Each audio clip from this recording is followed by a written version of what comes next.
So looking at this matter, what it comes down to is, did the defense, by asking the question to the words of the effect of, did the defendant ever physically abuse you? Did that basically have the defense putting into evidence a pertinent trait of the accused character offered by an accused?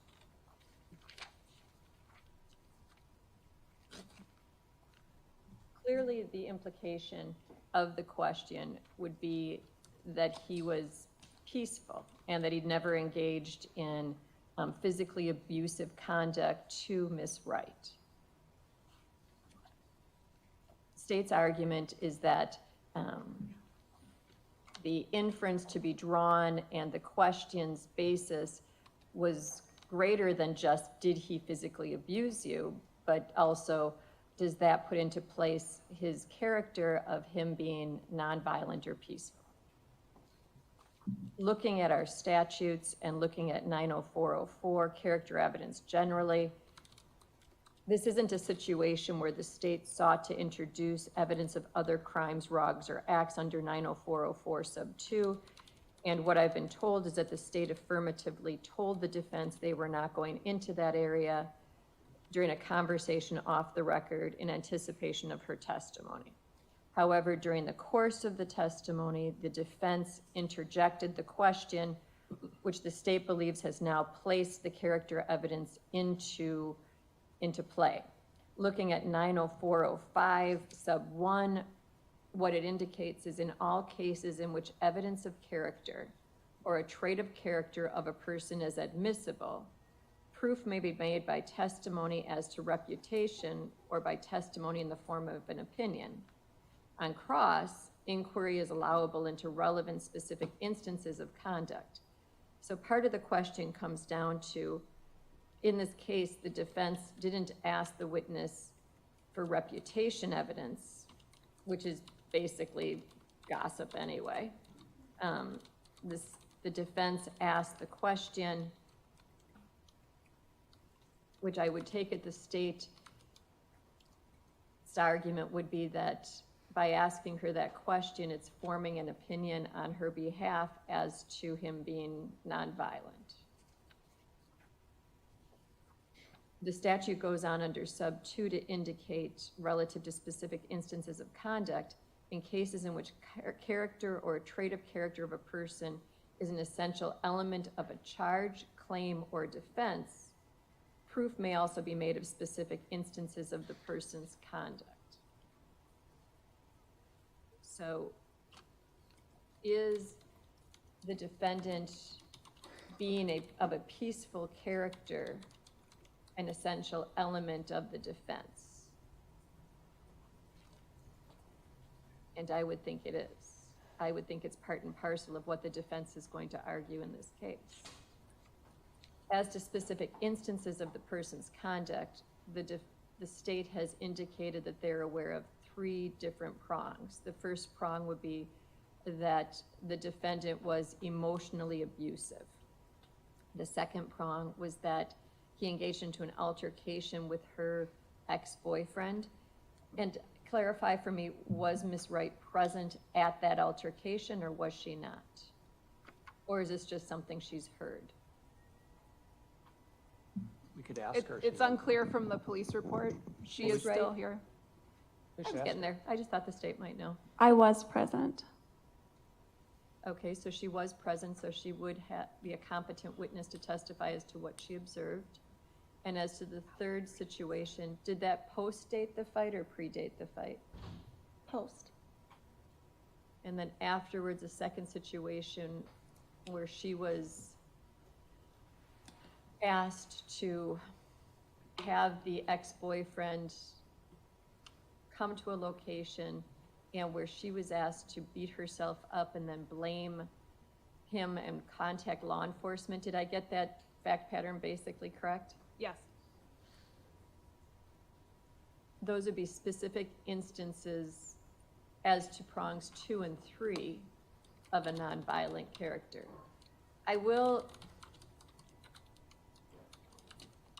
I will agree with the defense that I think that at time, well, I guess I agree with both sides as to whether it being emotionally abusive, at times that can rise to a level of being indicative of not being peaceful, without a doubt. But it also, on the other hand, is different than physical abuse.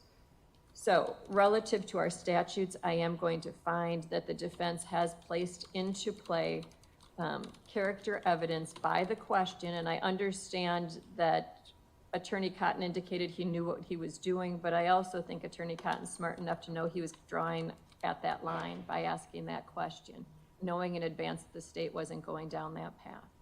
And I am going to find that the defense has opened the door by putting in play the character evidence of the defendants, because it is an essential element of their defense, and that based on that, they put into play that he is of a peaceful character.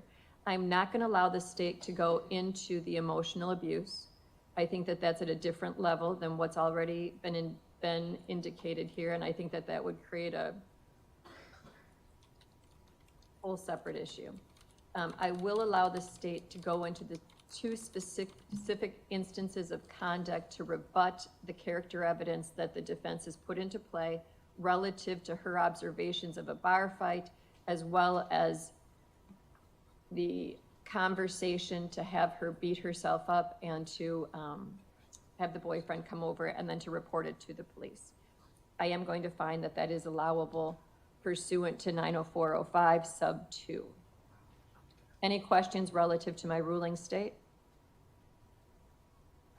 Yeah, I think Attorney Vance Curzan and I were just chatting about making sure we have a very narrow scope of the questions to be asked. So I think we're going to ask her if she had observed any specific instance where the defendant was physically violent with someone, who that person was, when that was, and where it was, and we'll let it lie there. Okay, thank you. Understood. Anything further to address on the record before we bring the jury back? No, I would just ask if Ms. Wright understands the scope of what I just described. Ms. Wright? I do. Okay. Okay, thank you.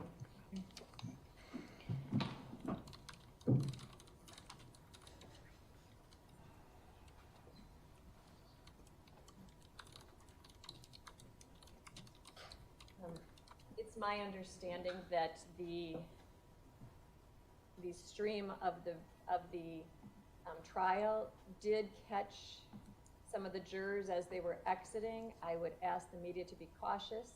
My court order that was issued in advance of this indicated no filming of the jury. So please be on top of that moving forward, or else we might be changing up the present state of affairs. Understood? Okay, I got a thumbs up. Thank you.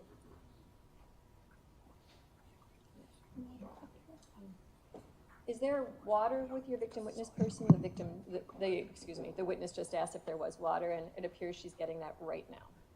And if not, I probably could grab some in back.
Okay. State, please proceed. Ms. Wright, on cross-examination, you were asked a question about whether the defendant had ever been physically abusive towards you, correct? Correct. And your answer was no. Correct. Do you recall telling the sheriff's department about a specific instance where you saw the defendant be physically violent with someone else? Yes. Who was that? A previous ex-boyfriend before Maxwell. And where did that occur? That occurred at Trinity on Water. That's a bar Correct. in Milwaukee? Correct. And what happened? Were you there? I was there. What did you see? It all happened very quickly. I turn around 1 second and Maxwell and my ex-boyfriend were fighting. I don't know exactly how it was initiated. And then I just remember both of them being on the ground, and then the bouncers broke it up pretty quickly and kicked them both out. Do you remember what day that was on? I want to say it was St. Patty's Day of 2022. When you talk about fighting with each other, was this a fist fight? Can you further describe? Yes, it was a fist fight, and then it was so quickly, I think maybe like 1 or 2 punches were thrown, and then they were kind of just wrestling on the ground. Okay, I just have one final question about the secret beach. When you would go there, were there other people around? Not usually. I would see maybe one person walking their dog and passing by, but there weren't other people hanging out there. Nothing further. Cross. Yes, thank you. So was not a situation where Max attacked, not a situation where Max attacked you at Trinity, right? That's correct. And you said 2022, so that means it was when you were dating him.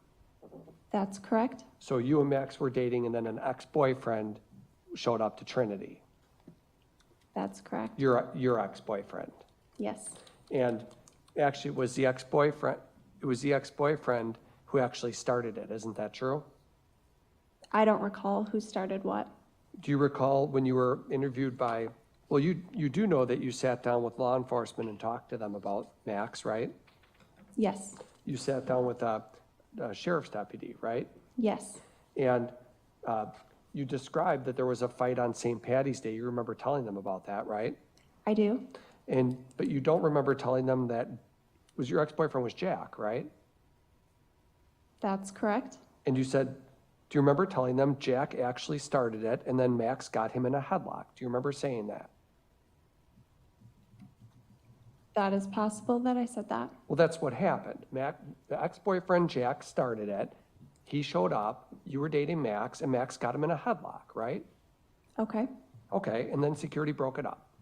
Correct. Thank you. That's all. State.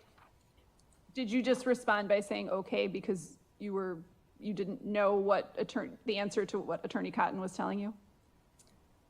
If that is what I said, then that is what I said. But at this point in time, I don't remember how the situation occurred. I don't have anything further. Attorney Cotton. No, Your Honor. Thank you. You may step down. State your next witness. State calls Detective John Galot.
you solemnly swear that the testimony you give in this matter will be the truth, the whole truth, and nothing but the truth, so help you God? I do. If you could please be seated, restate and respell your name for the record. Detective John, John, Galot, Guillot. You're a detective with the Sheriff's Department, correct? That is correct, yes. In April and then July of 2024, did you have contact with somebody named Khloe Wright? Yes. And what was the nature of that contact? Through the investigation, it was learned that Miss Wright dated Mr. Maxwell Anderson. I believe she indicated that the two... I'm gonna further direct a question, a more pointed question. Did she provide you with information about a secret beach that she would go to with the defendant? That's correct, yes. Okay, and was she able to describe where that was? Yes. Was she able to give you a name? I'm going to object to hearsay. We had the witness testify. Any response? It's going to go to the effect on the listener as to why he did what he did. If it's not being offered for the truth of the matter, it's not hearsay, you can answer it. She indicated that Mr. Anderson never disclosed the park's name, just in case the two ever parted ways. Was she able to describe the route to get to that park? Yes, she was. And did you in fact take her on that route? Yes. Can you describe where you started and where that route led you? Yeah, I believe it was July 10th, 2024. Myself and Deputy Ethan Stouts met up with Ms. Wright at her residence. She got into our vehicle and then she directed us to the route to the park. We started by traveling southbound on I-43 from Capitol Drive. She directed us to Layton Avenue. Once we got off of Layton Avenue, she directed us eastbound on Layton Avenue. Of note, she pointed out a Mexican restaurant, I believe it's called El Beso, which is located at 909 West Layton Avenue. She indicated that prior to Mr. Anderson and her going to this quote-unquote secret beach, that they would often stop at this restaurant, have drinks, have food. Past that, she directed us to continue on eastbound till West Sheridan Drive. From there, she directed us to go southbound on Sheridan Drive to West Pulaski Avenue. And then what? She pointed out a fence. The fence was, I believe it said do not enter. And then she indicated past that fence is where this so-called secluded secret beach was. Where did she lead you? So she led us, And actually, like, is there a name of where she led you? yeah, it's essentially Warnemont Park. And then did she lead you further? Yeah, so once you get to this fence, you have to squeeze through the fence, and there's a paved area which descends down to the secluded beach. Had you ever been there before? I have never been there, no. Were you aware of members of your department who had been there as it relates to an investigation into the disappearance of Sade Robinson? Yes. What else did she show you? She showed us kind of the area where they would hang out. She noted that they would often have fires on the beach, and she indicated specific locations on where on the beach they would usually sit. Are you aware that as to whether or not this location is where generally Sade Robinson's leg was found? Yes, that's correct. That is where it was found? Correct.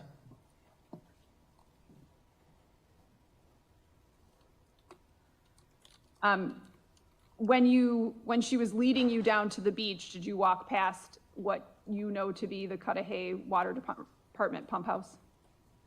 Correct. Nothing further. Cross? No. Thank you. Thank you. State? Detective Mason Colhat.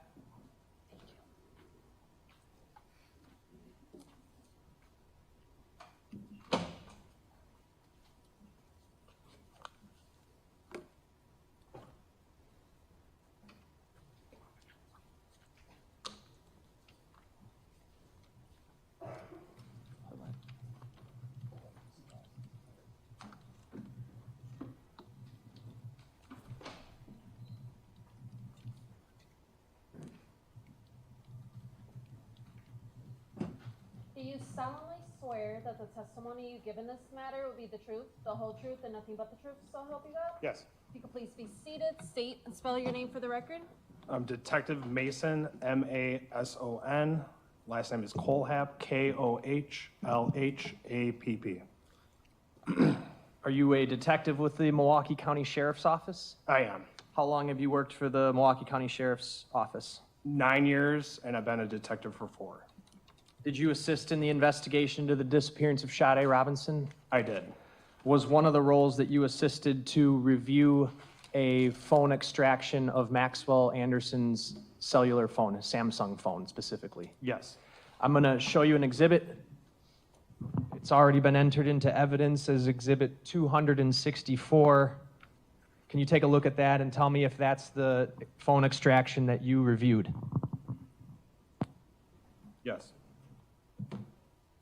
And describe briefly, if you can, how you received that. Detective Vandertine and I went to DCI. We both picked up the phone, or I should say the actual download of the phone. We brought it back. Matt then uploaded it to evidence.com and then provided me a copy of that phone. So what you were reviewing was the extraction that DCI had pulled off of that Samsung. That is correct. What is DCI, if you could just clarify that briefly? It's a state agency. It's Department of Criminal Investigations. What were you looking for? What was the purpose behind going through this? To look for any evidence pertaining to the owner of the phone, along with anything with the disappearance of Sade. Do you recall what date you went through that phone extraction? I believe it was April 9th, 2024. And her leg had been found on the 2nd, right? I believe so, yes. Did you prepare some reports through any kind of computer program that you used to go through the phone? Yes, when it was handed, or when I was provided the copy from Detective Vandertine, it came on 2 different, I should say, it's not necessarily reports, but phone reviewing systems. One is Celebrate, and the other one is Axiom, is how they take the phone, they download it, and it's just put into 2 different programs so we can view the contents of that phone. So you have multiple different programs that are used to essentially look at the contents of the phone? Yes, And you use 2 of them? correct. What were they again? Axiom and Celebrate. Can you spell those? Cellbrite and Axium, I believe. I'm going to show you a few exhibits here. The first one is Exhibit 444. Do you know what 444 is? This is a Celebrate, and this, the end result of the Celebrate is usually put into a PDF form, How many pages is it? 7 pages. And is it contain certain information about that phone? Yes. Okay, I would move Exhibit 444 in. Any objection? No. It's received. Can you tell us from Exhibit 444 what the phone number assigned to that cell phone was? Yep. It's 262-416-4874. I can take that one from you, and I'm going to ask you to page through 296. Take a moment to do that, and then tell me when you're done. Okay.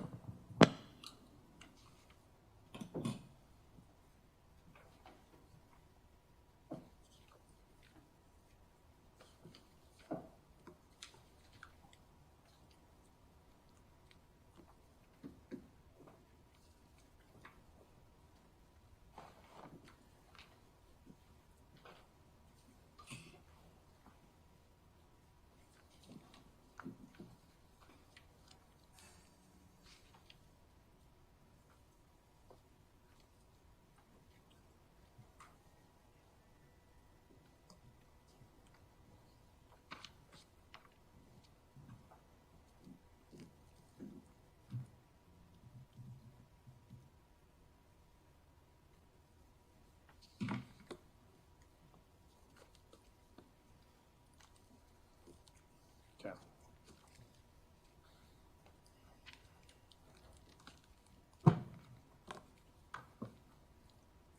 Do you know what 296 is? Yep. And what is it? 296 is my extraction report from both the Celebrate and Axiom. Move 296 in. Any objection? No, Your Honor. 296 is received. So you already discussed that you had identified the phone number that belonged to that device, and did you learn that that was the phone number that Sade Robinson was last texting with?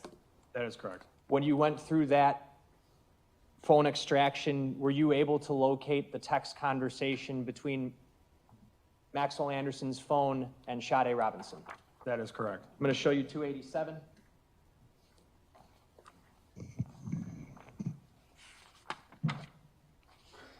What is that? This is the Celebrate report that contains the text conversation between Sade and Max. Was that the entirety of the text conversation that was on the device? That is correct.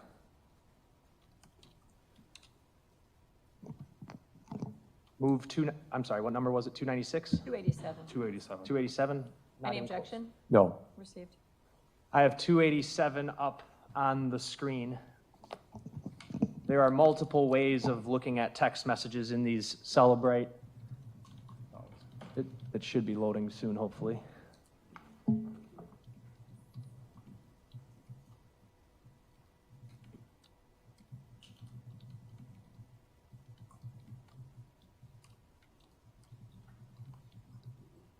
All right, is that 287 up there? It is. There are multiple ways that you can view text message conversations on Celebrate, right? Correct. Would you say this is probably the easiest way to do so? By far, yes. Why is that? Because it shows the send and receive from both phones compared to other ways you can do it where it's a lot more information heavy, but you got to look at each individual text itself. So this has the full conversation as it would appear on your phone.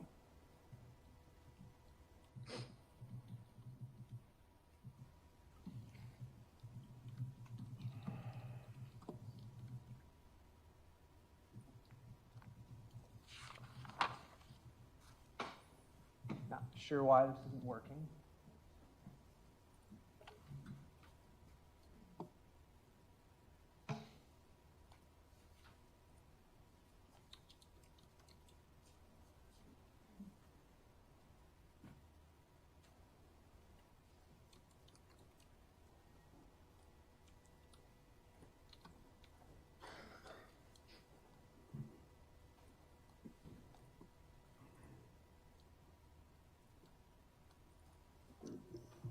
I know this morning, the IT person was here doing some work before we started to make sure it all ran smoothly. It doesn't seem that worked.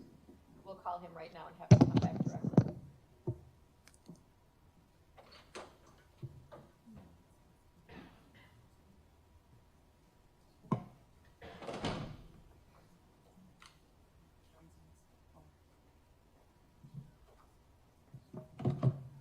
Is he on his way?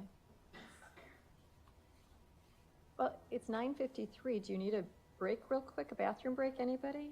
No? Okay. And we're in a holding pattern for a minute, I think.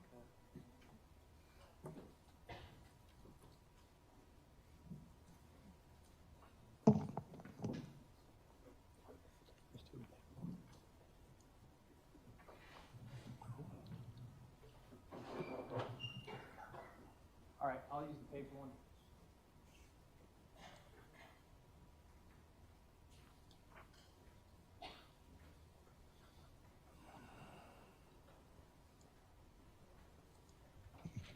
No, it's not coming up at all.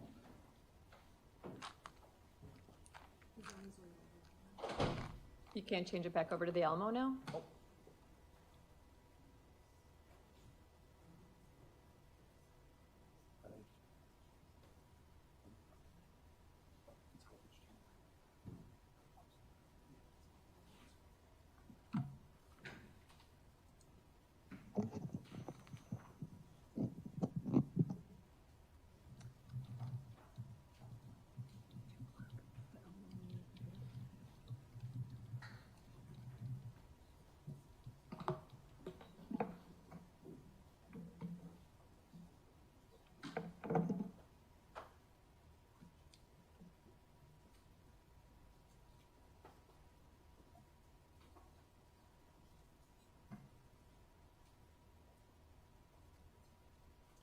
I've just received information that the IT person's on his way right now.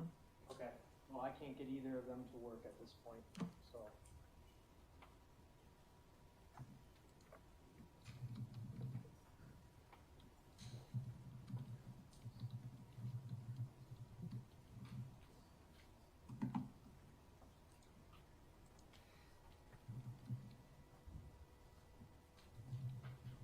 All right, here's what we're gonna do, Detective.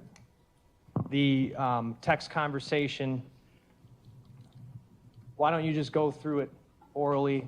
Tell us, when does the conversation start between Maxwell Anderson and Sade Robinson? So on this first, it's a blue. I'll show, is that all right to show? Sure. Okay, so this is where the conversation starts. It's a blue. It was created on 3/30 of 2024 at 6:33:10 a.m. UTC. So with the conversion, it'd be approximately 1:30 in the morning is when the text conversation started. On what date? The 30th, I believe. Okay. March 30th. And were you aware that they went to the Twisted Fisherman on April 1st? Correct. So this was just 2 days prior? Yes. And what time in the morning? 1:30. 1:33 to be specific. How does the text conversation begin? It says the first text was to Sade, and it says Maxwell. And then the follow-up one is Sade responding to Sade. Exchanging their names Exchanging their names, correct. at 1:30 in the morning on basically a Friday into a Saturday. That is correct. When is the next text?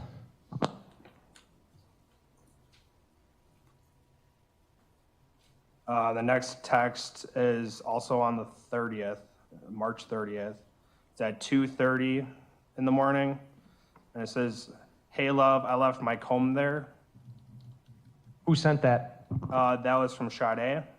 So Sade's in the blue, Max is in the green. A follow-up text after that one, sent a little bit after that, within 35 seconds estimate. Can you just take it and give it back when you get a chance? Sade asking him for a comb that she left somewhere. Correct. Okay, after that? After that, Max responded with, "Of course, I'll bring it on Sunday," and that was sent at 3:40 in the morning on March 30th. Implicit that there was a plan to meet up on something. Objection to implicit anything. I didn't hear you. You're, Objection to him implying anything. He said implicit. I'll ask you to rephrase that question. Does it appear from that text that there was a plan to meet on Sunday? Objection calls for speculation. I asked from that text alone. Based on the way the question's crafted, I'll overrule the objection and you may answer that question.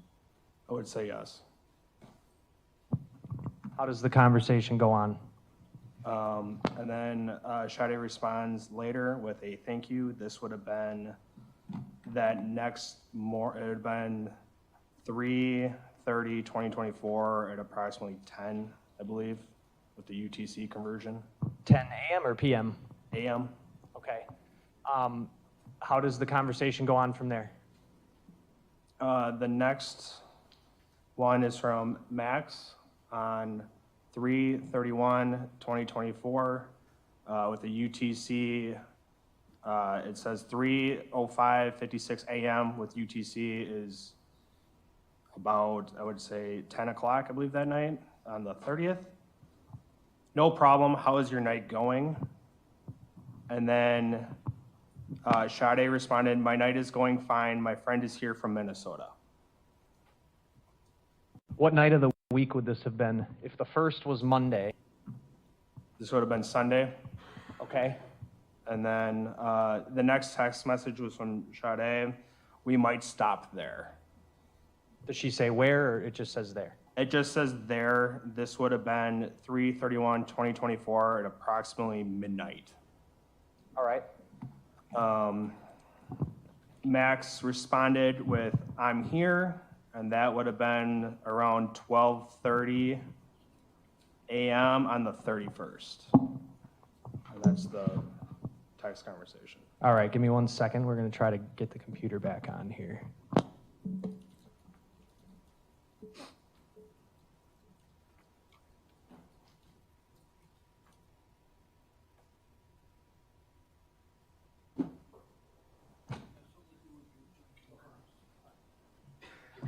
There was also the issue with they were unable to switch it from the Alamo to the computer. Is that working now? We're just bypassing the switching mechanism, Okay, and they're going to operate with one cord.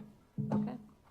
All right, I have the conversation up here on the screen now. So here's this bubble here is not actually a text message, right? Do we need to shut the lines? Is that a glare on that for the jury? It may help. Okay.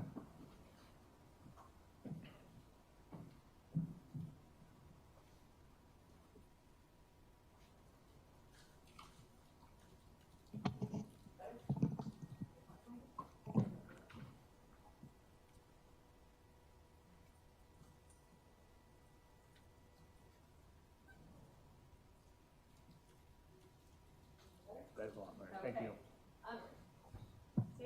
All right, the blue box up here, these are, the blue ones that we're going to see are Sade, right? Correct. And this top one, is that actually a text message or is that indicative of something else? That's, from my understanding, that's just creating the start of the chat and not actually sending anything. So the first text, like you said, this is the one, it just says, the body of the text just says Maxwell. Correct. And then how does she respond? With her name. All right, so this would have been what date and time? This would have been approximately 1:33 on the 30th. And you're going off of this time that I've highlighted here? Correct. With UTC, it was -5 at that point. Okay, so it says 6:33, but really it would be 1:33. Correct. That's how all of these texts are going to appear. Correct. Okay. All right, and then we kept going. She has the text about the comb. She asks if she can give it back, and he says, I'll bring it on Sunday. Yep. All right. Let's pick up where we left off here. Let's start with this green text that I've highlighted here. What's going on? All right, so this is page 3. No problem. How is your night going? How does Sade respond? She responds, my night is going fine. My friend is here from Minnesota. This would have been Sunday. Well, tell us about the date and time. So it would have been -5 hours, so it would have been 12:32, and I believe it would be the 31st. Okay, so this would have been the wee hours of Sunday morning. Correct. And then what does Sade say? She responds with, we might stop here. Does Mr. Anderson respond? Yep. What does he say? He says, I am here. What does Sade respond? She responds with, okay. Next text from Maxwell. I'm sorry, can I see the parties at Sidebar, please?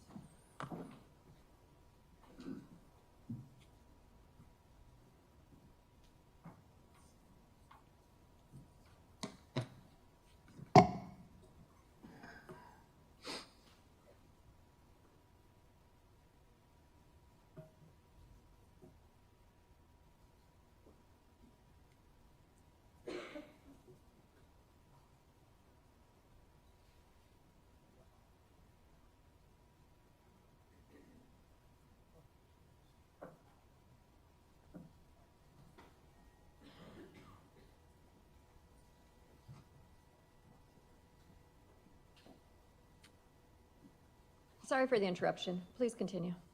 Thank you, Your Honor. All right, what is, so they have this exchange. We might stop there. Mr. Anderson says, I'm here. She says, okay. What does he respond with right here? Drop my name at, I'm assuming it's die, but I believe it's the door if they try to charge a cover. And what real time was this sent at? 12:33. AM? Correct. On what day? The 31st? Sunday, the 31st? Correct. How does Sade respond? Okay. Also at 12:33? Correct. When is the next text sent? This would have been 12:36. 3 minutes later? Yep. Okay. Still on for later. And Then there's a gap between that text and the response from Sade, correct? Correct. Okay, tell us what Sade says and at what date and time. Sorry, I'm at work, and then it would have been 4 o'clock, 4:26 on the 31st AM or PM? PM. Okay, so she doesn't respond to this 12:36 AM text until Sunday evening at 4:26 PM? Correct. What does she say after that? I don't know how long I'll be here till. How does Mr. Anderson reply? He replies, okay, sounds good. And then what does he say? Want to shoot for another night instead? And what are the dates and times of the okay sounds good and then the want to shoot for another night instead text? Okay, sounds good is on the 31st at approximately 5:36 PM. And then the want to shoot for another night would have been at 11 AM. On what date? April 1st. How does Sade respond? Yeah, I can do today or tomorrow that's abbreviated. What does Mr. Anderson say? Either works for me, whichever you prefer. What time is that? That would have been 12:08 PM on the 1st. Are you aware of whether the first was the last day that Sade sent any text messages? Yes. How does Sade respond? Okay, we can do today. What And- time? Okay. Sorry. Mr. Anderson responds. That's also up to you. Any time is fine for me. What time does he say that? About 1:54 PM on the 1st. And keep going. Where are we meeting? I can do 5.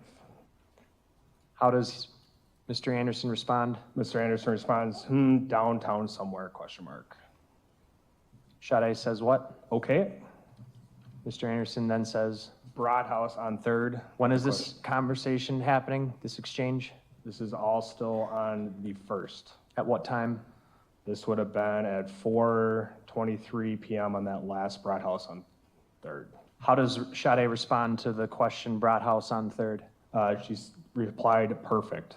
Then what happens?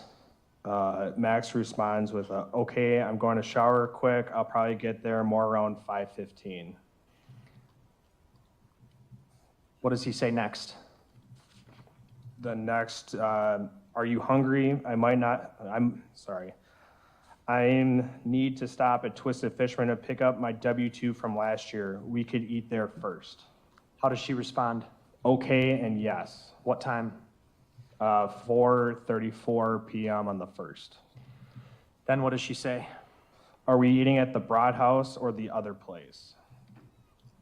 What does he respond with? Let's eat at Twisted. I'm feeling seafood. What time does he send that text? 4:37 on the 1st. How does she respond? Yes, I love seafood. And then what does Mr. Anderson say? Sounds good. I'm about to leave. I'll be there soon. Then what happens? Sade responds, okay. And then Max responded to that with, just got to Twisted. At what time did he say that send the text just got to Twisted? This would have been 5:11 on the 1st. How does Sade respond to that? Okay, are you inside, question mark. At what time? 5:18 on the 1st. Then what? Max replied with a yes, and this is the 1st at 5:18. Is there a response to that text from Sade? There is not. Is there a gap between this final text where she asks, are you inside? And he responds, yes. And then the next text message sent from Anderson's phone to Sade's phone. There is a gap. When's the next text sent? The next text is sent on the 2nd, 4/2/24 at approximately 10:36. My math is correct. AM? AM. And by that time, are you aware of whether Sade's car had been burned? Yes. Was it? Yes. So he texts her at 10:36 AM, what? Morning, how's work going? Question mark. Are there any other texts in this text thread conversation? There is not.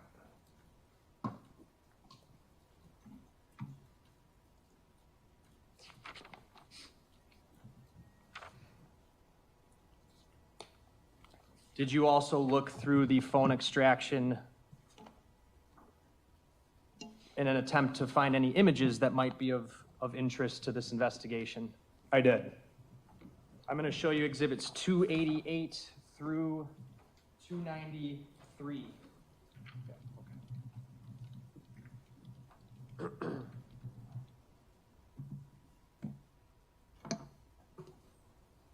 page through those and tell me if you know what those are.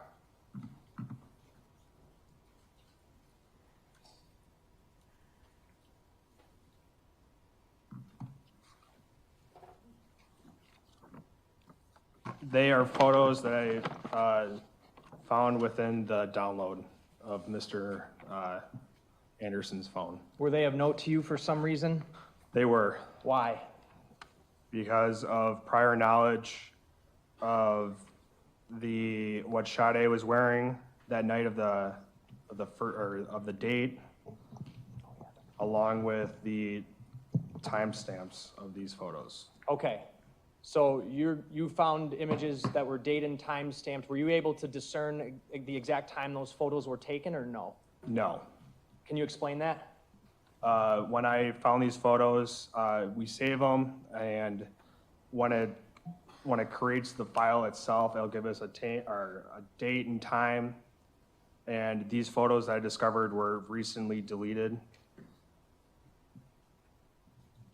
Or I shouldn't say deleted, I should say modified is how how it's listed on the actual report.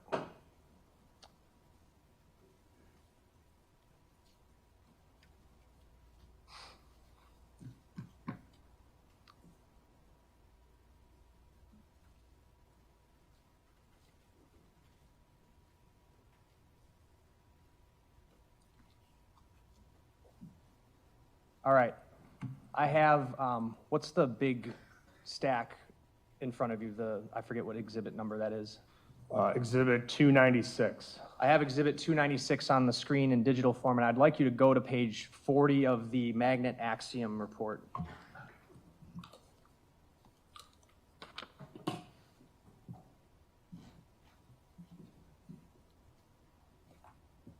What was the page? 40. 40. They're numbered at the bottom, correct? Correct. Okay. All right, I'm on page 40. And on page 40, is there one of the images that is amidst the other stack I handed you? Yes, this is a photo of exhibit 288. For the record, I'm going to move 288 through 293 into evidence at this time. 288 through 293? Yes. Any objection? No, Your Honor. They are received.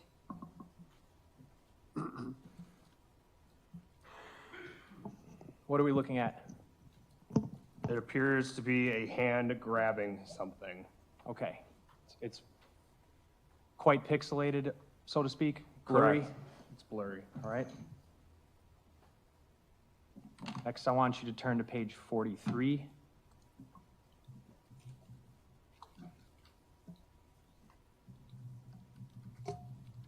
Actually, let's go to 41. You can just go to 41. Kevin.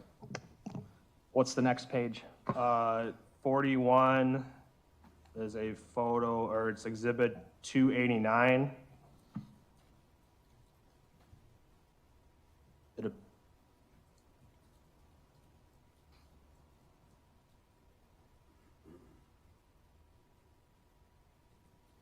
Is this the photo? That is. And why was this of note to you? Because Sade was wearing light colored pants along with a light color underwear that was recovered. Are you, and where were those recovered? They were recovered within her vehicle. And what do you see right here where I'm circling?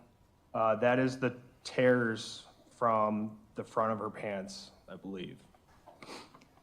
I'm going to show you exhibit 76. on the Elmo.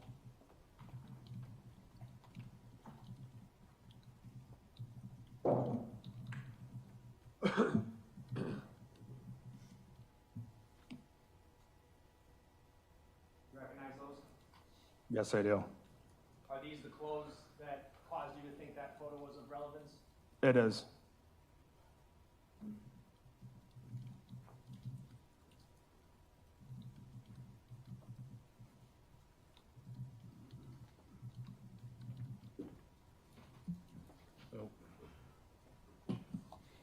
On to the next image that I have on the screen here. What is this? Is that 42? It may not be in the stack, but what are we looking at? What- That is it was a screenshot or some sort of capture of what not to mix with bleach. And what was the last modified time of that one? It would have been around, I believe, 11:28 PM on the 1st. That's April 1st. I'm sorry, I missed the time. I believe it's around 11:28 PM of 4/1/24. The next image, page 43, what are we looking at? It's another photo of the light-colored jeans and the underwear, and presumably skin. And what body part is visible? It's her buttocks.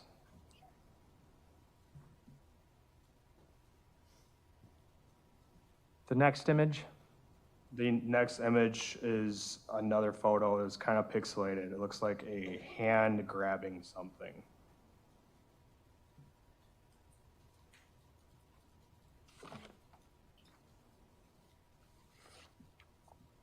I'm going to go up to page 47.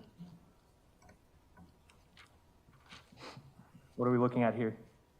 It appears to be, I'll describe it. It's a white, very distinct sweater. I believe it's cable knit sweater is the term for it. It appears to be somebody laying on their face down on a couch or some sort of item with their breast exposed. And the next image, is it different than the previous one? Yes, it's the same. It appears to be the same person, but with this time a hand grabbing the breast. I'm going to put on the screen Exhibit 294, which is a flash drive.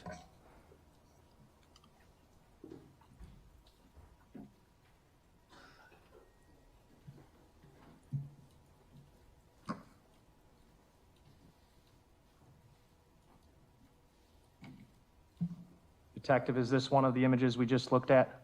It is.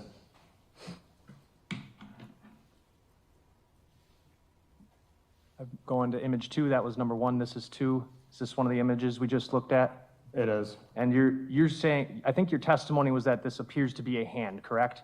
Yes, Are you basing that statement off of what another image depicts? correct. But to be clear, these were all different images that you found on the phone? Yes, Different file names? yes. Next image. What do you see there, Detective? I see it's a zoom up, or the photo that was presented before. It's a cable knit sweater. It's a person laying face down. That person has black hair. They have a darker complexion with their breast exposed. And then there's, it appears to be the red, very distinct couch or item. Can you get up and point to those things that you were talking about? So right here is hair, presumably hair. This is the very distinct sweater I was talking about with the cable net. Right here is an exposed breast. And then this is red, presumably item of furniture. And that is part of the couch. Which breast is exposed? Left or right? Believe the right. Were you aware at the time you were going through this of what Sade Robinson was last known to be wearing? I was. Is it what we're seeing in this picture? Yes. I'm going to show you Exhibit 239.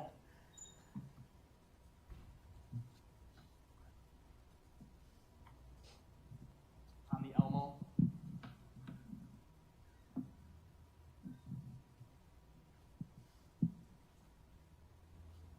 Just the image from Duke's. Do you see that same cable knit sweater?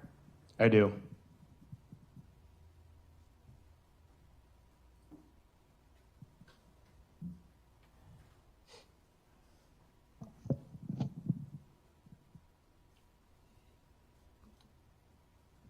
How does Sade appear in this photo?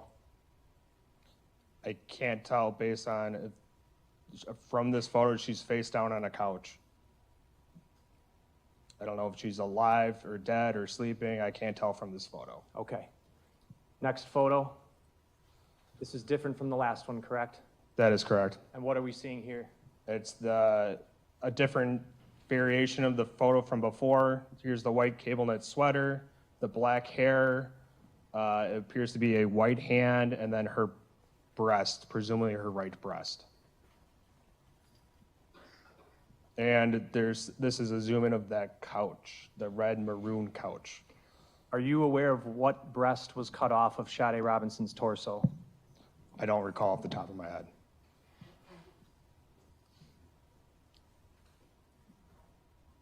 Now what are we looking at? This is that kind of pixelated photo, but it appears to be a hand grabbing something, and then that's a part of that couch with that, I don't know if it's trim or how you describe it, but that looks like part of the couch. And this next image? This next image appears to be her buttocks. There's the very distinct yellow, light-colored underwear with the jeans, and then there's the tear from the front of the jeans. And then here's the couch. The seam of the couch that's slightly visible here, Correct. does it look kind of worn out? Yes, And is there a color difference between the couch and this other thing right here? there is. What's the color difference? This appears to be more of a red, and then this appears to be more of a darker brown. And based on the position of the furniture and what you can see of the buttocks, does she appear to be face down? Yes. Okay. I'm going to pull on the screen Exhibit 318.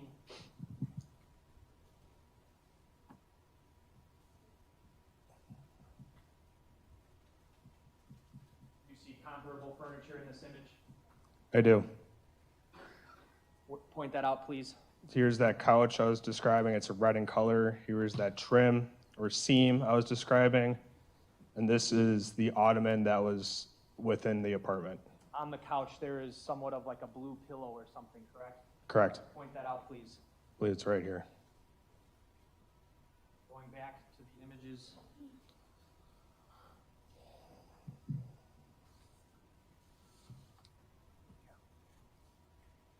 Do you see that in this image? It's right here.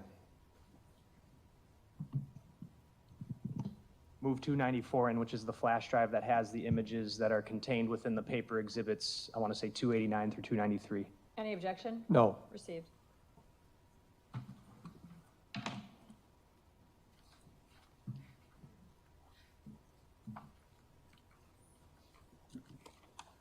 You can have a seat.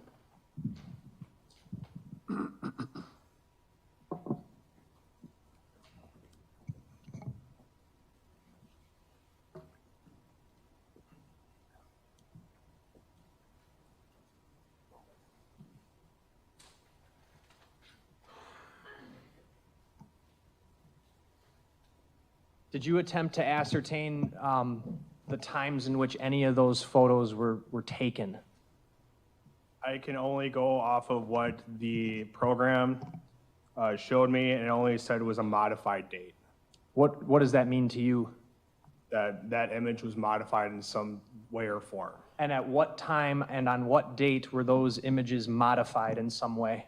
You can take your time to page through them if you need to. Thank you.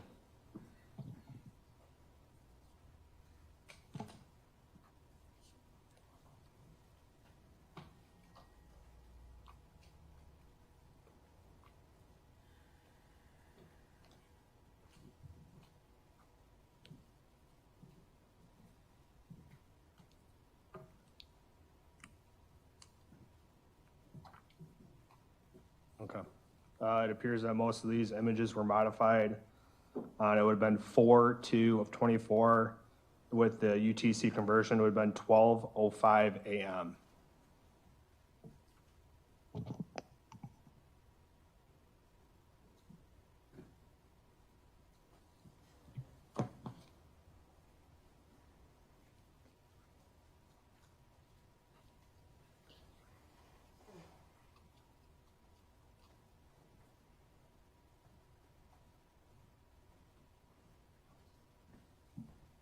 I'm going to go to the last page of the Axiom report. Oh, sorry, I unplugged it.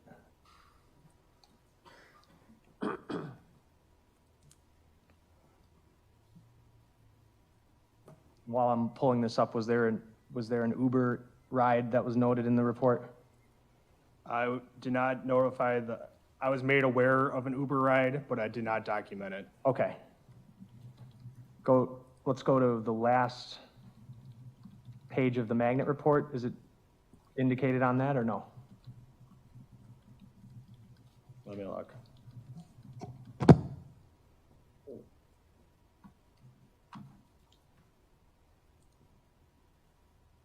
It was page 92. I tagged the Twisted Fisherman Crab Shack. Is this an Uber ride?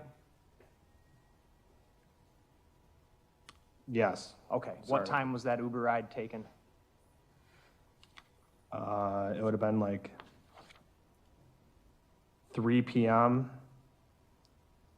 on the 2nd would have been the email. I think it's the email. Okay, you got an email about an Uber ride. The email came in at what time? It would have been 3 on the 2nd. An incoming email? Yeah. Okay, from Uber. It says that it's from Uber Cab and the source, so, yes. And it's denoting the Uber ride to the Twisted Fisherman? Believe so. Yes. All right, and then, Detective, I have exhibit, it's already been entered, it's 295 on this, it should come up on the screen shortly.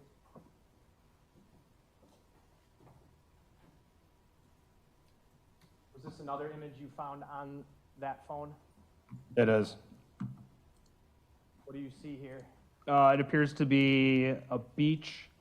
I know from being at that Warnemont Park that it appears to be Warnemont Park. There's 2 dogs playing in the sand or running in the sand, and there's water to the right.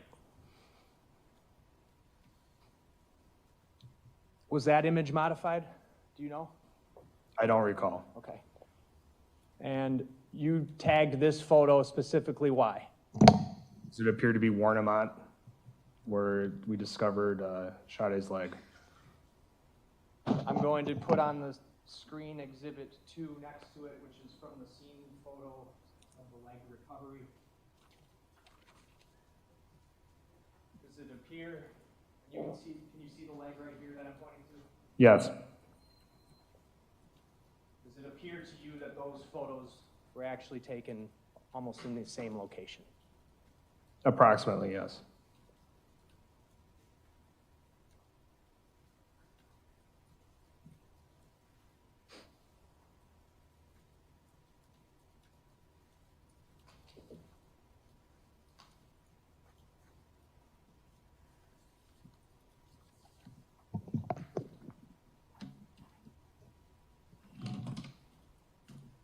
Nothing else. Cross.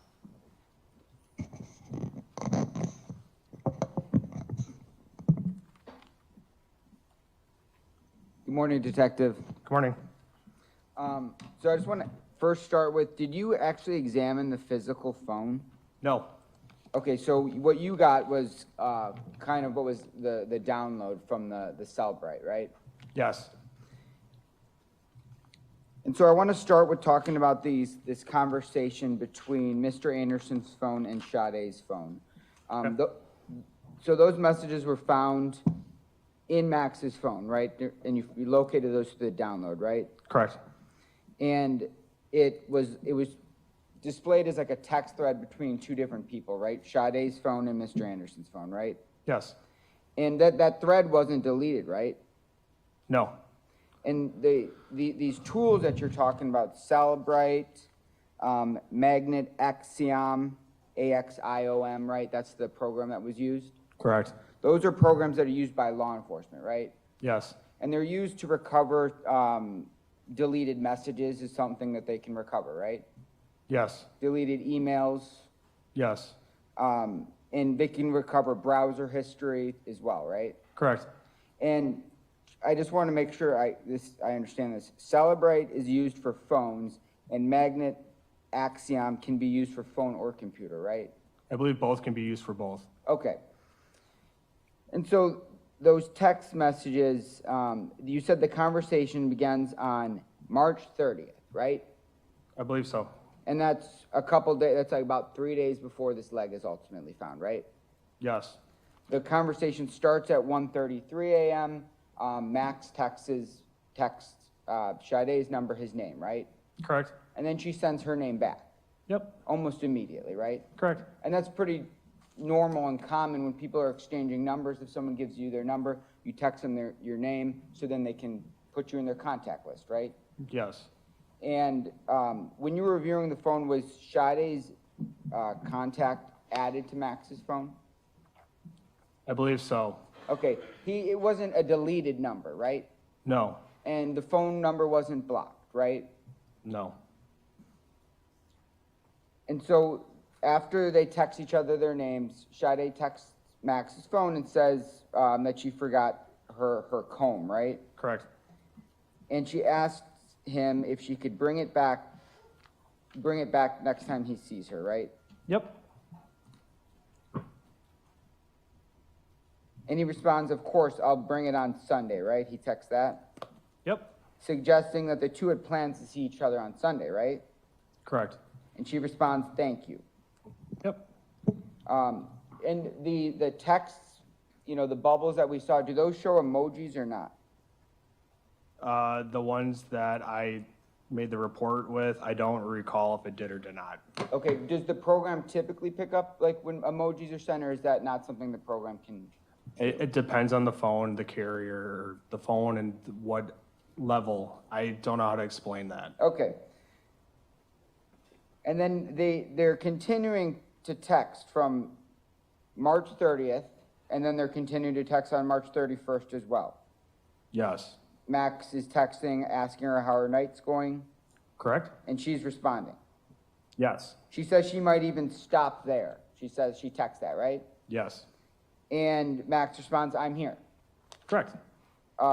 Suggesting that she knows where Max is, and she might plan to see him, right? Yes.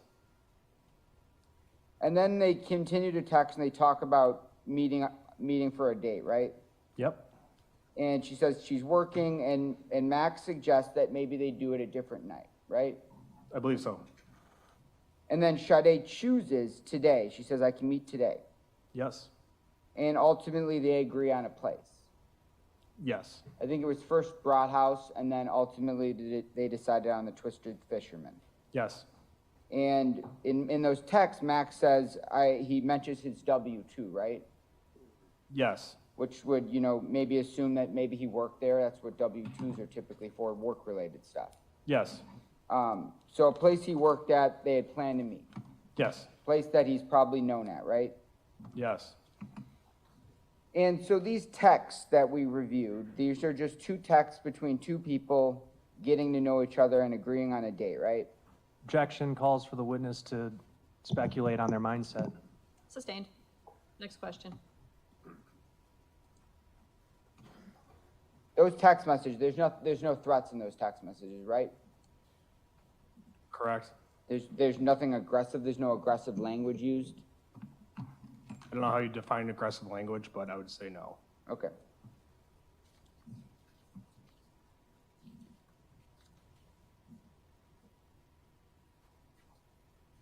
And so in those text conversations, Sade never sends, and never mentions her address, correct? Yes. So her address is never sent to Max in any of those texts, right? No. Or the name of her apartment? Or, one more time? Or the name of her apartment? No. Or even the general area of the city that she lives, right? Correct?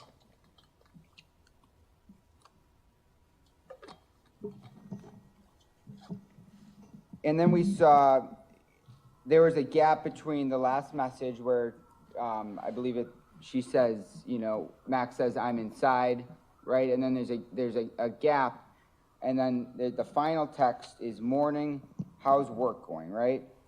Yes. So after the date that, you know, they presumably went on, he sends a message the next morning, right? Yes. And that's not unusual to text someone the next morning after a date, right? Yes.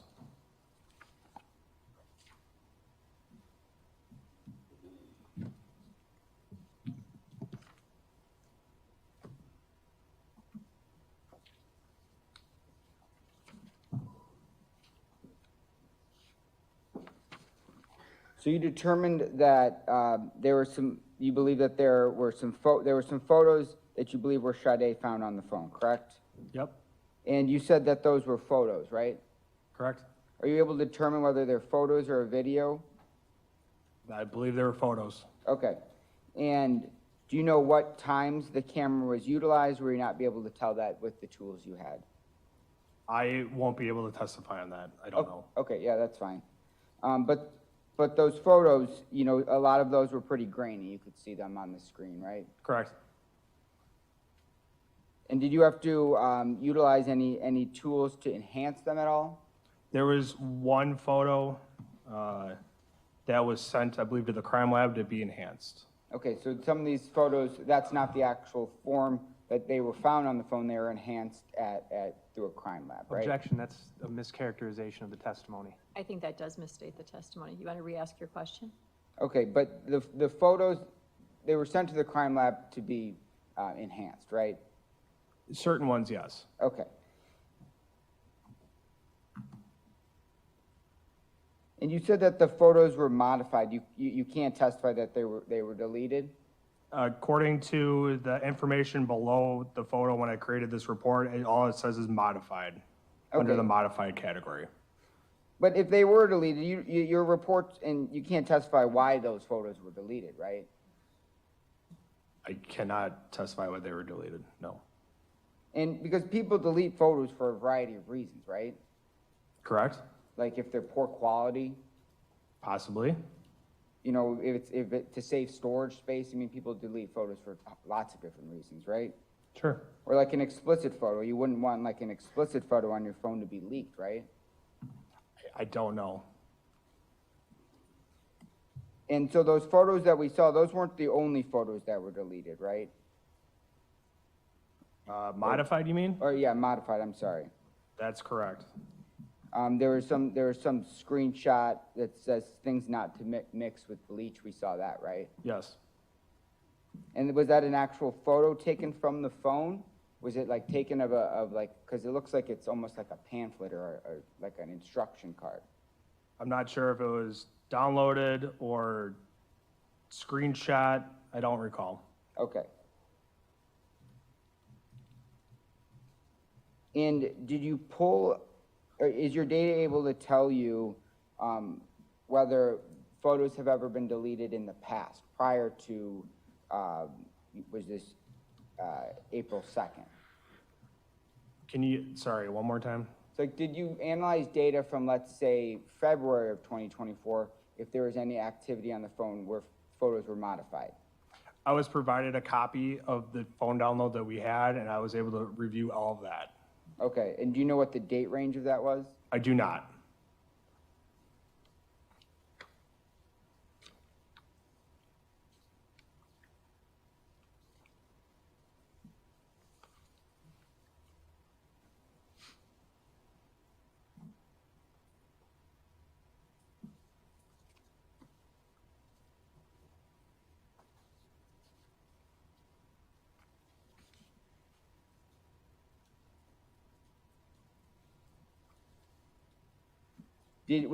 As part of your investigation, did you review anything about the search history on any of the phones or anything? I reviewed the phone. I don't recall the search history.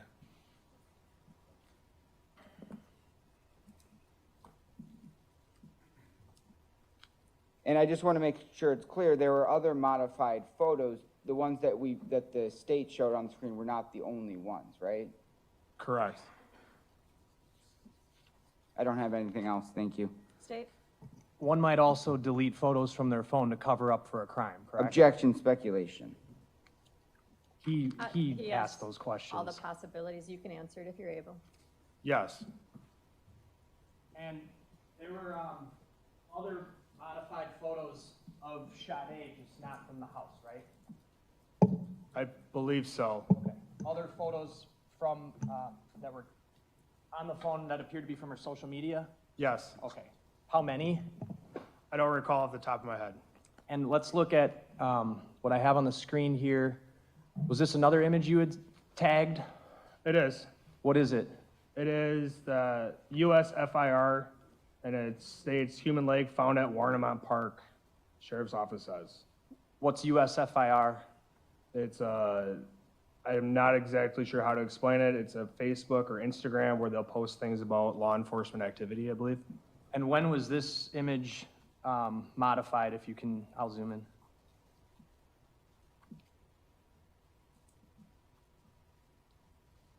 Approximately 10 o'clock a.m. on April 4th. Now, when we were talking about the modified times, all of these photos also came, the ones that were modified had this created and last access date and time, right? Not all of them, but a lot of them, including the ones that we had gone over earlier. Yes. And what is the date and time denoted there? On this, it's 1/1 of 1970 at 12 o'clock a.m. Did you figure out what that's all about? I don't know how, or what that actually, I don't know. I can't testify to that. Okay. But clearly this image right here wasn't taken back in 1970, right? Correct. Okay. And just to be very clear, because I think there might have been some confusion, the photos as we have seen them on the screen today, those photos were as is as you found them on the phone, correct? Yes. And all of this information we've covered today came off of the defendant's phone, Yes. nothing else. Defense? Yes, just briefly here. We look down here on the source, and it says Instagram. We see that, right? Yes, it says Instagram. So is that saying that, is that where this image was viewed on, was Instagram? Possibly. It says Instagram with the .com on it, so it might have been viewed from Instagram, correct? Well, you're an expert in analysis or not? I am not. Okay, but so you're not able to testify where this photo was viewed from, if it was viewed on a website or if it was viewed on Instagram? Correct. And social media platforms are commonly have news stories on them, right? Yes? A lot of young people of the younger generation, even their 30s, get their news from Instagram because there's hundreds of, maybe thousands of different news websites, right? Correct? And someone doesn't even need to follow that specific news, that news team or whatever, to get news stories on their feed, because sometimes they're suggested things on Instagram, right? Yes? Is there anything in this record for you to be able to conclude that he ever even clicked on that link? I don't know. I'm not Okay. an expert on it. I can't say it. Okay, and I don't have anything else. State? No, nothing. Thank you. Anyone need a break? Or are you good? Need a break? Okay, we'll take our break right now. We'll come back shortly and continue. Can you get this to my clerk, please? Thank you.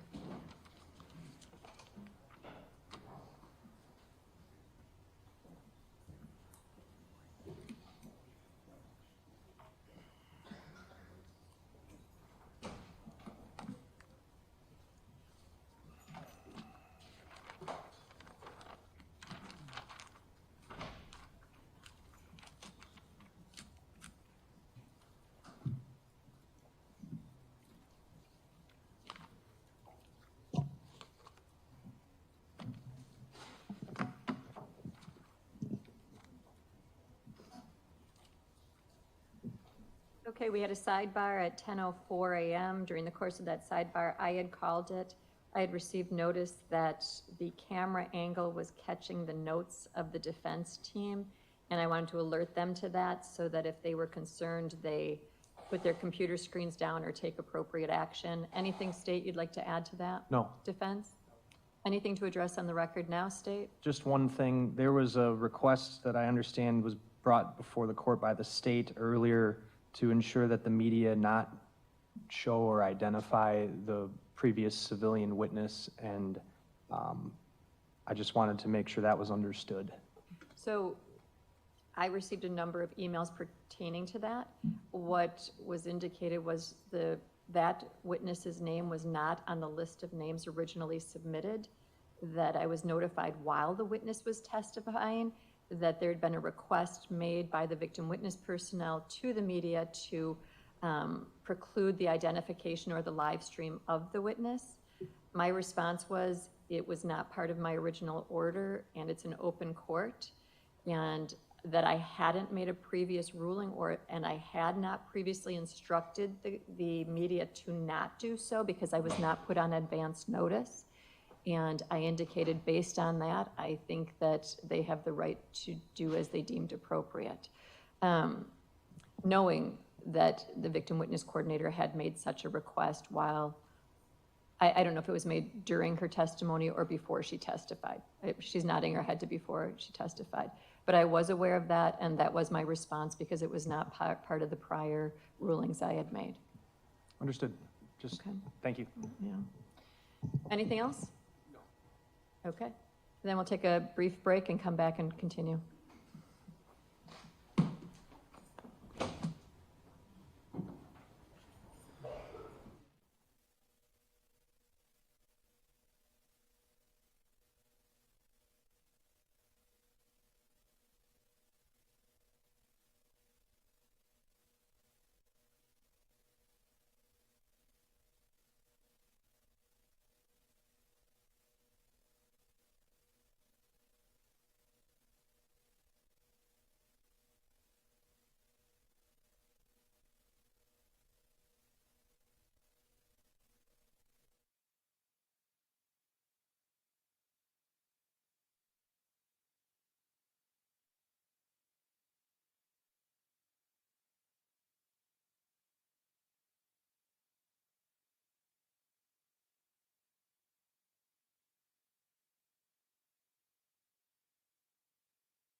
the IASIS, which I can't specifically remember off the top of my head what IASIS stands for, but it's the International Computer Investigators something, so.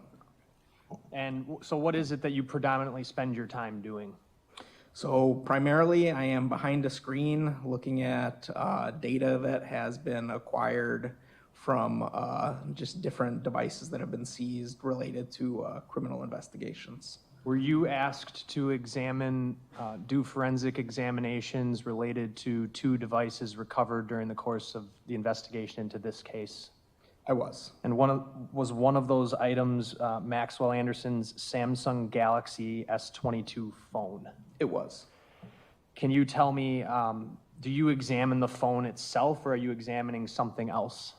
So in this case, because I came on a little bit later, I examined what's called the extraction of the device, or the forensic image of the device, which is acquired by another examiner and then was given to me to look at. A forensic image is essentially what? So it is, there's different versions of it. Forensic image would be a bit-for-bit copy of the actual data that's on the device. Now, what makes this somewhat more difficult with cell phones is because cell phones have all those applications that we have on there, which has lots of encrypted proprietary data that most of those companies wouldn't necessarily want myself or anybody else knowing how they fully create those things. So what we get is what's called a full file system extraction, and a full file system extraction is pretty much all the data that you can possibly get from a phone within the file structure of the actual device itself. And were you also asked to examine the forensic image or extraction from a different item? Yes, I was. What was the second item? So the second item was an actual forensic image of a computer hard drive. Did you prepare a report related to what you found after conducting those examinations? I did. I'm going to show you Exhibit 495. Thanks. Is that your report? This is. Move 495 in. Any objection? No. Received. Now, I want to start going through Exhibit 495 first by, let's just go through it front to back here, okay? Sure. So what do we have? What'd you do? So the first part is me describing the tools that I used, which I can list off. The tools were, because like in anything you need tools to conduct your examinations. I used X-Ways Forensics, Magnet Axiom, Celebrate, A-Leap, Notepad++, DB Browser for SQLite. So much of this is narrative that you typed yourself, but a lot of what we're going to see is stuff you put into the report directly off of the Samsung device, correct? Correct. And these things I've highlighted here, I think they're what you just listed off, right? Yes. All of those are just programs you use? Yeah, so the different forensic tools for just different things that need to be done for either recovering certain data or analyzing certain data. All right, and then you had found a text conversation between the phone. Well, what was the phone number for this phone, by the way? So the phone number for this phone I would have have it highlighted on yeah, it would have been 262-416-4874. And you looked at the conversation between this phone and Sade Robinson's phone? Yes. Did you ascertain whether any phone calls had ever been made between Maxwell Anderson's phone and Sade Robinson's phone? I could not find any phone calls. So from what you looked at, it appeared they only communicated through these text messages that Actually, he's leading the witness. I'll rephrase it. Did you find any other communications beyond text messages I did not. between those two phones? Sorry. I did not, no. All right, and as we go ahead here, this is the phone conversation. Yes.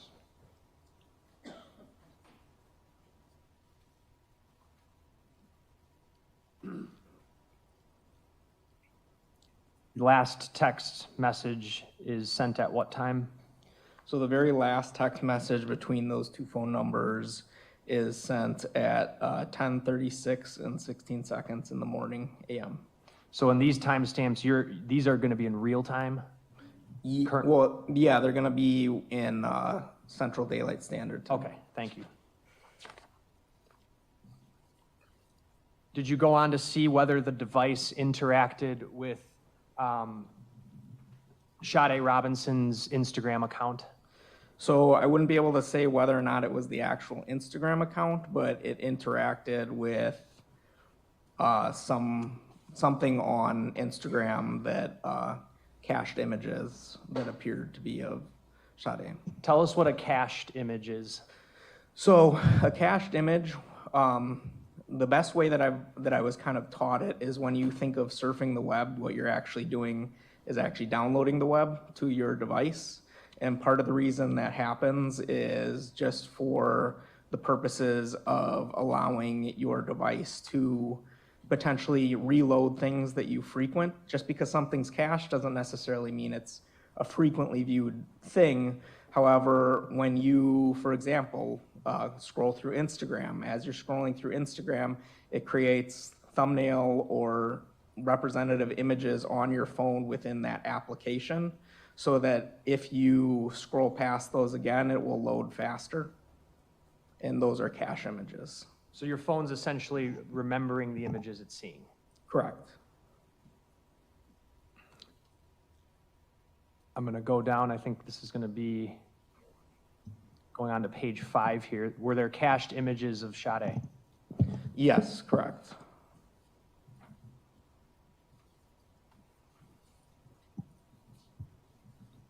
And to clarify, there can be cached images that were taken by the device itself, right? Yes, yeah. So like if you took a photo with your phone would also cache that? Correct, for various different reasons. All right, so it's not, my point is it's not just web surfing or social media browsing. No, Your phone is doing that throughout whatever apps. correct. Okay. What do we have here on page 5 on the screen? I have it up next to you. So there were a total of 10 images that I found from this time period that were cached. These are just 2 representative images from the application Instagram of someone that appears to be Sade. And when you say this time period, what are you talking about? So it would be the timestamps that the cache images were, which I believe was, here I'd have to look. What timestamps were images of Sade cached? 7:33 p.m. On what date? This would be the 1st of April. My apologies. On the screen now, are those 2 of those images? Correct. All right, let's move ahead to 10:07 p.m. What starts happening on the phone at 10 o'clock? So from 10:07, 10:09, 10:12, 10:22, and 10:57 p.m. on the 1st, I start seeing usage of the camera. So everything on your phone is a different application. So basically, you see the application that's built into the Samsung pull up the camera application. How is it that you're able to see all this again?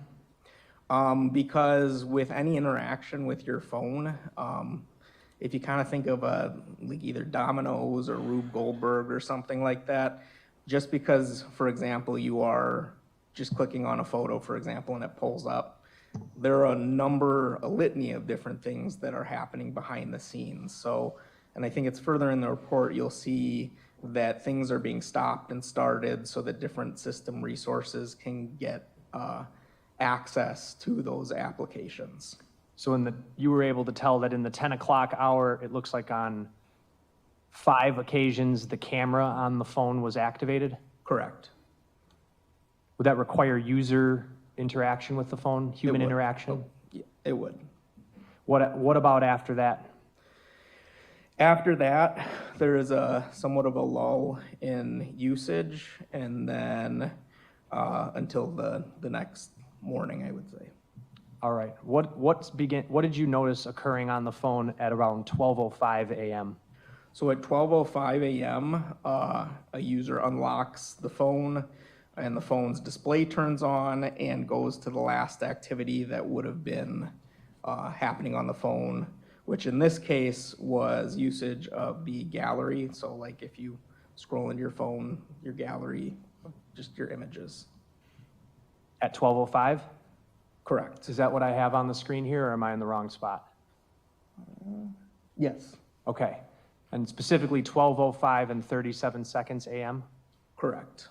And what gallery specifically are you talking about? Just be, So this would just be the regular Samsung gallery. So if you click in it to look at all the photos you've taken. photo gallery? Yes, correct. Okay. And then what's happening after 12:05? So after that, and this is kind of where I get into that whole dominoes or Rube Goldberg as you press on things, the user transitions to the camera application, which pauses the actual gallery application because they're technically two different applications, even though they're kind of morphed together, which then subsequently stops usage of the gallery itself. And how often does that occur starting at 12:05?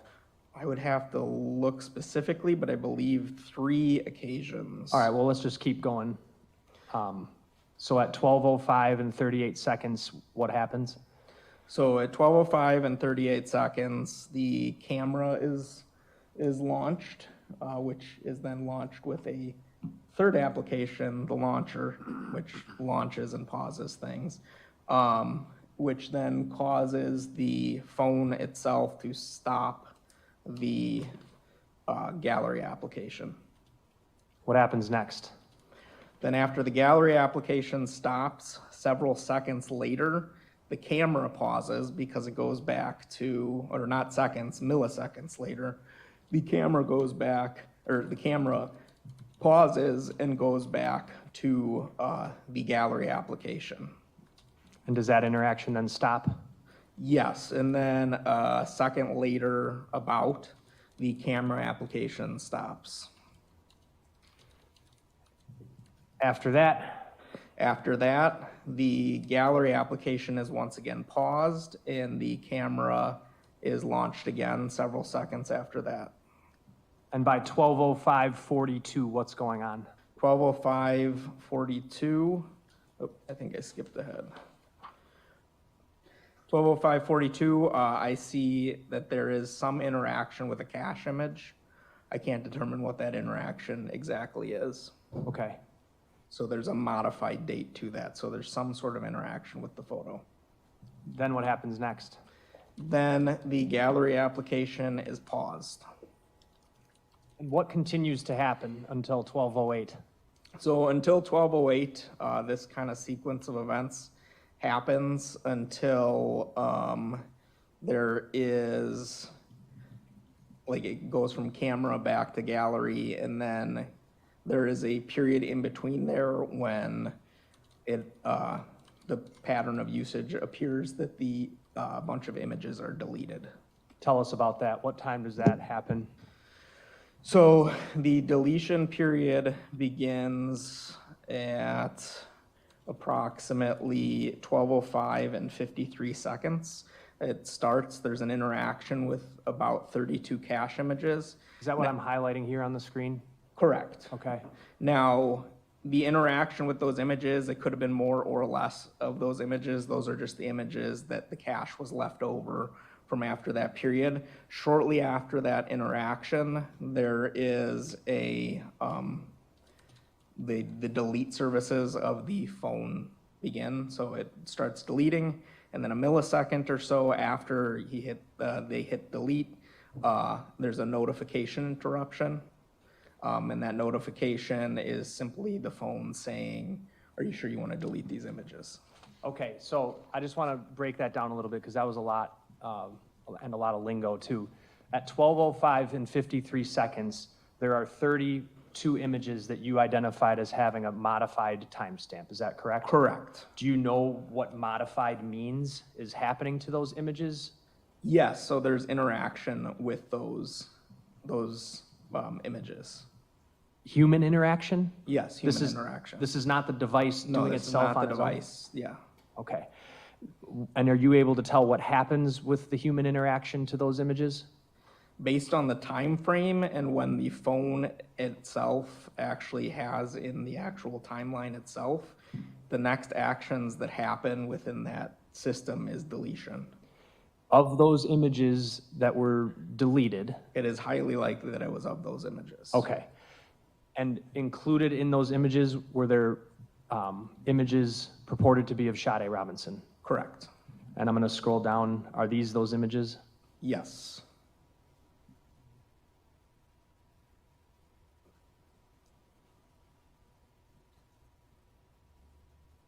This last one was modified, correct? For Correct, yeah. purposes of presentation? Yes. All right.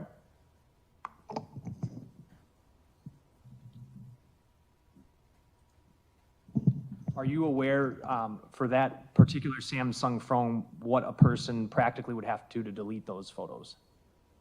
So yes, I did actually a lot of tests with this with an actual Samsung S22, so I could verify what I'm talking about.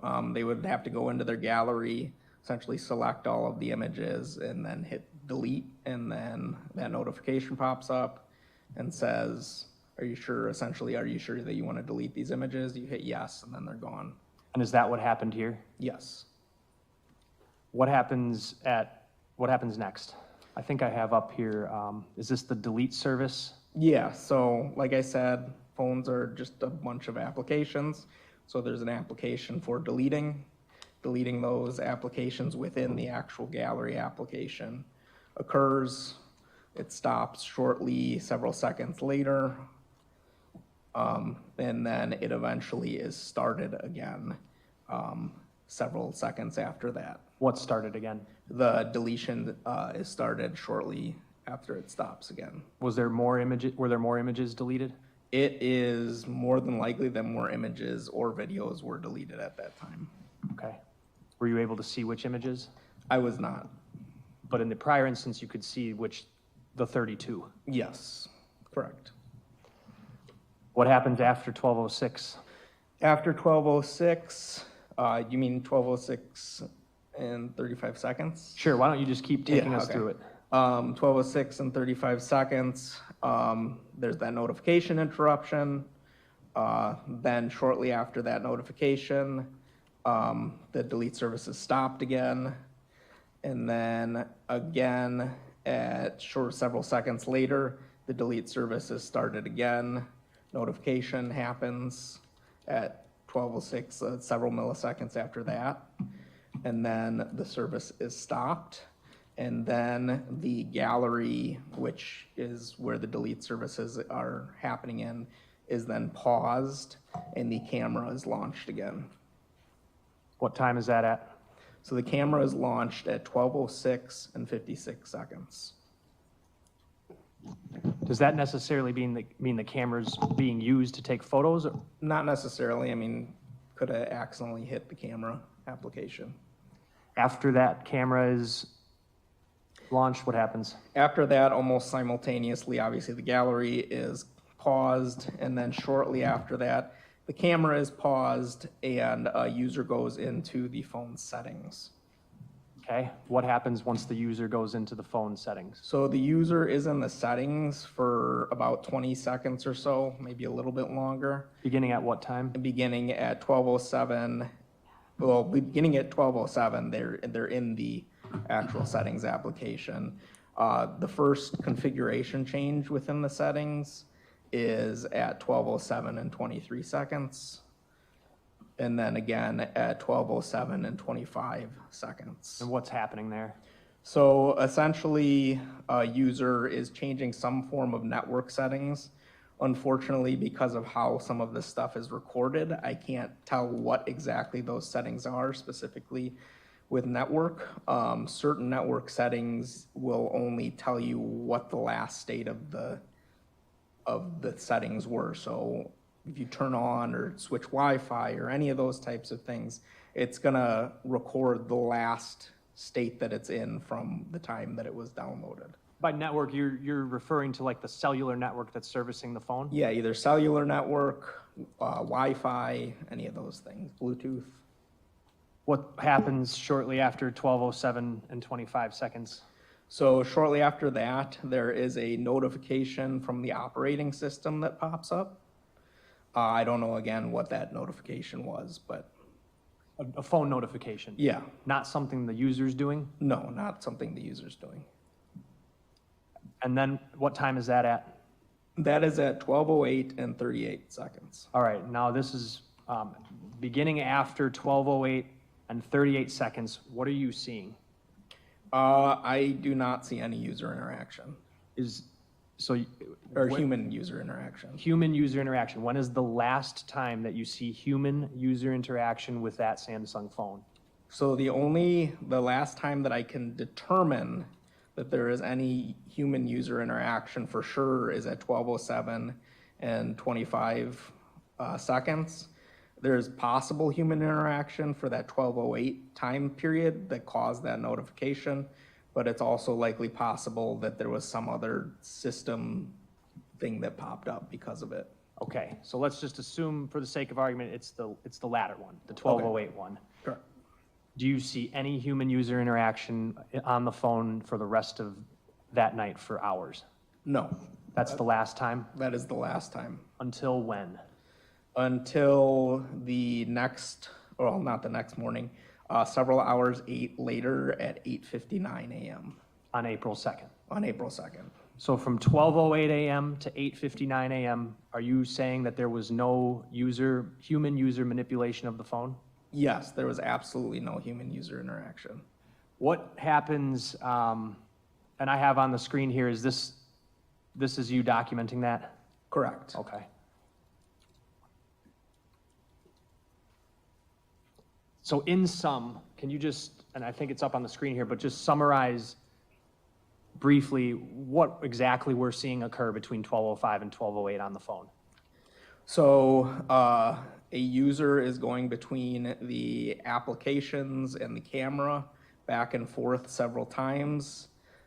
Then they begin deleting things, and then there are some form of configuration changes in the settings, and the phone is not interacted with After 12:08? after 12:08.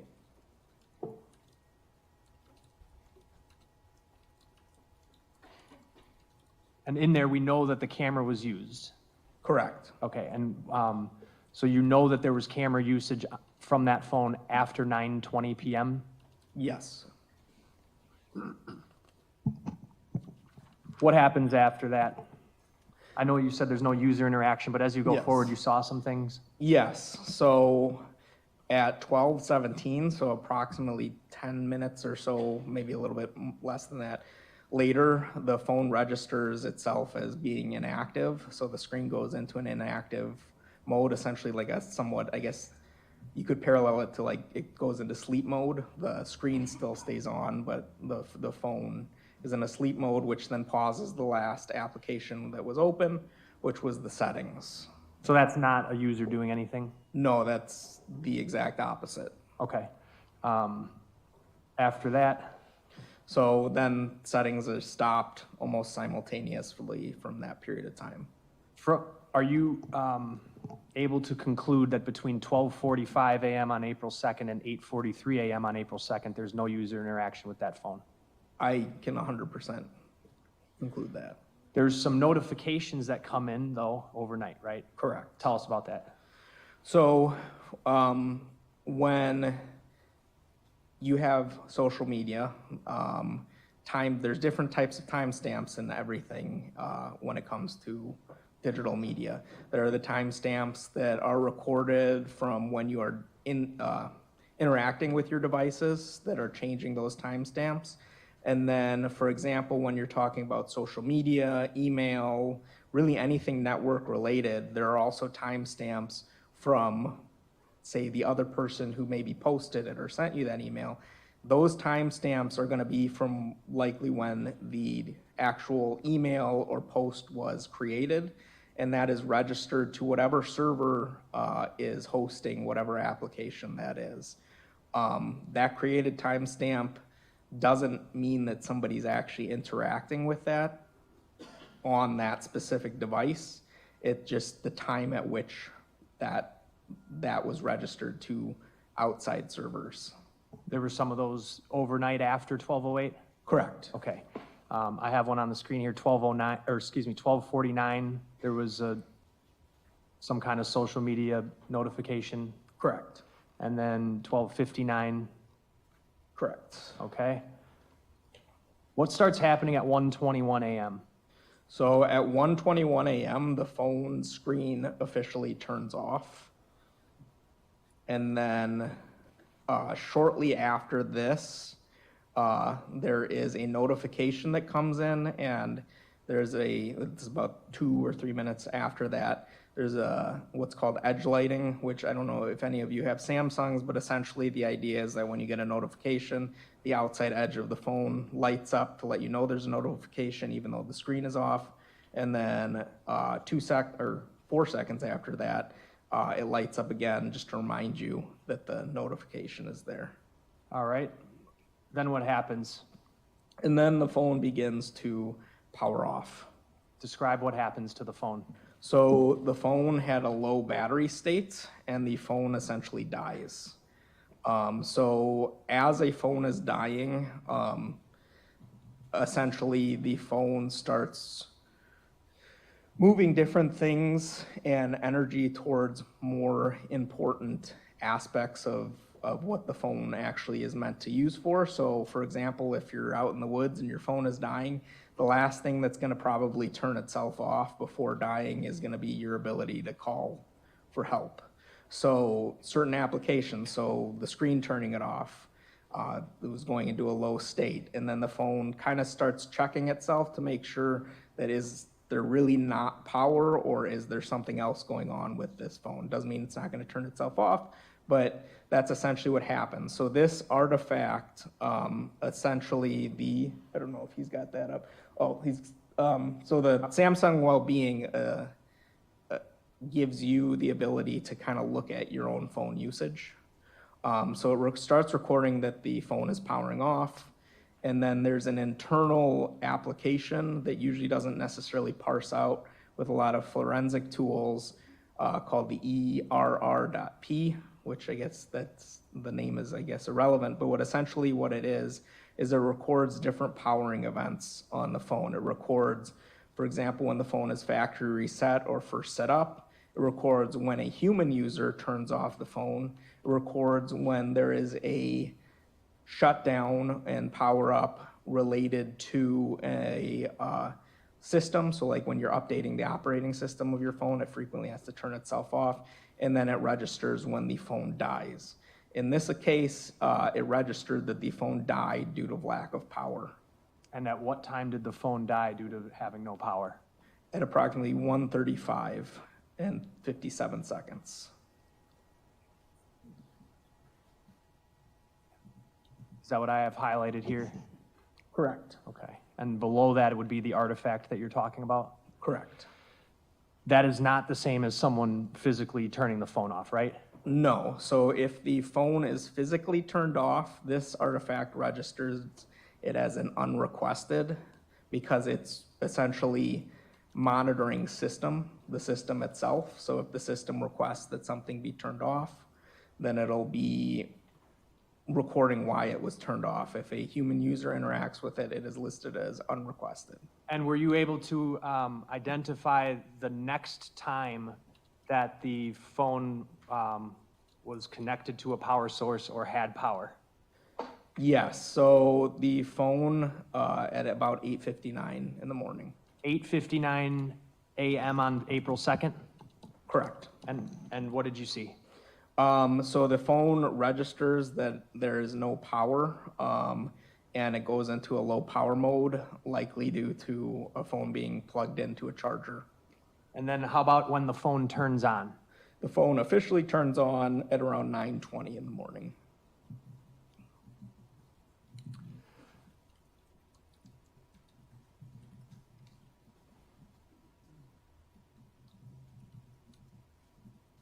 All right, and throughout the night, there were other notifications, right? But the phone was off? Correct. And when you're seeing those notifications in the phone, are you seeing, obviously, the time they would have then or gotten to the phone, or what? No, we are seeing the time that those were created. All right, so I have one up here, for example, at 2:09:32, the phone would have been dead, right? Correct. But nevertheless, you're seeing this Facebook notification that I have highlighted here. Yes, so that would be the created time of that post on the news feed. The created time on Facebook and then it has nothing to do with the phone. No, that's relevant to Facebook. All right. Throughout the night, there was an email from Uber, correct? Correct. What time was that email sent to?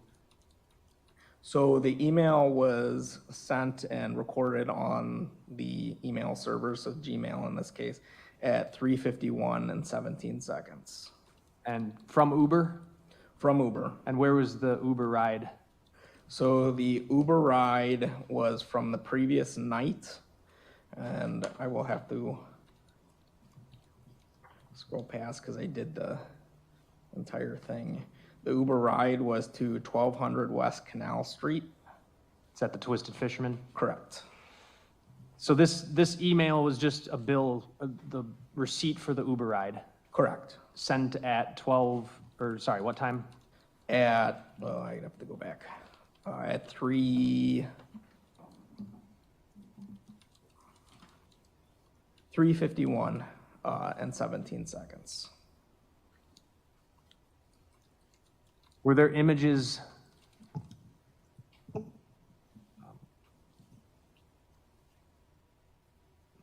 I'm sorry, there were a number of other social media notifications that you could see, correct? Yeah, throughout the early morning, there's a bunch of Facebook notifications or Facebook newsfeed. But again, the phone's off at that time? Okay.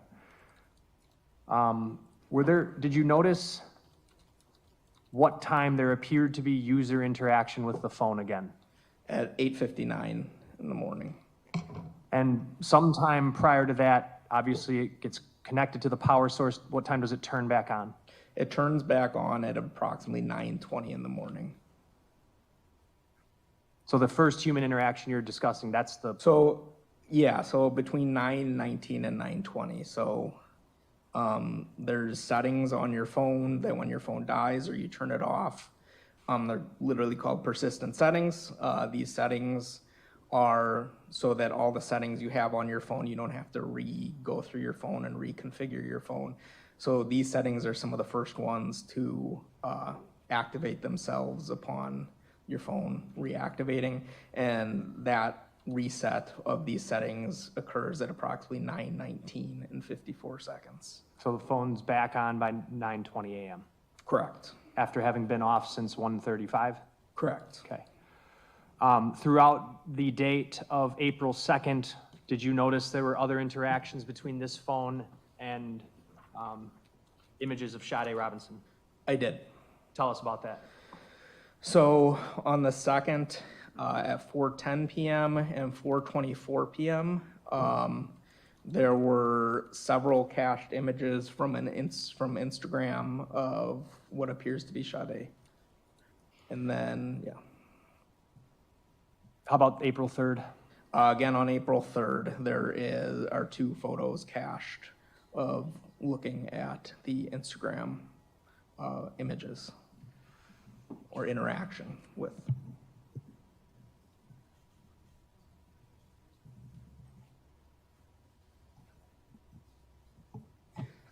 All right, let's move on to the computer tower. What did you notice on the computer tower beginning in that similar time frame shortly after midnight? So shortly after midnight, there's a user on Netflix, and at approximately 12:07 and 38 seconds, they search within Netflix Love Death, which brings them to the Netflix show Love, Death, and Robots.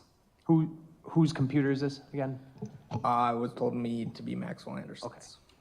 Okay. So the computer goes to Netflix at 12:07 and puts on a show, Love, Death, and Robots? Correct. And then tell us what you're able to see about what happens with Netflix and what you were able to determine is specific user interaction and when that stops. Sure.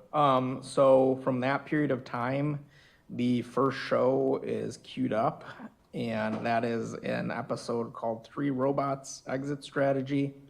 After this, the user several seconds later transitions to another episode called Bad Traveling. The show begins to play several seconds after that. What time is this at? That is at 12:07 and 50 seconds. Okay, then what? Then shortly after that show ends, the next episode begins to autoplay. This would be the episode, The Very Pulse of the Machine. At what time? That is at 12:08 and, 12:08 and 16 seconds. Okay. That was not user interaction, that was Netflix auto playing? Yes. Okay, then what? Then around a dozen minutes after that episode begins, its credits transfer to the Night of the Mini Dead, which plays. It's just under 7 minutes. Again, I tested using the same browser and everything to check the properties of how Netflix worked at that time. And approximately when there is the time when Netflix starts to autoplay the next episode is when that episode starts to transition and beginning, which would be this Night of the Mini Dead. Okay, and what time is that happening at? And that is happening at 12:23 in the morning. And Is that what I have on the screen here highlighted? that is, yes, that is correct. So when's before 12:23, when is the previous last human interaction with Netflix? Before 12:23 would be around that 12:07. So from 12:07 to 12:23, Netflix is just playing on the computer, and then at 12:23, is there human interaction at 12:23 or no? At 12:23, shortly thereafter, well, no, not at 12:23. Shortly after that, there is user interaction about 5 minutes after that. At what time? At 12:28 and 11 minutes. And he puts on an episode of what? An episode of Three Body Problem, which is a suggested show under Love, Death, and Robots.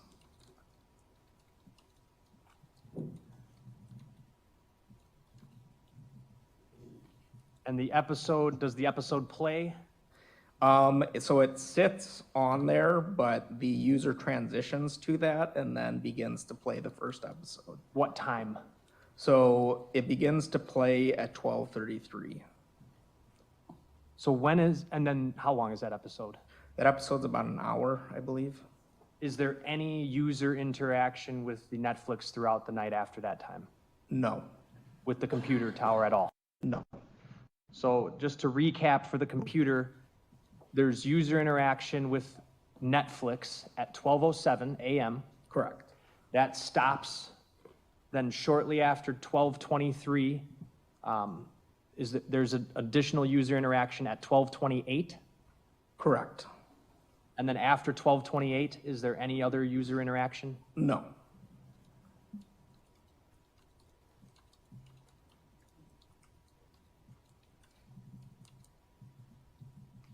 Any user interaction with the computer tower whatsoever between 12:45 a.m. and 8:43 a.m.?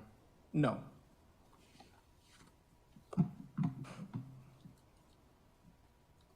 There's stuff going on in the background of the computer, though? Correct. Can you summarize that? Yes. So, there's a lot of system activity with a computer that's tied to the internet.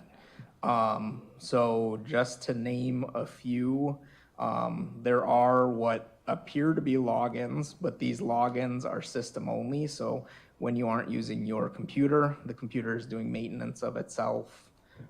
So it's logging in and out. There's different security IDs. So one of the ones that I have down here listed is it's a Windows event log 4625. And it's a type 5 service, which is again, operating system only, not human interaction. What ties further is the Wi-Fi lease is up. So essentially at about, what time was that? About 2:35 a.m. in the morning, the internal IP address for the computer itself's Wi-Fi lease expires. So what this essentially means is there's different types of networks. You have your internal network, then you have your external network, internet, and all of that stuff. In the internal network, in all networks, there's a finite amount of IP addresses. So what your router does is it cycles through these things, and your router has basically this dynamic host inside of it that reassigns things IP addresses. And the reason you need an IP address is it's essentially, if you think of your house or your apartment, it's that number on there so that the traffic knows where to go. So at about 2:35 in the morning, the lease expires. It appears that this the router for this was only set up to have about an hour period, which is fairly short, which causes interruptions with like streaming and things like that, which would be the reason why Netflix stops at that exact time, because it can't reach out to Netflix because it doesn't have an IP address for a millisecond or two to pull the next episode. So when the episode is started at 12:28 a.m., well, first of all, are you aware if Netflix will just continue to play the next episode? Yeah, Netflix plays 3 episodes on average, unless you change the settings, but it will auto play 3 episodes and then do the whole "are you still there" kind of thing. Is that what was happening here? Correct. Okay.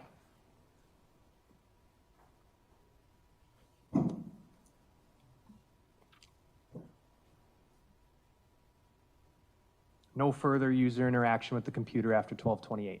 Correct.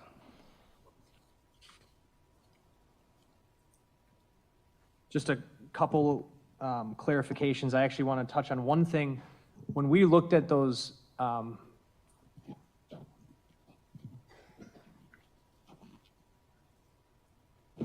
when we looked at some of those cached images from the phone, a lot of those have it's like a created date that says January 1st, 1970. Correct. Can you tell the jury what that's about? So in computing, computers obviously don't understand time, so they need a time frame from which to start. So there's different things that in computing is called epochs. So they pick a specific time in history that creates essentially a calculation from how far from that date we are currently now. So when there are no actual dates, it will revert back to that epoch time. So, and off the top of my head, I couldn't tell you which type of epoch it is, but I believe it's potentially the Unix epoch time of 1/1/1970, which essentially means there's no date.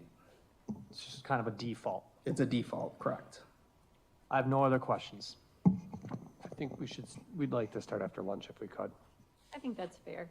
It's 10 minutes to noon, so we will take a break at this point. Remember the admonitions. Remember, no communication between each other about this case, no discussion with family or friends, no posting, no emailing, no texting about anything to do with this trial. Wear your juror badges prominently. Don't do any investigation. Put it completely out of your mind till you come back this afternoon. This afternoon, we can kick up at 1:30? 1:30, Judge. 1:30. So we'll have the door open before that. Hopefully you'll all be back on time so that we can get started right at 1:30. Okay, thanks everybody. Just leave your notebooks on your seat.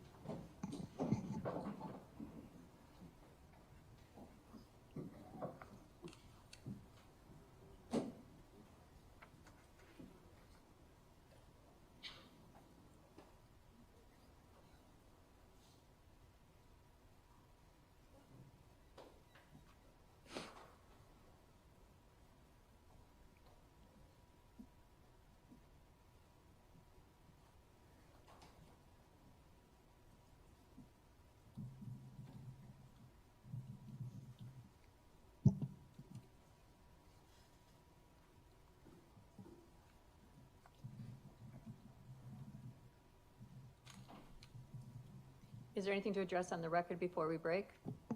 I would just, for purposes of planning, inform the court that I only have one more witness.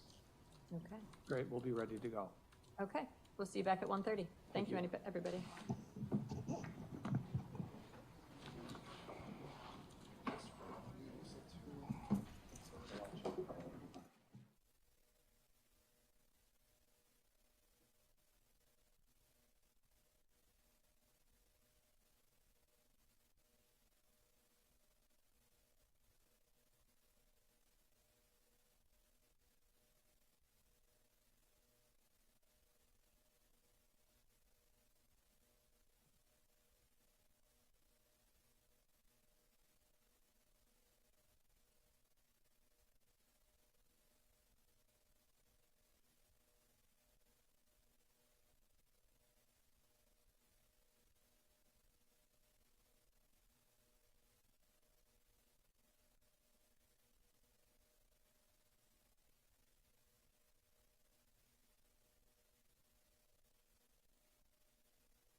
so you said you're like a forensic expert on these types of analysis, right? Yeah, forensic examiner.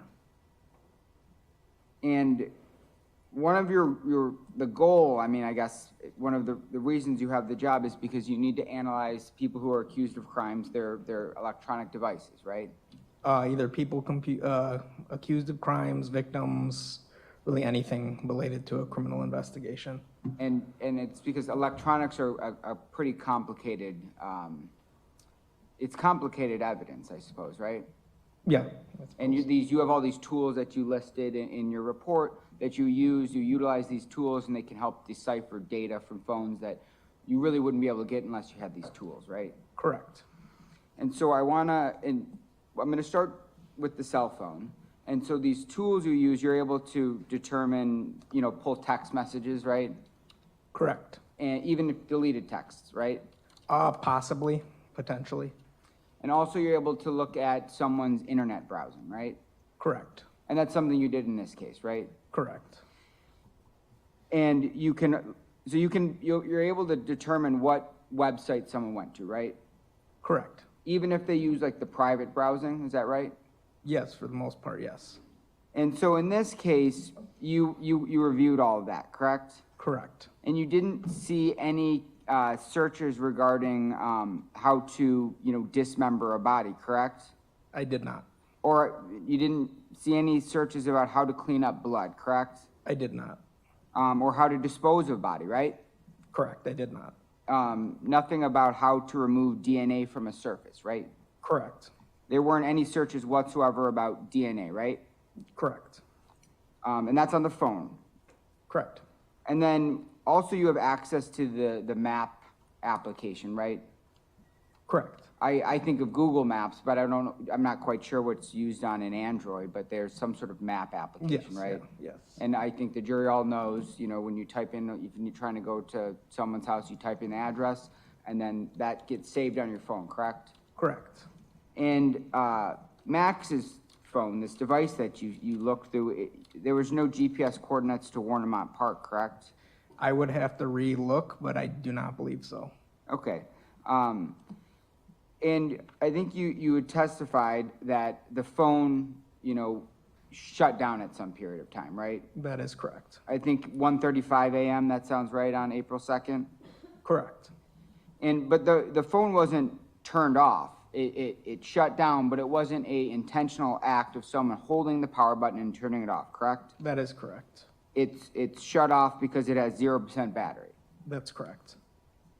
So perhaps, the user fell asleep or forgot to plug it in, right? Anything's possible. And the data I guess you pulled, was there a certain time frame that you're looking at from this date to this date? So the primary time that I was told was primarily the 12:45 a.m. to, I want to say 8, I would have to look specifically, but I believe it was like 8:50, 8:45 a.m. and just the time surrounding that. Okay, so you're not looking at data like before April 1st, right? Oh, I guess you are, because I guess there's some text messages before that. Correct, yes, yes. Like there's not, you weren't looking at data from like early March or February, right? Correct. So if like the phone had the user had a repeated pattern of their phone dying, that's not something you would have seen. Well, I did see that on the records, that ERP is just a long list of all the power events. And it died on April 4th as well, right? Yeah, it died on April 4th. Okay, so more than once this phone is dying, right? Correct. It's not just isolated incident to April 2nd, right? Correct.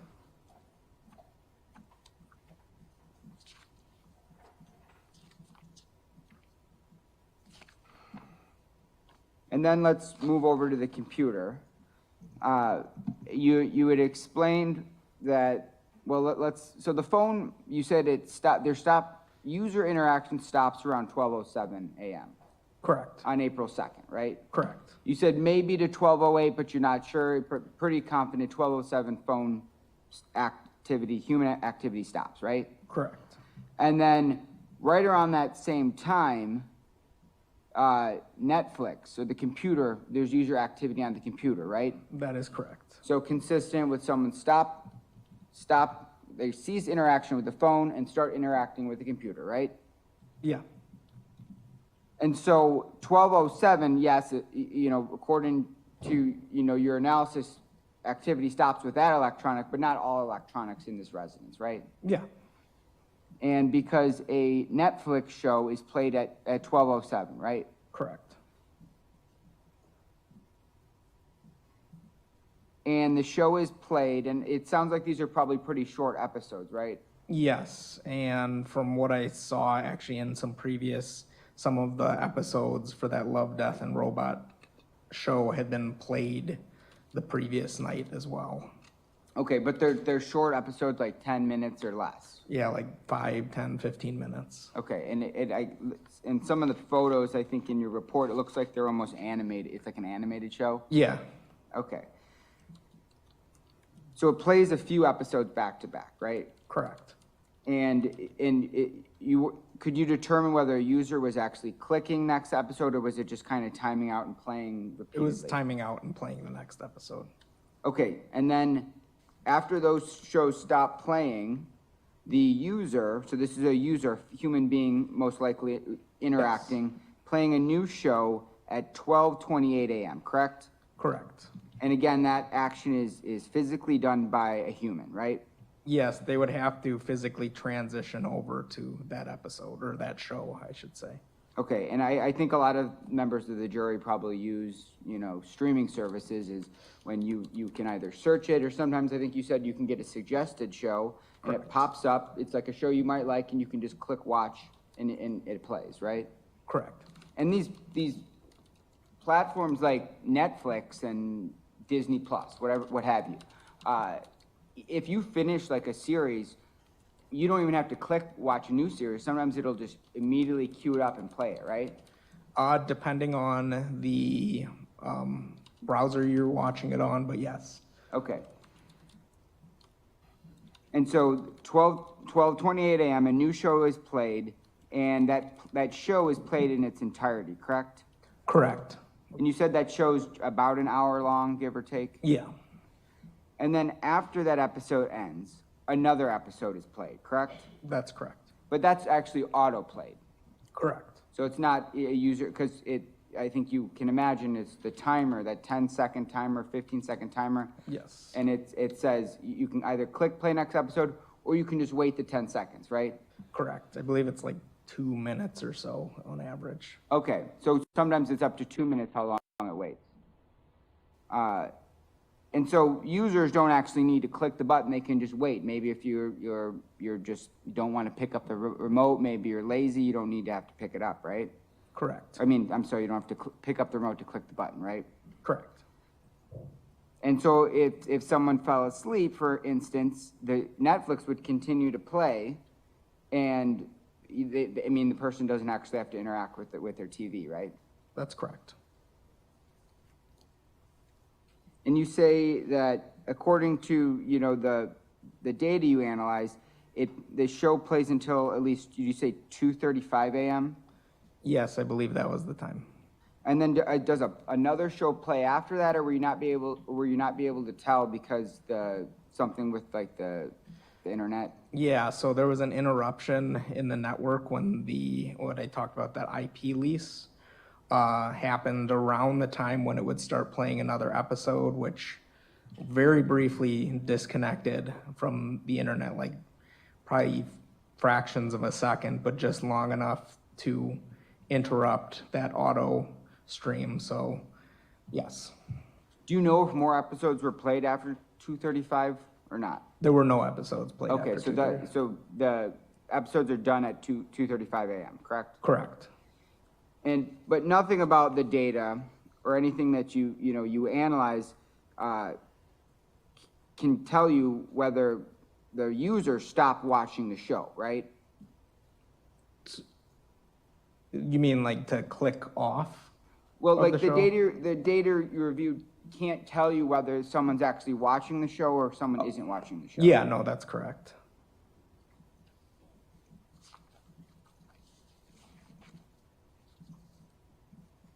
And then also, with your tools, you're able to look at internet searches, correct? Correct. On the computer, I mean. Yes, that's correct. It could be either Safari, Google Chrome, whatever internet, browser people prefer, right? That's correct. And in a part of your job and in your experience, you've seen in criminal investigations where a user is, looking up things that, are consistent with them committing a crime, right? Correct. Or trying to conceal a crime, right? Correct. And that goes back to what I was talking about earlier about, how to dispose of a body, right? Correct. And were you aware of any facts regarding this case before you started your analysis, or you just going blank? Very brief facts, pretty much. I mean, nothing, like no real in-depth facts. But had you seen news articles about it? Yeah, pretty much just whatever everybody else was seeing was what I knew about the case. Yeah, everybody else, because it was over social media, Facebook, Instagram, right? Correct, correct. And sometimes, if you look on your Instagram feed, you'll see, a news story come up, right? Correct. And when you looked at, this Max's computer, you didn't see any information about how to remove DNA or how to clean up a crime scene, right? I did not know. And again, forensic investigators often rely heavily on history to evaluate intent, correct? Correct. And again, you found no search history on the computer consistent with planning or committing a crime, right? I did not. And just briefly here, you said that there were photos deleted. You could conclude that, right? Yes, yes. And you included some photos that were deleted in your report of Sade, right? Correct. But there was other photos that were deleted as well. Correct. Did you say there was 32 in total deleted? So there were 32 cache photos.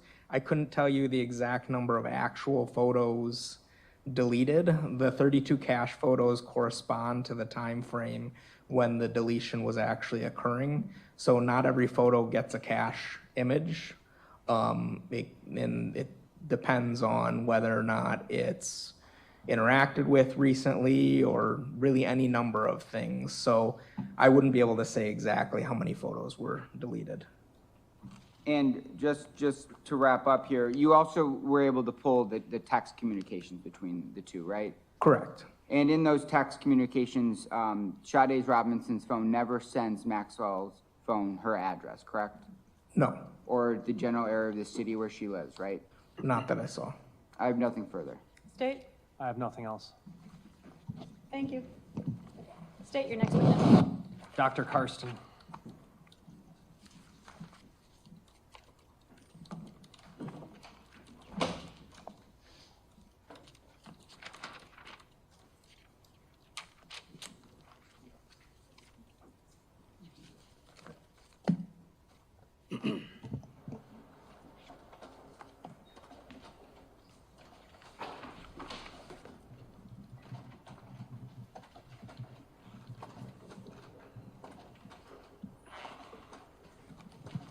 Do you solemnly swear that the testimony you give in this matter will be the truth, the whole truth, and nothing but the truth, so help you God? I do.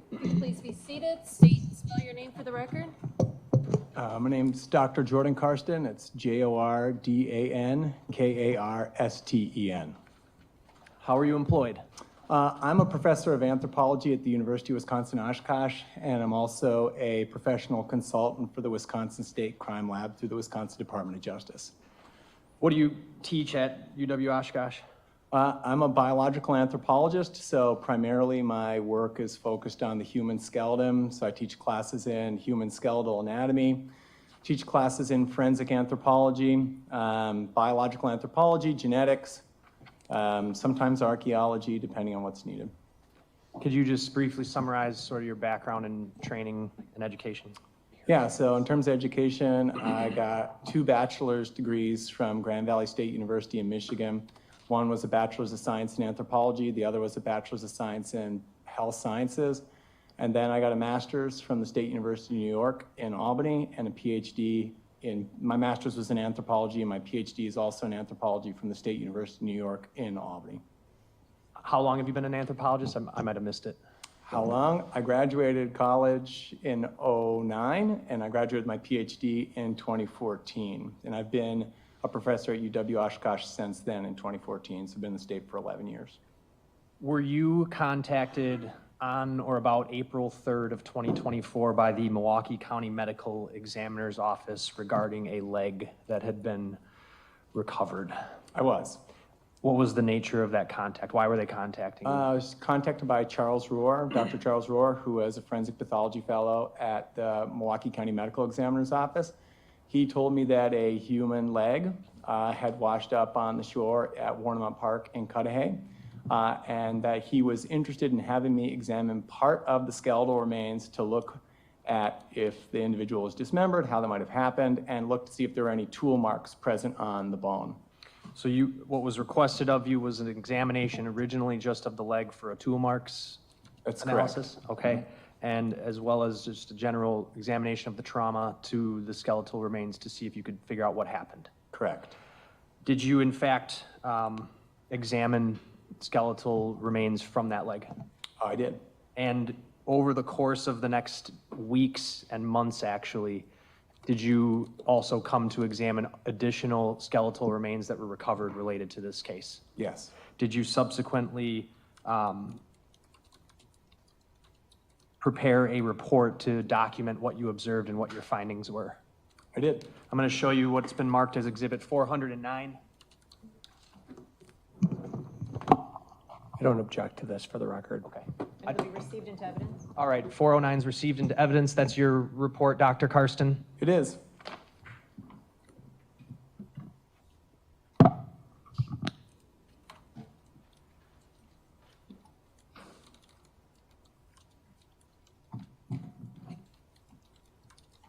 I am going to pull it up on the screen next to you, and I would like to go through it with you in summation.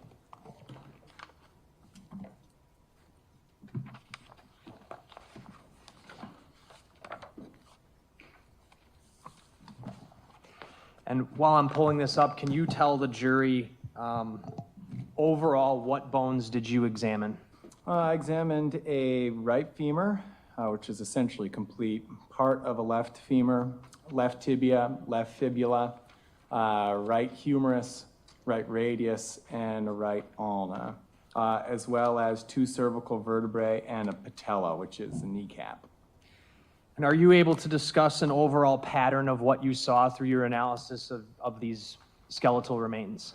Yeah, so overall pattern is the majority of the remains had some type of blunt force trauma, which had fractured the bones. And many of the bones had cut marks, and the cut marks themselves were superficial. They had what I call a V-shaped kerf. The kerf is the incision on bone, and so it was shallow, shaped as a V, and fairly regular walls. And those cut marks were found at locations across different bones, primarily in places where there are areas of muscle attachment and connective tissue attachment. Okay, and did the fact that those cut marks to the bones were in those locations suggest anything to you? It's consistent with the manipulation of soft tissue and dismemberment. Were you able to examine or come to any kind of conclusions as to what kind of blades were used? All I can say is that whatever caused the sharp force trauma, the blade itself had a V shape to it, and it was not serrated. So a serrated knife, like a steak knife, will produce a kerf, an incision in bone that's irregular. And this incision was not irregular. It was kind of uniform. On any of them? For all of them. There was no irregular aspect to the curves. And based on the size of those cut marks and V-shaped markings, are you able to come to any conclusions about the size of the knife used?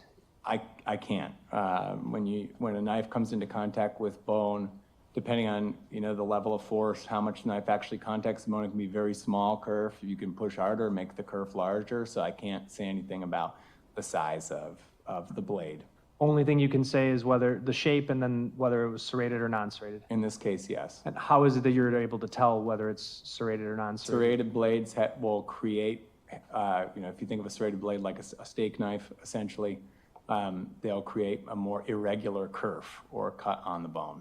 You may have mentioned this, but can you give some examples of some types of non-serrated blades? Sure, like a paring knife would be a good example. You have plenty of blades in kitchens that are non-serrated, simple blades. I mean, you could have a, you know, like a, say a fishing knife you'd use to, you know, to fillet a fish would also typically be a non-serrated blade. Were you able to identify blunt force trauma to any of the limbs? Yes, on many of them. Okay. I'm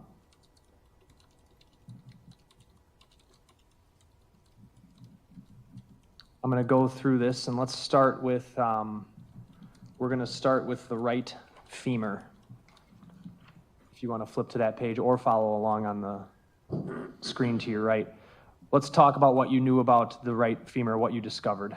Sure. So for the right femur itself, it has evidence of blunt force trauma. I don't know if we can go forward. Is that possible? So if you go to figure 1, you can see the complete right femur.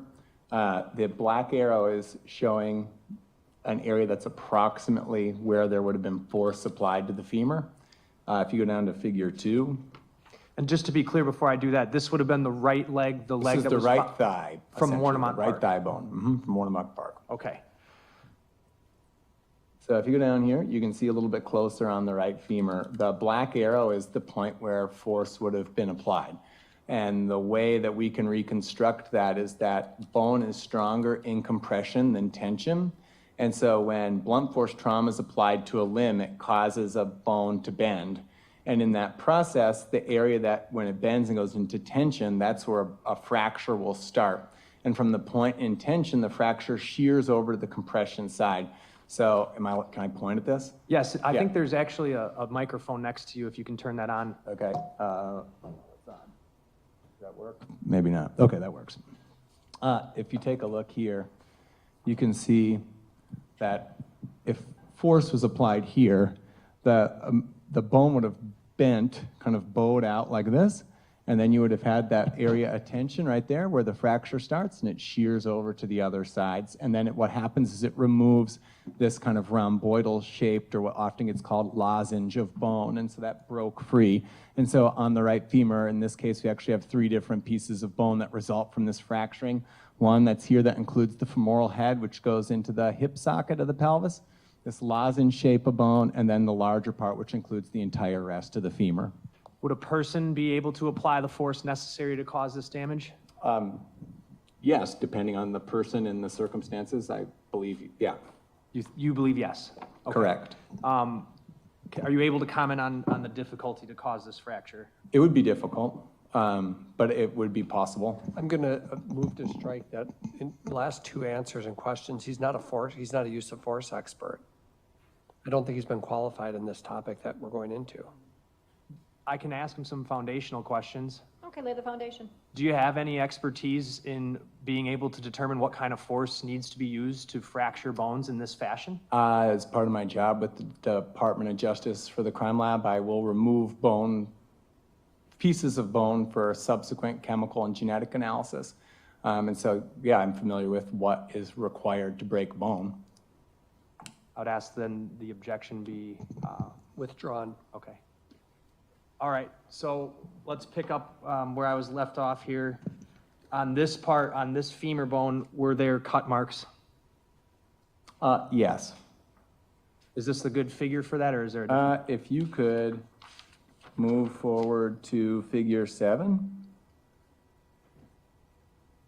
So on figure 7, you can see a close-up of the lozenge shape of bone. And then on the opposite side where the black arrows are, you can see a series of superficial cut marks. These are on an area that's called the linea aspera, and it is an area of muscle and connective tissue attachment. And would the location of those cut marks suggest what soft tissue would have been being cut? There are many, many muscles and aspects of connective tissue that connect there. You couldn't say exactly what. What part of the body is this, I guess? This is on the posterior side of your thigh. So by your hip? Below that. Below your hip, okay. Back of the leg, essentially, back of the upper leg. Let's go to figure 11.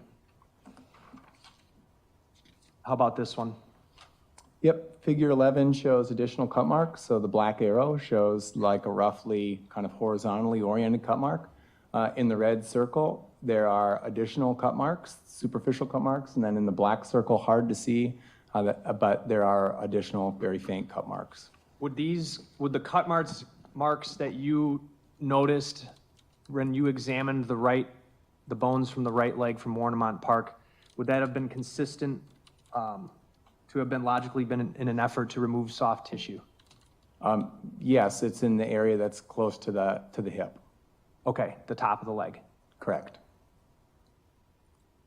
Are you able to tell whether the blunt force trauma to the bones, like we saw before, occurred before or after the sharp force trauma to the tissues? For these, I cannot say. You are able to conclude that it was the blunt force trauma that caused the fractures? Yes. All right, anything else about the right femur? Figure 12 shows an additional couple of cut marks. Okay. This is on the front side, anterior side of the femur, in an area that's known as the intertrochanteric line, which is another area of ligamentous and muscle attachment. If you go to figure 13, you'll see even more cut marks. This is on the lateral side of the proximal femur, so the part that's closest to your hip. The black, red, and blue arrows all point to individual cut marks on that figure. And then on figure 14, up on an area that's known as the greater trochanter of the femur, which is another muscle attachment, an area of connective tissue attachment, you can see more cut marks, superficial ones with the red arrows, and then with the blue arrow, you can actually see one where the cut mark has kind of peeled back the bone. And so that cut mark must have been delivered in a kind of up, kind of above body to below, so what we call superior to inferior direction. Would it be fair to say that the cut marks you observed were generally concentrated, towards the transection end of the leg? Not just in the, I wouldn't say like in the hip. Okay. It's from kind of the upper third of the leg is where we are finding the cut marks. All right, let's move on to the left tibia. What did you observe about the left tibia? The left tibia has one aspect of blunt force trauma. So if you look at figure 16, you can see the tibia is separated and the tibia is the shin bone. Figure 16, that's the upper part of the tibia, so that kind of plateau area is what makes up your knee. And then if you go down to figures 18, you can see on the left, that's the upper part of the tibia. In the middle and removed, that's this lozenge shape of kind of rhomboidal shaped bone that gets removed during bending fractures caused by blunt force trauma. And then on the right is a shaft of the tibia. And then if you go to figure 19, you can see without that lozenge shape how it goes back together. And if you go to figure 20, you can see that lozenge shape is replaceable into the break. And so in this case, if you could go back to figure 19 quickly, where that black arrow is, that's where the force would have been applied. So this is on the medial side, so the inner side of the leg, with the force moving from the inner side of the leg to the outer, what we'd say is medial lateral force. And so it broke on the far side away from the arrow. You used the term butterfly fracture here in the description. What is that? Butterfly fracture is a term we just used for these fractures where bending of the bone has that lozenge-shaped breakaway. And so it tends to break away this rhomboidal piece of bone that kind of looks like one wing of a butterfly. Okay.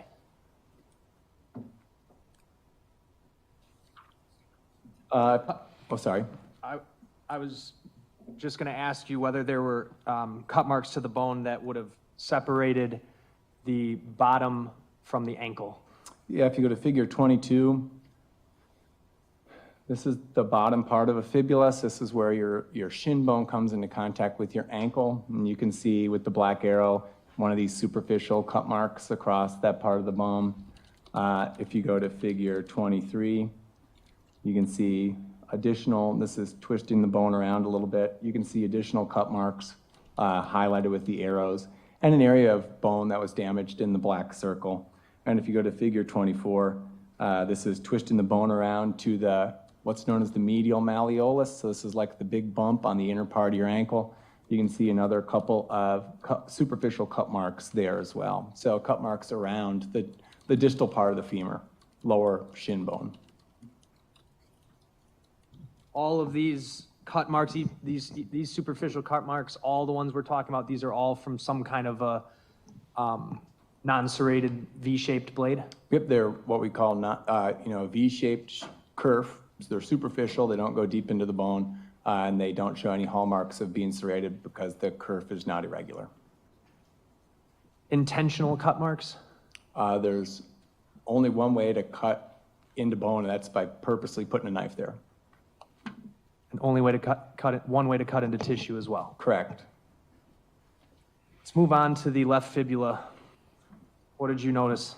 Left fibula has 2 instances of blunt force trauma. If you look at figure 25, you can see with the black arrows, the area where the force would have been applied, and it's just like the pictures we've seen so far.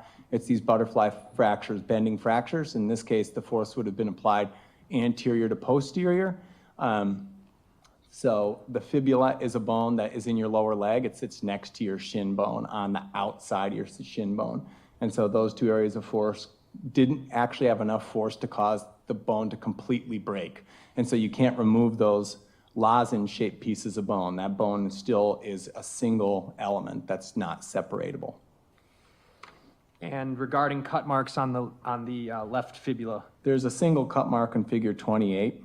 So this is an area that's just above what's known as the lateral malleolus. And so that is the bump on the outer side of your ankle. And just above it, where the black arrow is, you can see another one of these kind of horizontally oriented superficial cut marks with a V-shaped curve. Anything else about the left fibula? No. All right. The right humerus, what's the humerus? Humerus is the bone of the upper arm. Let's talk about the right humerus. In this case, in figure 30, you can see the head of the right humerus. This is what makes up your shoulder joint from your upper arm. Only that is present here, and there is a fracture to the bone that's removed it from the rest of the humerus. Is the removal of the humeral head evidence of blunt force This injury? likely is, yes. Okay. Let's go to the left femur. This was the, let's talk about the left femur. Go ahead. Okay, if you go to figure 34. Sure. The proximal left femur, so the part that's closest to the hip, the head of the femur, what goes into the hip socket, is preserved, as well as part of the neck of that. But then there is what we call a comminuted fracture. And so you've got a blunt force impact that has taken the bone there and broken it up into many small pieces. And so that has destroyed, all those fragments are still adherent, the lateral side of this femur. And so force was probably applied in a superior, so upper lateral, down to inferior medial, so kind of direction. Okay. Any cut marks? On this part, the superior part of the left femur, no. If you go to figure 36, you can see additional aspects of blunt force trauma. So the black arrow shows blunt force trauma that removed a lozenge shape of bone, but that was never recovered. And then the red arrow shows another one of those fractures, just like we've seen in the other pictures of this kind of butterfly fracture that was also applied to the femur. And then at the very far right side of the picture, there's another one of these bending butterfly fractures caused by blunt force trauma. And so in this femur, we've got at least 4 instances of blunt force trauma to the left femur. And how many of those instances were consistent with the right femur? They're in very different places than the right femur. Okay. Any evidence of cut marks? Yes, if you go to figure 42. So every black arrow is a superficial cut mark on the anterior femur. There's at least 11 superficial cut marks there. In this picture, there are 7 that are highlighted. If you go to figure 43, you can see one of these a little bit more close up. In this case, that cut mark exhibits what we call kerf flare. And so that is where you can see the cut marks are almost superimposed one on the other. And this is something that you see when a non-serrated blade is used in a sawing motion. All right, so this was evidence that there was a sawing motion to cut the tissue around the femur. Correct. Okay.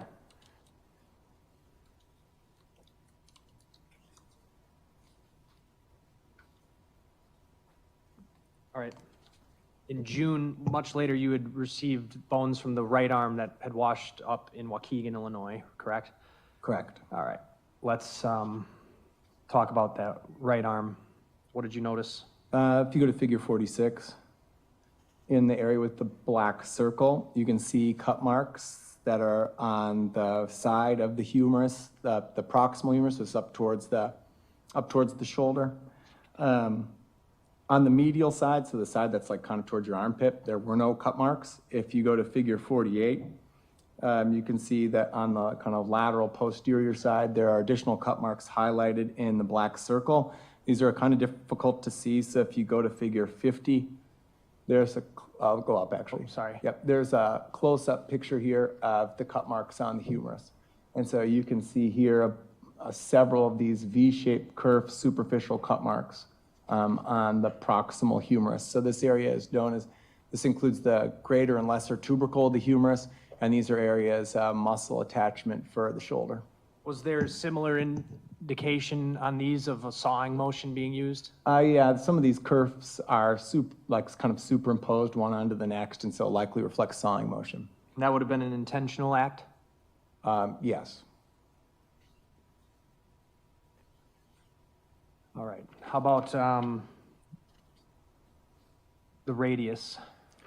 If we go to the radius, if you could look at figure 57. 57, okay. So the radius is a bone of the forearm. And on figure 57, you can see the black arrows highlighting a single superficial cut mark on the distal part of the radius. This is the part that's towards your wrist. If you then go to figure 61, you can see a close-up of that.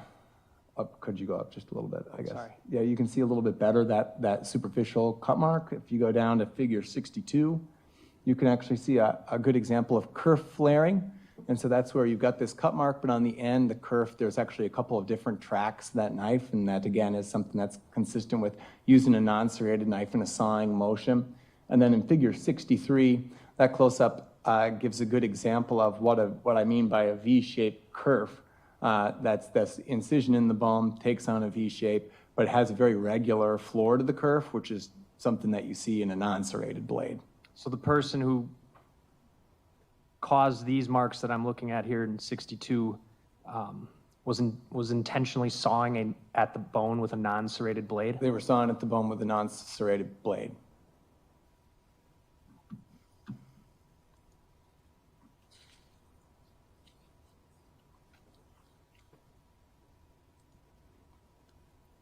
Any cut marks near the elbow? No.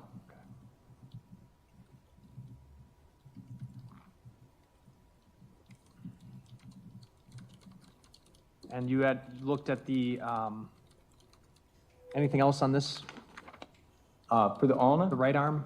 Yep, so the ulna is another bone of the forearm, makes it kind of the inner part of the forearm.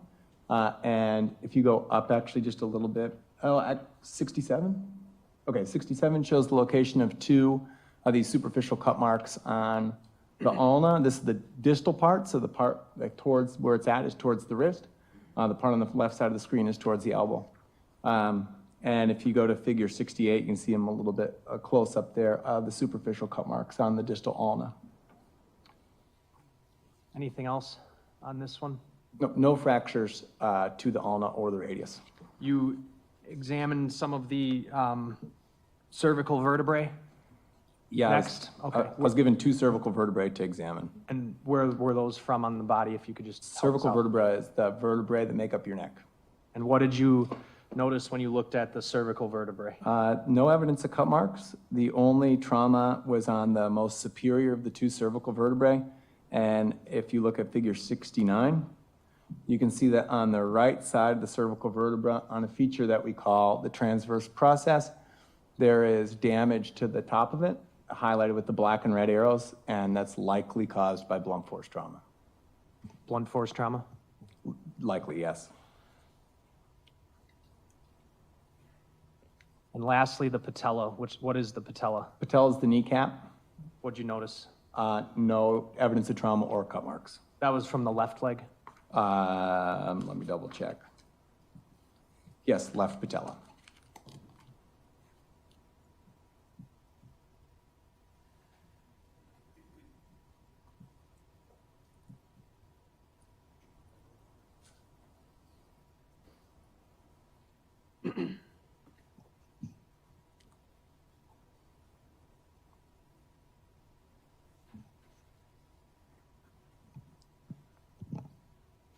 Are you aware, or can you speak on the time frame it would take a person to cause the damage that you analyzed in these figures? I don't think I could give an estimate of that.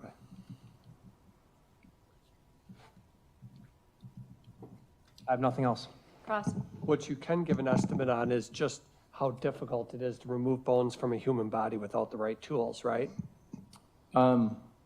You can take that down again. Okay. I have never, I mean, I've removed bones from each other with tools.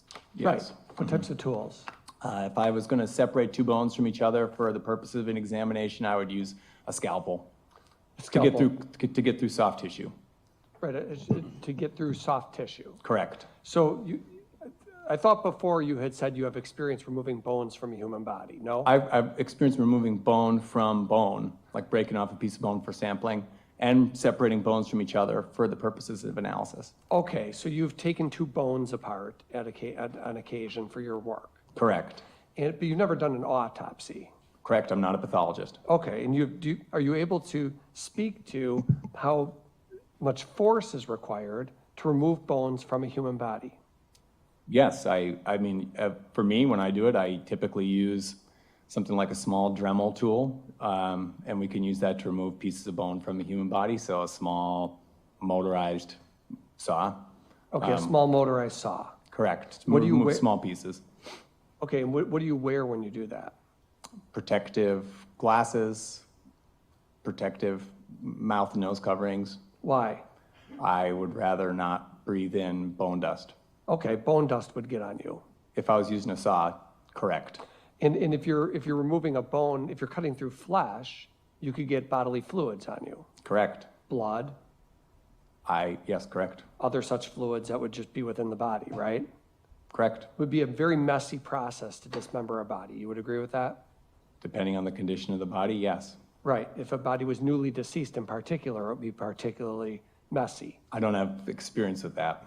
You have no experience with dismembering, taking body parts off of a newly deceased body. No, anthropologists tend to get involved when there's considerable decomposition or a complete skeletonization. And obviously things become weaker with age, right? Things degrade. Depends on the context of deposition. Well, but you would agree with that proposition, wouldn't you? That bones don't get stronger as they over time. do I they? actually disagree with that. So if you have a bone that's deposited in like say a soil matrix that has a large mineral content, I have excavated personally bones that are 6,000 years old that are heavier, beefier, and stronger than fresh bone. Got it. Here we're talking about new bones that are not 6,000 years old, sir. Correct. Okay, so these bones, as you understand it, were the bones from somebody who was recently deceased. You understand that, right? Yes, definitely. And that the bones were located out in nature, right? Yes, correct. Not in a special soil matrix. Correct. And they were found in various parts of nature, water, the woods, things like that. That's my understanding, yes. And all I'm asking you is, would you agree with me that as time goes by in those conditions, things will tend to degrade? Yes. Okay. Now, the size of the knife, or if it was a knife, you have no idea if it even was a knife, do you? It's a sharp blade. Right, it could be an axe. It would be very unlikely to be an axe. It could be an axe. To make those kind of cut marks would be very, very unlikely. Well, that's for the cut marks, but for other parts of what you looked at, it could be an axe for other things. For the blunt right? force trauma, that would definitely be a possibility. Right, where we're seeing the bone itself literally fractured, right? Correct. Because when you're telling the jury about blunt force trauma, you're talking about one of the exhibits we saw was literally part of the proximal right femur broken off, right? Correct. So you wouldn't rule out an axe on that? No, not at all. Axes can impart blunt force trauma because of their wedge-shaped action. And so if an axe is used to, and is applied with force to human bone, it doesn't necessarily make a cut. It can make it can result in strictly blunt force trauma. Were you given pictures of items that were recovered from, you understand Mr. Anderson's accused of this crime, right? Do you Yes. understand that? Were you given pictures of items that were recovered from Mr. Anderson's home and asked to offer an opinion? Let me finish. About whether these items were used in this dismemberment? Not that I have any recollection of. So no, Correct. no axe given to you to say, was this used? No, never. Or pocket knife or anything else? No. And we'd have to ask you said a forensic pathologist could speak more intelligently about the level of force you required to fracture bones, right? Yes, I would think so. For example, when you talked about the proximal right femur, you know that it's a lot of force needed to break a femur bone, right? Correct. How many hundreds of pounds of force, or you can't speak to? I couldn't say, in that bone and its mechanical properties varies person to person. Some bones are stronger than others, just Also because true. of their calcium concentration, right? Sure, yes, correct. And what you do know, or what you've been able to identify in your report, is basically, let's just go to the bottom line conclusion. Bottom line conclusion is that some sort of sharp instrument was used to remove bones from a body. Yes. Okay, you can't say that Mr. Anderson did that. No. You can't say who did it, Correct. or where it happened, Also correct. or even the item that was used for it. Also correct. Okay, that's all. State. I have nothing else. Thank you, Dr. Banks. State. The state has no more witnesses. The state rests. Okay. At this point, I need you to put your notebooks on your chairs, and you need to give me a couple minutes to address some matters, then we'll be back with you. Okay? Thank you, everybody.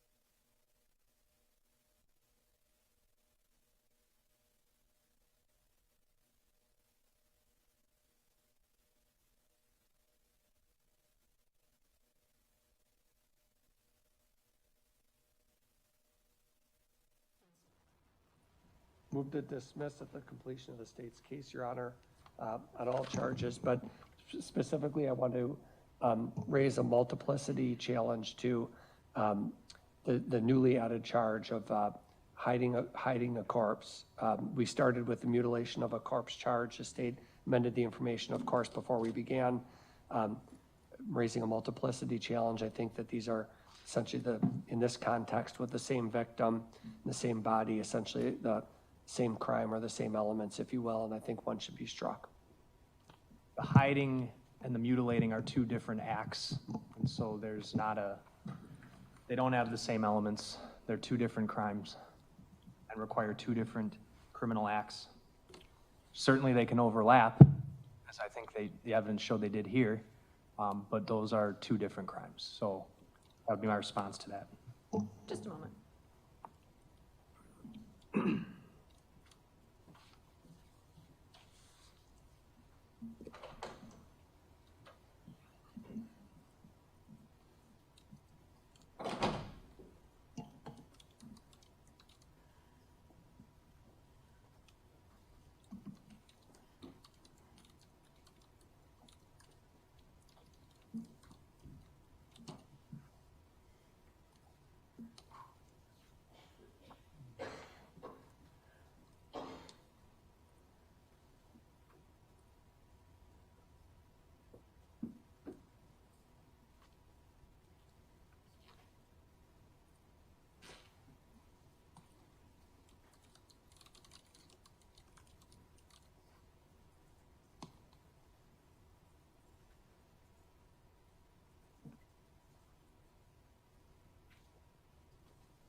Okay, so relative to multiplicity. Multiplicity exists when a defendant is charged in more than one count for a single offense. And the double jeopardy provisions of the state and federal constitutions protect a defendant from being punished twice for the same offense. Under Wisconsin law, we employ a two-pronged test to determine whether charges against a defendant are multiplicitous in nature. First, whether the charged offenses are identical in law and fact. And second, if the offenses are not identical in law and fact, whether the legislature intended the multiple offenses to be brought as a single count. In this particular case, the defense is arguing that the two counts relative to hiding or burying a corpse is charged in count 4, and count 2, mutilation of a corpse, are multiplicitous. So looking at the elements, which is one of the standards that has to be reviewed, I need to look at whether or not the offenses are identical in law and fact. As to the mutilating a corpse, there are two elements. It's first that the defendant dismembered a corpse, and second that the defendant dismembered the corpse with the intent to conceal a crime. Looking at count 4, the two elements of hiding or burying a corpse are one, that the defendant hid a corpse. Second, that the defendant hid a corpse with the intent to conceal the crime. There clearly are different elements in law relative to the two offenses. As to the difference in fact, there are different acts that would be different actions that would be involved in dismembering a corpse versus hiding a corpse. So I think in this particular matter, the two offenses are not identical in law or fact. I next need to look at whether the legislature intended that multiple offenses be brought as a single count. And in so doing, you look at whether or not the legislature, in the drafting and creation of the statutes, set out different elements under Blockberger that amounts to the fact that their intent was to allow for different crimes to be prosecuted under the same subsection. At this point in time, looking at the facts and looking at the law and doing an elements only test, I am going to find that the two offenses moving forward are not multiplicitous and that they are allowable. So I'm denying the defense motion relative to multiplicity. Defense. Yes, I made a motion for directed verdict on all counts, Your Honor. Do you wish to make any further argument? No. State. Not unless you would like an argument. No. So what I can tell you, Mr. Anderson, is at the close of the state's case in chief, what the court has to do is has to look at the evidence in the light most favorable to the state. So looking at the evidence in the light most favorable to the state, was the evidence adduced, believed, and rationally considered sufficient to prove guilt beyond a reasonable doubt? Or in other words, has the evidence that's been presented during the course of this trial in the light most favorable to the state of Wisconsin, could a reasonable jury find you guilty? Looking at the facts underlying this matter,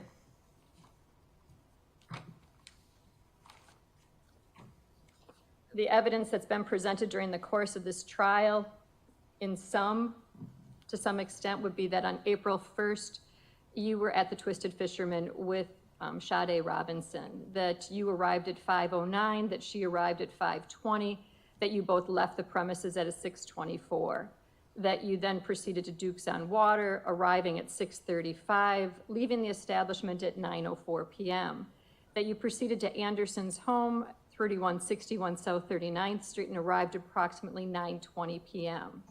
What we know is that on April 2nd of 2024, at Warnemont Park, at 2:53 a.m., the Civic arrived. At 4:32, the Civic departed. We know that on that same day, the leg of the victim was found. What we also know is that we watched a number of videos that tracked the progress of the vehicle, the Civic, around different aspects of Milwaukee. The videos at no point showed the driver or whether the driver was the sole occupant in the vehicle, at least not clearly. At 4:44 a.m., there was a white spot at a window and a lighter flashing or a lighter appearance in the driver's seat. Whether the white spot was a white hand or the white shadowing was a white person in the driver's seat, or whether that was a glove, that's going to be left to the weigher of credibility. At 7:30 a.m., we know that the Civic was set on fire behind the abandoned building. We know that the seat was in a position that fit a person who's 6'1". We know that your measurements are that on the time this happened, you were 6'1" and a weight was approximately 180 pounds. We heard the testimony that the value of the Civic was approximately $20,000. And based on the videos that were presented, a reasonable jury could conclude that that was you, that was in an approximate distance from the burning vehicle, that you left the area of the burning vehicle shortly after it appears it was set on fire, that you traversed and entered a bus at 8:07 a.m., that you exited the bus at 8:34 a.m., that you were arrested on April 4th, and during the course of the arrest, you were visibly shaking. On April 4th, 5th, and 16th, search warrants were executed at your home. At Galena Park on April 5th, there were parts of the victim that were recovered in the form of different pieces of flesh as well as a left foot. There was blanket found, small flesh, bone, and large piece of human leg on the 6th, and there were ball joints with ligaments recovered on the 7th.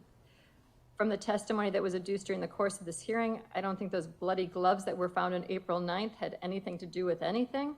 And we know that the torso with the arm were recovered on Marina Road on the 18th. We heard the testimony from the medical examiner that the death was homicide by unspecified means. And we heard the Life 360 and phone information and tracking information, which reflect that the phone of Sade remained at your house until 9:24 p.m., that the phone ultimately thereafter was not stationary, that it went down Capitol to the Mitchell Parkway to Warnemont Park, remained static at Warnemont from 2:40 to 4:33. It was in Warnemont Park, I believe, from 3 to 4:30 a.m. The last communication with the phone was on East Howard when the battery died. We know that Sade was reported missing on April 2nd, that you were the last person in communication or in presence publicly with her, that the videos of your home were poor quality. The testimony by Detective Rachel Smith was noteworthy. She indicated that she spent hundreds of hours viewing this video of your house and watching those hundreds of videos, and she basically saw the arrival at 9:20 p.m. and that the Civic departed on April 2nd at 12:47 a.m. She went through all of the testimony relative to the timing about the gate opening, the outdoor movement and gate not opening, the silhouette exiting the gate the same size as the fence at 11:25, the light going out at 11:27, 11:42 a person goes into the premises, the motion light goes on for human movement with a person the size of the fence at 11:56. At 11:58, we have human movement at the back gate area. At 12:12, we have the gate closing again.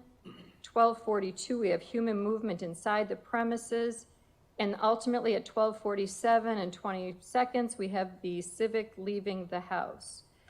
We also have the fact that on the bus video, you returned to your residence at 8:42 a.m.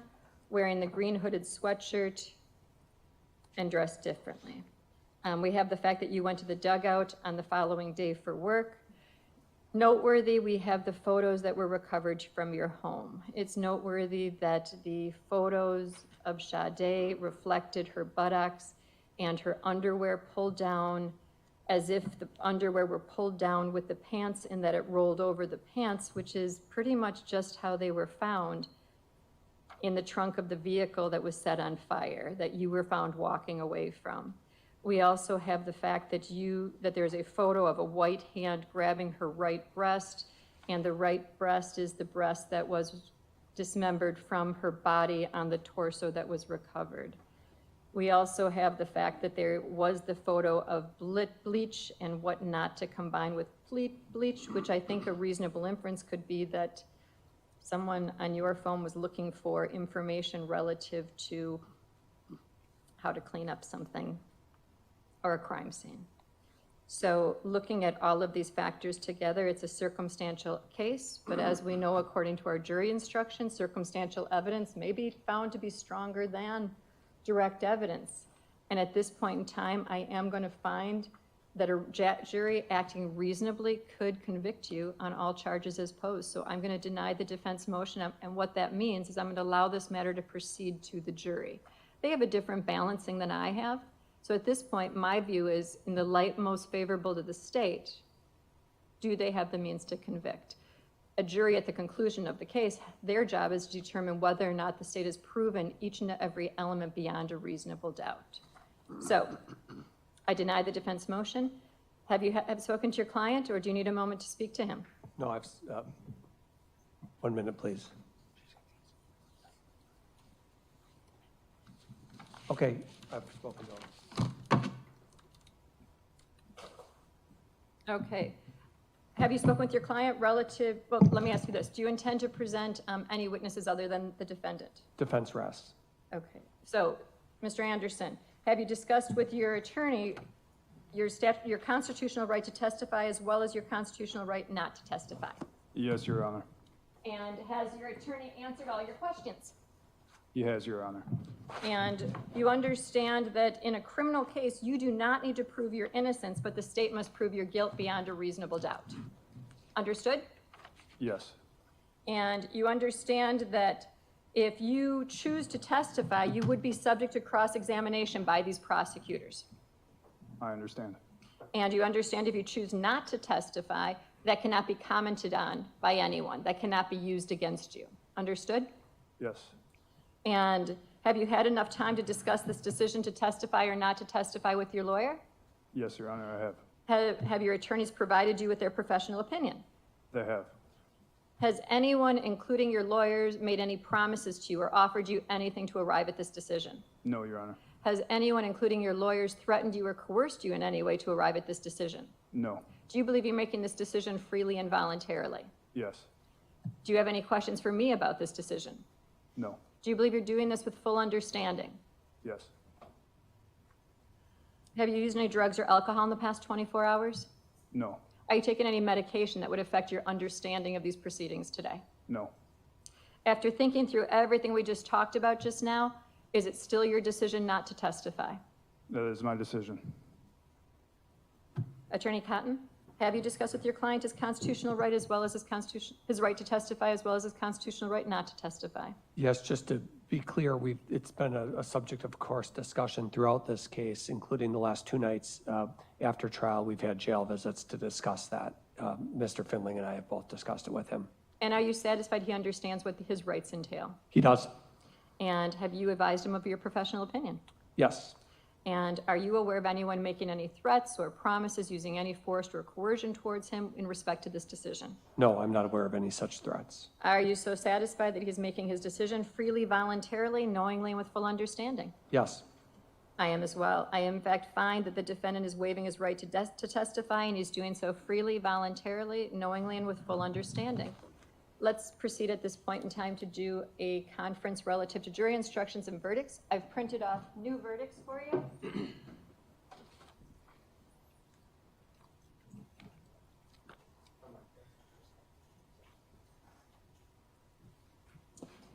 Prior to the matter being called, the state indicated they were seeking a lesser included on count 1. I did add in 1018. Is that still the state's position? It is. Defense, did you wish to be heard on that? Yes, give me 1 minute, please. Okay. It's a new development.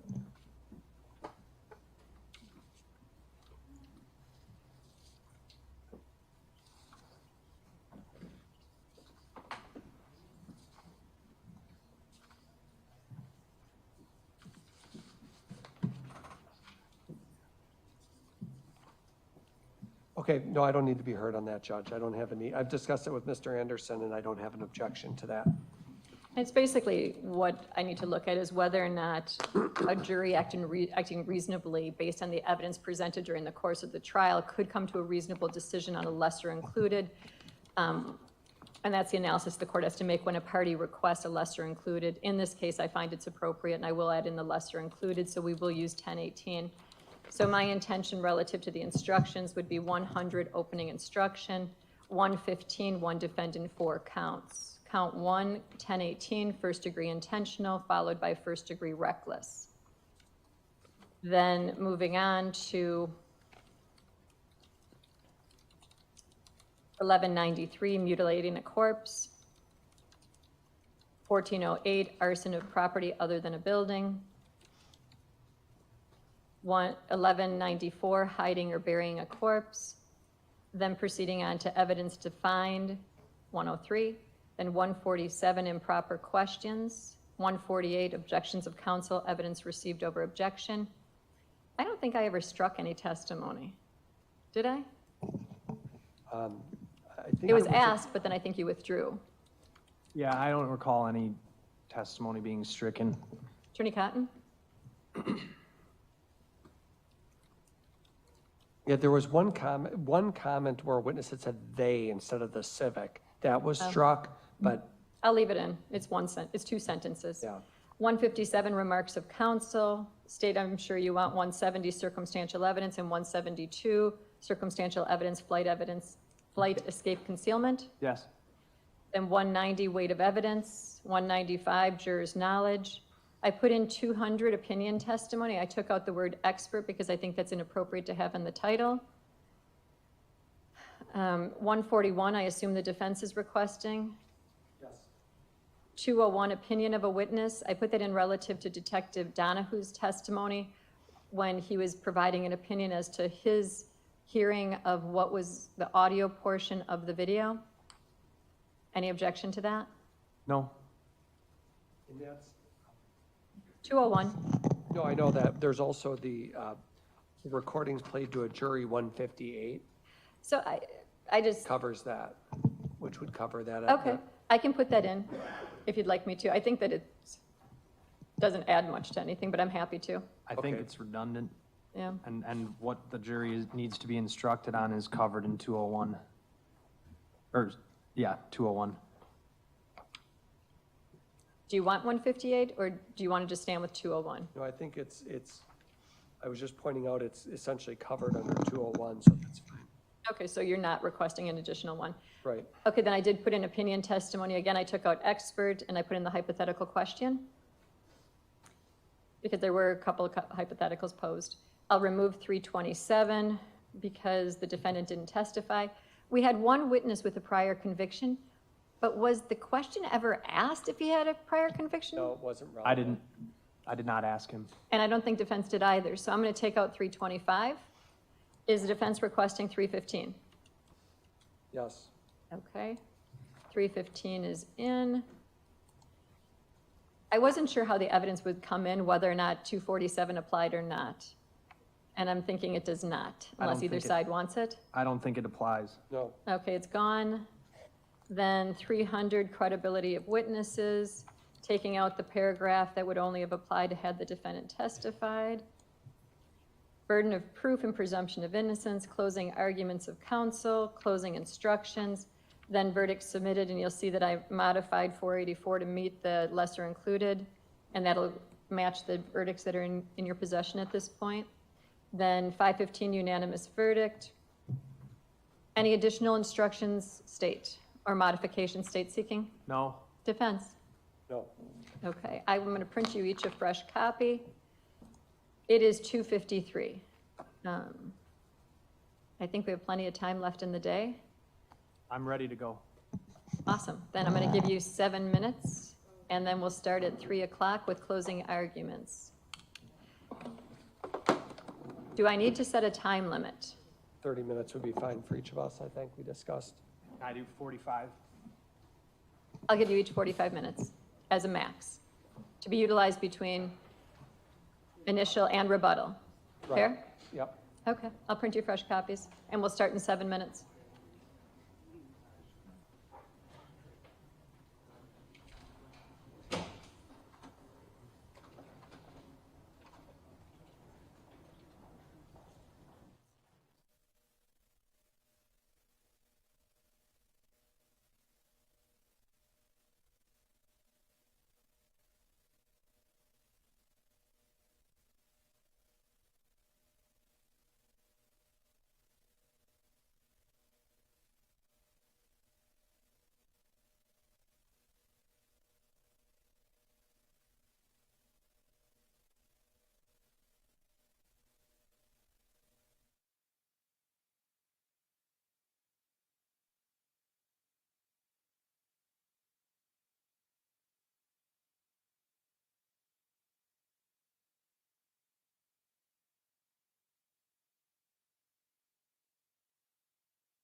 closed. So here's the plan for the afternoon. It is 3:05. I'm going to read to you the instructions, and then we're going to go into closing arguments. I've set time limits because I think it'll help on this case. So each side will have in total a maximum of 45 minutes to utilize during their closings. That's going to get us pretty close till 5 o'clock, and then we'll come back tomorrow for deliberations, okay? So, members of the jury, I will now instruct you upon the principles of law which you are to follow in considering the evidence and in reaching your verdicts. It is your duty to follow all of these instructions. Regardless of any opinion that you might have about what the law is or ought to be, you must base your verdict on the law that I give to you in these instructions. Apply the law to the facts in this case which have been properly proven by the evidence.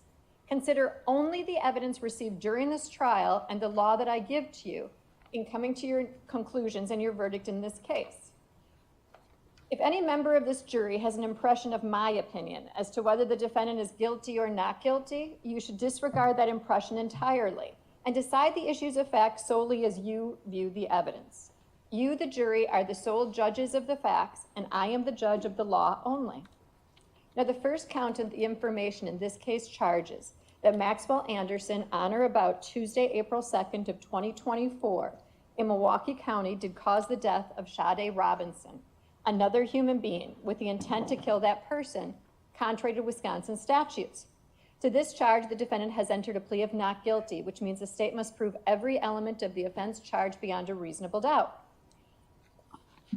The defendant in this case is charged with first-degree intentional homicide, and you must first consider whether the defendant is guilty of that offense. If you're not satisfied that the defendant is guilty of first-degree intentional homicide, you must consider whether the defendant is guilty of first-degree reckless homicide, which is a less serious degree of criminal homicide. Now, the crime referred to as first-degree intentional and first-degree reckless homicide are different types of homicide. Homicide is the taking of the life of another human being. The degree of homicide is defined by the law, depends on the facts and circumstances of each particular case. Both intentional and reckless homicide require that the defendant cause the death of the victim. First-degree intentional homicide requires the state to prove that the defendant acted with the intent to kill. First-degree reckless homicide requires that the defendant acted recklessly under circumstances which showed utter disregard for human life. It is for you to decide of what type of homicide the defendant is guilty, if guilty at all, according to the instructions which define the two offenses. Now, first-degree intentional homicide is defined in 940.01 of our criminal code and is committed by one who causes the death of another human being with the intent to kill that person or another.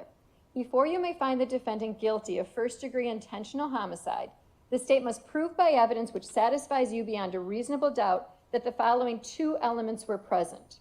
One, that the defendant caused the death of Sade Robinson.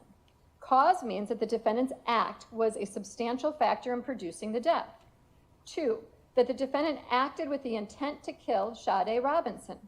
Intent to kill means that the defendant had the mental purpose to take the life of another human being or was aware that his conduct was practically certain to cause the death of another human being. While the law requires that the defendant acted with the intent to kill, it does not require that the intent exists for any particular length of time before the act is committed.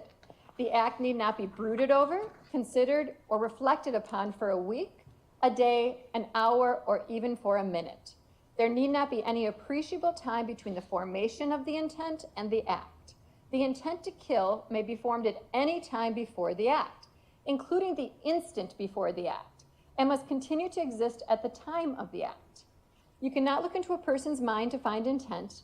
Intent to kill must be found, if found at all, from the defendant's acts, words, and statements, if any, and from all of the facts and circumstances in this case bearing upon intent.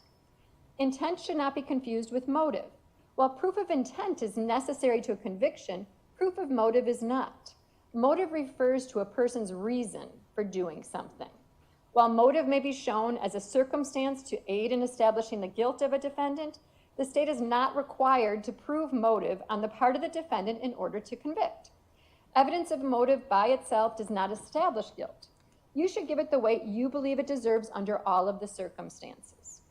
If you're satisfied beyond a reasonable doubt that the defendant caused the death of Sade Robinson with the intent to kill, you should find the defendant guilty of first-degree intentional homicide.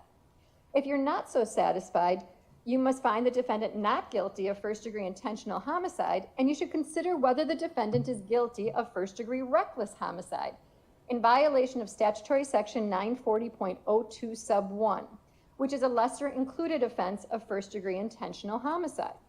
You should make every reasonable effort to agree unanimously on the charge of first-degree intentional homicide before considering the offense of first-degree reckless homicide.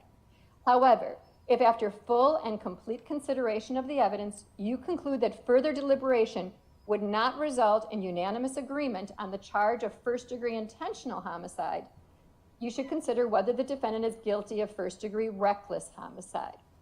Now, as I already stated, first-degree reckless homicide is defined in 940.02 sub 1 of our criminal code and is committed by one who recklessly causes the death of another human being under circumstances that show utter disregard for human life. Before you may find the defendant guilty of first-degree reckless homicide, the state must prove by evidence which satisfies you beyond a reasonable doubt that the following 3 elements were present. 1, that the defendant caused the death of Sade Robinson. Cause means the defendant's act was a substantial factor in producing the death. 2, that the defendant caused the death by criminally reckless conduct. Criminally reckless conduct means that the conduct created a risk of death or great bodily harm to another person, and the risk of death or great bodily harm was unreasonable and substantial, and that the defendant was aware that his conduct created the unreasonable and substantial risk of death or great bodily harm. The third element is that the circumstances of the defendant's conduct showed utter disregard for human life. In determining whether the circumstances of the conduct showed utter disregard for human life, consider these factors: what the defendant was doing, why the defendant was engaged in that conduct, how dangerous the conduct was, how obvious the danger was, whether the conduct showed any regard for life, and all the other facts and circumstances relating to the conduct. Consider also the defendant's conduct after the death, to the extent that it helps you decide whether or not the circumstances showed utter disregard for human life at the time that the death occurred. If you're satisfied beyond a reasonable doubt that the defendant caused the death of Sade Robinson by criminally reckless conduct and the circumstances of the conduct showed utter disregard for human life, you should find the defendant guilty of first-degree reckless homicide. If you're not so satisfied, you must find the defendant not guilty. You are not in any event to find the defendant guilty of more than one of these offenses. Now, the second count of the information in this case charges that Maxwell Anderson, on or about Tuesday, April 2nd of 2024, in Milwaukee County, Wisconsin, did dismember a corpse with the intent to conceal a crime, contrary to Wisconsin statutes. To this charge, the defendant has also entered a plea of not guilty, which means the state must prove every element of this offense charge beyond a reasonable doubt. Section 940.11 sub 1 of our criminal code is violated by one who mutilates, disfigures, or dismembers a corpse with the intent to conceal a crime or avoid apprehension, prosecution, or conviction for a crime. Before you may find the defendant guilty of this offense, the state must prove by evidence which satisfies you beyond a reasonable doubt that the following 2 elements were present. 1, that the defendant dismembered a corpse. 2, that the defendant dismembered a corpse with the intent to conceal a crime. This requires that the defendant acted with the purpose to conceal a crime. You cannot look into a person's mind to find intent. Intent must be found, if found at all, from the defendant's acts, words, statements, if any, and from all of the facts and circumstances in the case bearing upon intent. If you're satisfied beyond a reasonable doubt that both elements of this offense have been proved, you should find the defendant guilty. If you're not so satisfied, you must find the defendant not guilty.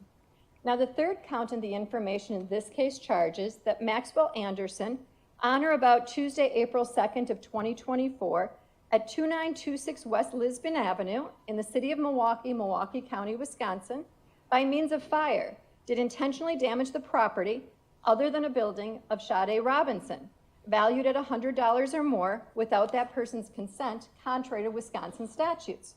To this charge, again, the defendant has entered a plea of not guilty, which means the state must prove every element of this offense charge beyond a reasonable doubt.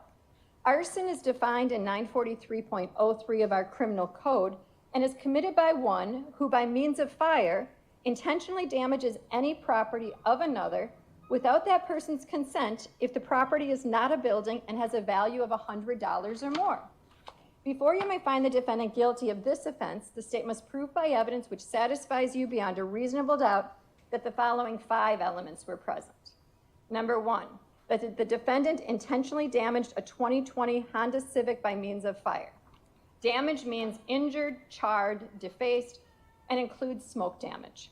Intentionally means that the defendant must have had the mental purpose to damage the property of another by means of fire, or was aware that his conduct was practically certain to cause the damage to the property. The second element is that the 2020 Honda Civic was the property of another. Property of another means property in which a person other than the defendant has a legal interest, which the defendant has no right to defeat or impair, even though the defendant may also have a legal interest in the property. The third element is that the defendant damaged the property by fire without the owner's consent. The fourth element is the value of the 2020 Honda Civic was $100 or more. And the fifth element is that the defendant knew that the 2020 Honda Civic belonged to another person, and that the other person did not consent to the damage of the property, and that the value of the property was $100 or more. Again, you cannot look into a person's mind to find intent and knowledge. Intent and knowledge must be found, if found at all, from the defendant's acts, words, and statements, if any, and from all of the facts and circumstances in the case which bear upon intent and knowledge. If you're satisfied beyond a reasonable doubt that all 5 elements of this offense have been proved, you should find the defendant guilty. If you are not so satisfied, you must find the defendant not guilty. The fourth count in the information charges that Maxwell Anderson, on or about Tuesday, April 2nd, 2024, in Milwaukee County, Wisconsin, did hide a corpse with the intent to conceal a crime contrary to Wisconsin statutes. To this charge, again, the defendant has entered a plea of not guilty, which means the state must prove every element of the offense charged beyond a reasonable doubt. Section 940.11 sub 2 of our criminal code is violated by one who hides or buries a corpse with the intent to conceal a crime. Before you may find the defendant guilty of this offense, the state must prove by evidence which satisfies you beyond a reasonable doubt that the following 2 elements were present. 1, that the defendant hid a corpse. 2, that the defendant hid a corpse with the intent to conceal a crime. Can't look into a person's mind to find intent. Intent must be found, if found at all, from the defendant's acts, words, and statements, if any, and from all of the facts and circumstances in the case bearing upon intent.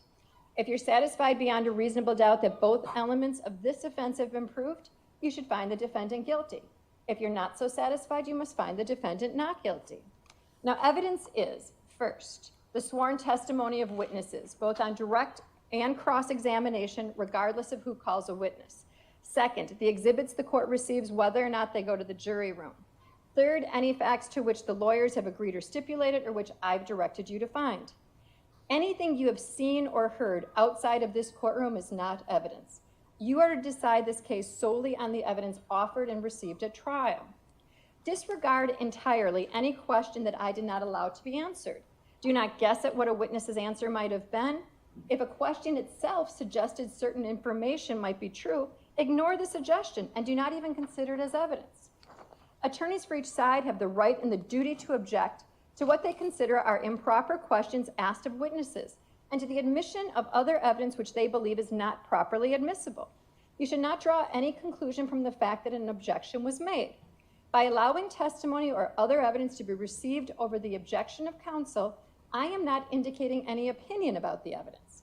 You jurors are the judges of the credibility of the witnesses and of the weight of the evidence. During the trial, I have ordered certain testimony to be stricken. Disregard all stricken testimony. Remarks of the attorneys are not evidence. If a remark suggested certain facts not in evidence, disregard the suggestion. It is not necessary that every fact be proved directly by a witness or an exhibit. A fact may be proved indirectly by circumstantial evidence. Circumstantial evidence is evidence from which a jury may logically find other facts according to common knowledge and experience. Circumstantial evidence is not necessarily better or worse than direct evidence. Either type of evidence can prove a fact. Whether evidence is direct or circumstantial, it must satisfy you beyond a reasonable doubt that the defendant committed the offense before you may find the defendant guilty. evidence has been presented relating to the defendant's conduct after an alleged crime was committed. Whether the evidence shows consciousness of guilt and whether consciousness of guilt shows actual guilt are matters exclusively for you to decide. The weight of evidence does not depend on the number of witnesses on each side. You may find that the testimony of one witness is entitled to greater weight than that of another witness or even of several other witnesses. In weighing the evidence, you may take into account matters of your common knowledge and your observations and experiences in the affairs of life. Ordinarily, a witness may only testify about facts. However, a witness with specialized knowledge in a particular field may give an opinion in that field. In determining the weight to give to this opinion, you should consider the qualifications and credibility of the witness, the facts upon which an opinion is based, and the reasons given for the opinion. Opinion evidence was received to help you reach a conclusion. However, you are not bound by any witness's opinion. The identification of the defendant is an issue in this case, and you should give it your careful attention. You should consider the reliability of any identification made by a witness, whether made in or out of court. You should consider the credibility of a witness making an identification of the defendant in the same way you consider credibility of any other witness. Identification evidence involves an expression of belief or impression by a witness. Its value depends on the opportunity the witness had to observe the offender at the time of the offense and later to make a reliable identification. Consider a witness's opportunity for observation, how long the observation lasted, how close a witness was, the lighting, the mental state of the witness at the time, the physical ability of the witness to see and hear events, and any other circumstances of the observation. You should also consider the period of time which elapses between a witness's observation and the identification of the defendant, and any intervening events which may have affected or influenced the identification. In evaluating the identification evidence, you are to consider those factors which might affect human perception and memory, and all the influences and circumstances relating to the identification. Then give the evidence the weight you believe it should receive.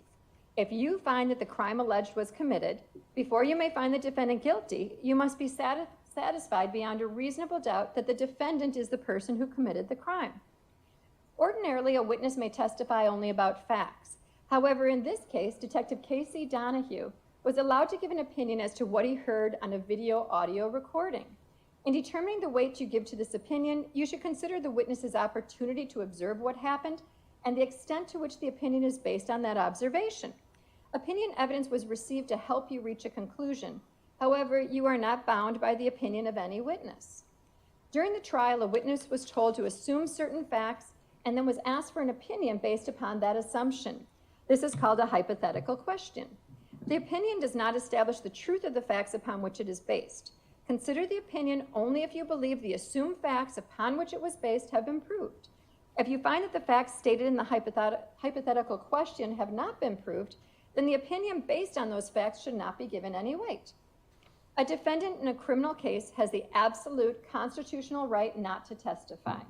The defendant's decision not to testify must not be considered by you in any way and must not influence your verdict in any manner. It is the duty of the jury to scrutinize and to weigh the testimony of witnesses and to determine the effect of the evidence as a whole. You are the sole judges of the credibility, that is the believability of the witnesses and the weight to be given to their testimony. In your determination of credibility, you must avoid bias, conscious or unconscious, based on a witness's race, national origin, religion, age, ability, gender identity, sexual orientation, education, income level, or any other personal characteristic. In determining the credibility of each witness and the weight you give to the testimony of each witness, consider these factors.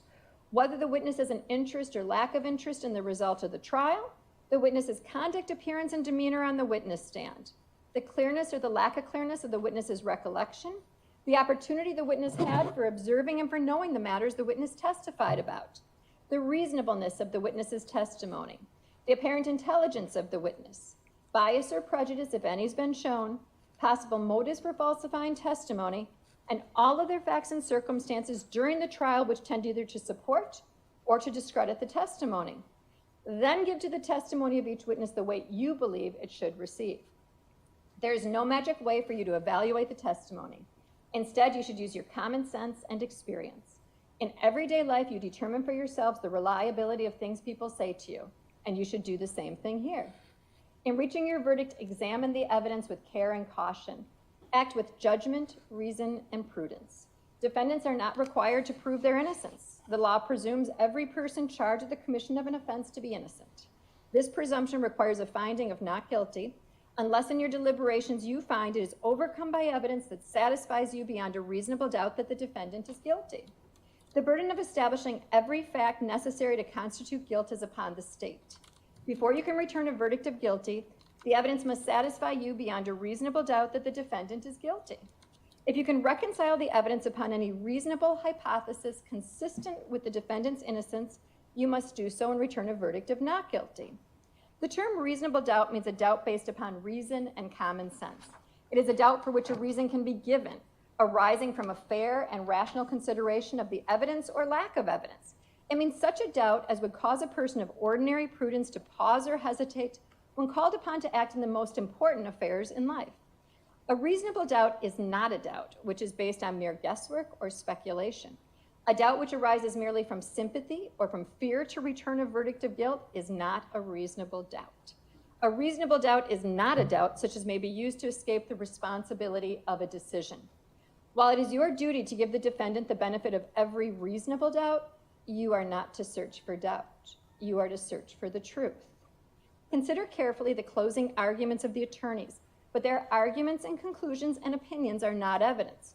Draw your own conclusions from the evidence and decide upon your verdict according to the evidence under the instructions that I have given to you. State, are you prepared to proceed? Yes. Please do so.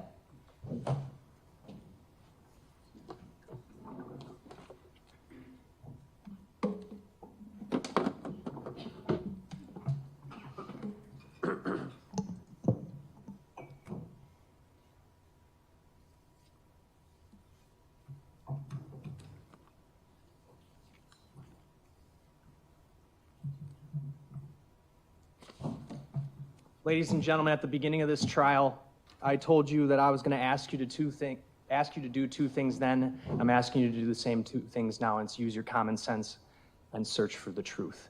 That is what the bulk of those instructions are telling you to do.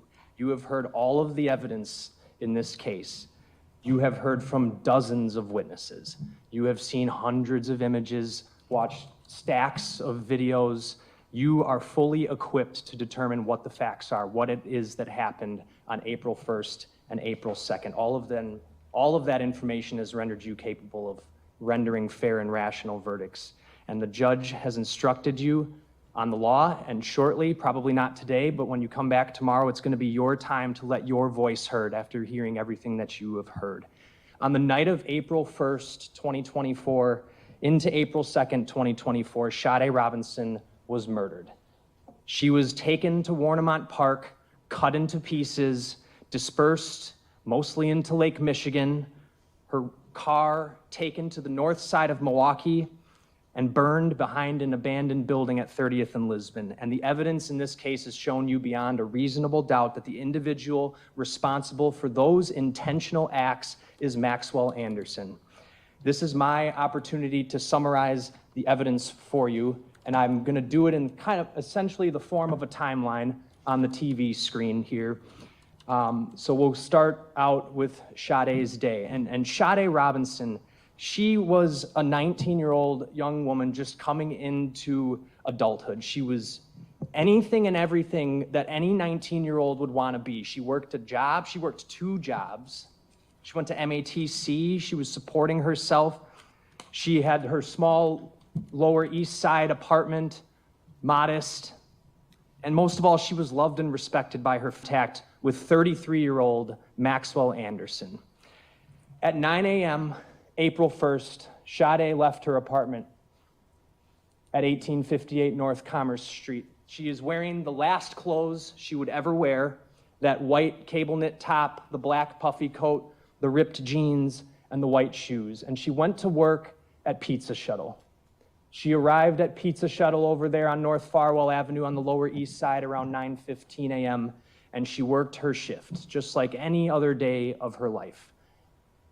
Beginning around 4:15 p.m., she began texting with Maxwell Anderson. They had met the previous weekend at Victor's. You saw the video of her going into Victor's and then him walking her out. And it's clear that they were intending to meet up that night. And Maxwell Anderson says, why not Twisted Fisherman? And this text conversation begins around 4:15 p.m. and they agree to meet there shortly after 5 p.m. We know from the cellular records where each of them are at those times. Maxwell Anderson is over at his house on South 39th Street, and Sade is up here at Twisted Fisherman. When her shift is over, she goes to meet him at the Twisted Fisherman. Maxwell Anderson takes an Uber ride. Sade leaves work at 5, and the phone information shows them both moving towards the Twisted Fisherman right around the same time. And we know that Maxwell Anderson walks in to the Twisted Fisherman at 5:09 p.m. wearing that black Carhartt shirt that would later be found in his laundry, and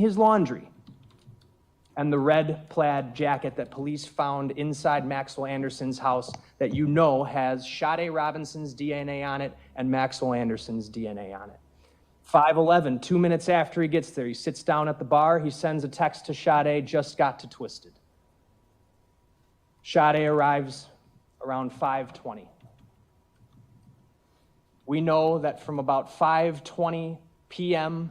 to 6:24 p.m., the two of them sit at Twisted Fisherman. They eat, they have some drinks. They both take shots. In fact, at one point, Sade turns down a shot. But they're just hanging out. And after 6:24 p.m., the two of them leave Twisted Fisherman together. They walk out and they walk together to Sade Robinson's 2020 Honda Civic that she has driven there. Sade drives the two of them from Twisted Fisherman to Dukes on Water. We know they travel to Dukes on Water between 6:24 p.m., arriving there just around 6:33 p.m., and you saw the video of them parking. Sade, again, driving, Maxwell Anderson riding passenger, just the two of them. They walk into Dukes on Water at 6:36 p.m., consistent with the phone information showing them arrive at Dukes on Water at 6:36 p.m. At 9:03 p.m., actually, I'll go back up. They stay there. They hang out right here. Maxwell Anderson is drinking. He's having multiple drinks. Sade's got a couple drinks. Mr. Anderson takes it upon himself to play a few games of bar dice, and he takes several shots. But at no point at any time when they're at Twisted Fisherman or Dukes on Water is Sade Robinson doing anything that comes close to excessive drinking or anything like that. In fact, when you watch her on these videos, she is totally coherent. She has her wits about her. When they leave at 9:03 p.m., she's fine. They walk out together. She's not stumbling. She's totally fine. They walk together to her car. She gets in the driver's seat, and he gets in the passenger seat, and it's just the two of them who leave the bar together. And ladies and gentlemen, this video right here that's playing on the screen and the surrounding videos that watch Sade going into her car, this is the last time Sade Robinson was in public with anybody else. That young lady who's in Dukes, who she gives a hug to at the end of the night when they're leaving, that's the last person other than the defendant who she was with, who she had contact with. That's what the evidence shows. After this time, they leave, and we know exactly what route they took. Through the videos from downtown, they drove Sade Robinson driving, Mr. Anderson riding passenger. They take McKinley up. They get on the interstate. They drive to the south side. This is occurring from 9:04 to 9:14 p.m. By 9:14 to 9:25, they're getting off the interstate, heading westbound on Morgan Avenue. It's the Holt Avenue exit, but it's Morgan Avenue to the west of the interstate.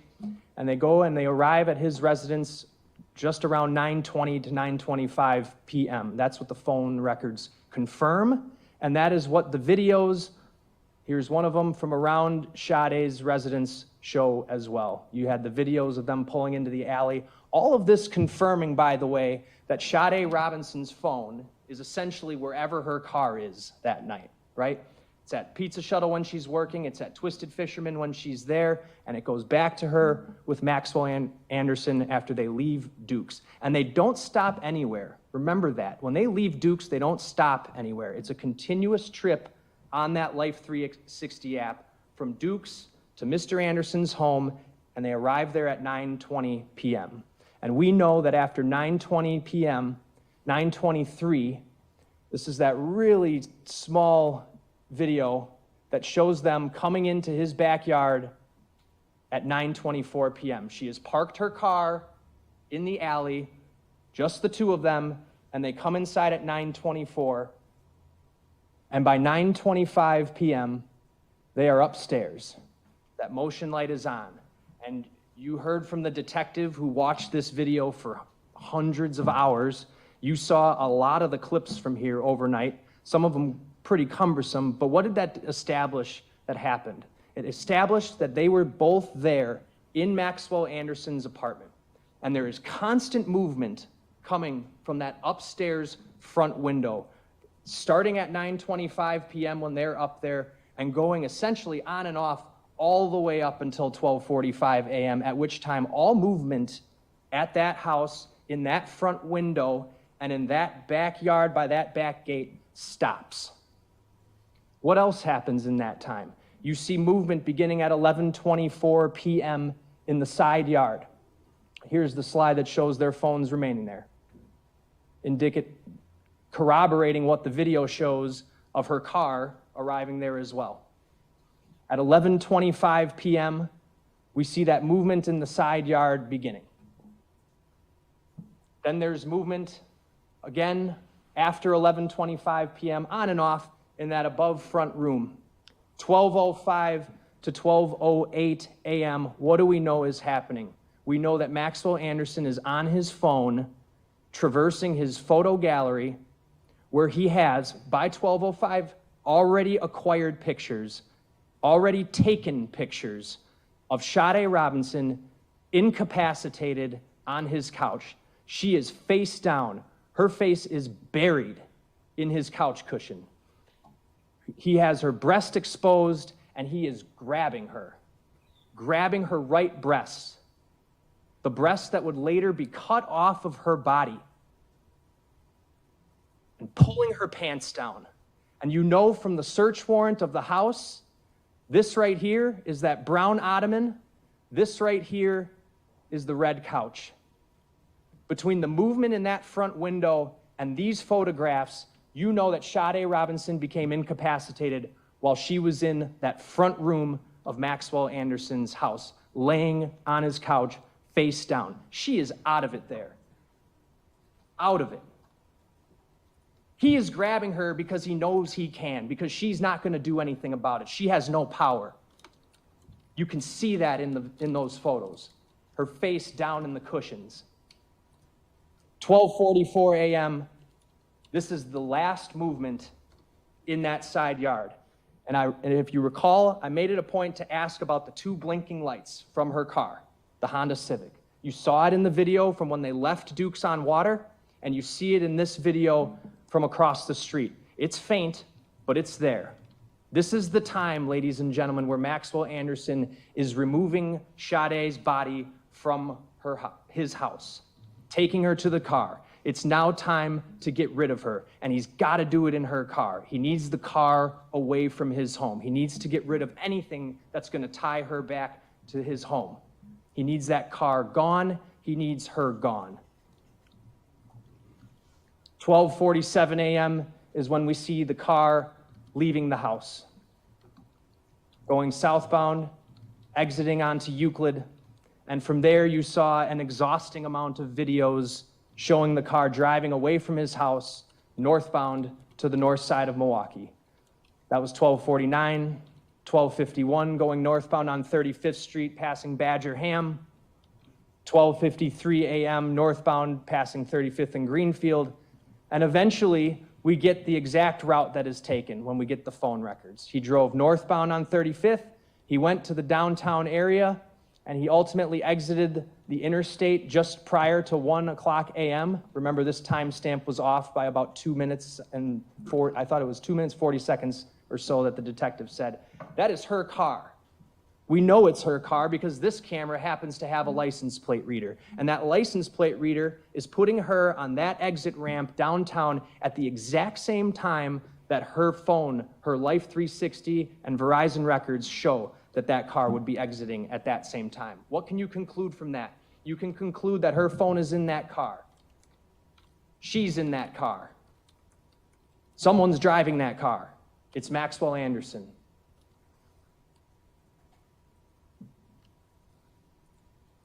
Continues to drive. He goes up Commerce, passes by her apartment building. I know something of defense was trying to make some note of it. They never stop at her apartment building. There's no evidence that that happened whatsoever, and the detectives reviewed hours and hours of video footage from her apartment building to ensure that that car never came back and that Sade never came back to the apartment. He didn't stop there, and these records confirm that. What does he do? He drives the car with her body up into the River West area by about 1:33 a.m. There he is at 106, driving her past Commerce Street, passing Lakefront Brewery. And then he heads into River West. You saw the video of the car in River West off of Dowsman near Pleasant Valley Park along the Milwaukee River. And what do we know happens while he's out and about driving around? His phone dies. He leaves his phone behind. That was done on purpose. Because look at all the records we have showing where her phone traveled and where his phone traveled before this time. He left it behind to cover up. That's why he did that. And we know that because we looked at it, and you heard from the analyst today who said that all activity on that cell phone stopped after 12:08 a.m., right after he's deleting pictures of Sade Robinson on his phone, of him grabbing her. Phone dies at 1:35 a.m. while he's driving her car around trying to get rid of her and trying to get rid of the car. He goes down Capitol. You saw the two videos showing the car going down Capitol.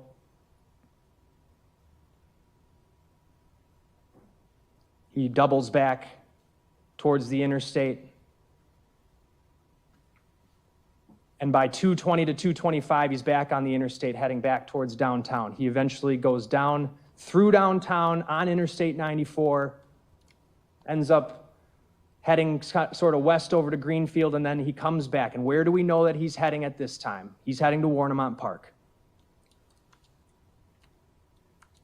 The phone records show that between 2:34 and 2:39, he's on the interstate, getting off on College Avenue. We saw the video of him exiting on College Avenue, and you saw the video of the car going through the airport tunnel in the direction of Warnemont Park. No stops being made, by the way. 2:51, he's passing by St. Luke's Hospital, going north on Lake Drive, all in an effort to ultimately end right here, Warnemont Park. Keep in mind what Agent Reinerth testified to, the 4 dwellings that Sade Robinson's Life 360 showed. There were 4 of them. Twisted Fisherman, her own work, or excuse me, Twisted Fisherman, Dukes on Water, Maxwell Anderson's house, and Warnemont Park, where she ends up. And her phone stays there for over 2.5 hours. Excuse me, an hour and a half. 2:52 is the arrival time, 4:33 a.m. That's the time the phone is there.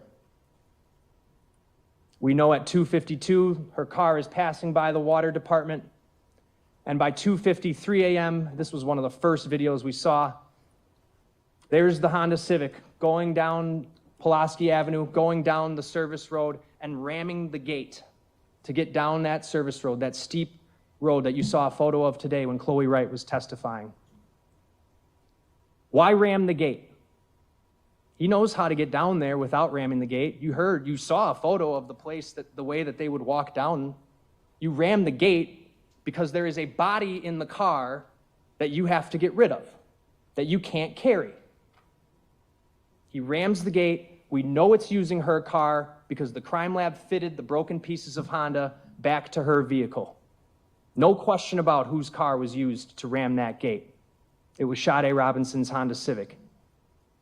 From 2:52 to 4:30 a.m., like I said, the phone remains in that location. What is that location? That is Maxwell Anderson's secret beach. It's the place, of all the places in Milwaukee County to go,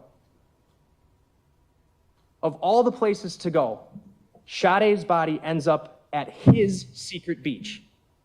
He chose that location on purpose. You heard the reasons why today. It's secluded. He didn't even want to tell Khloe Wright what the name of the place was. He wants to keep it to himself. And you've seen the photos of it. You've seen how high those cliffs are.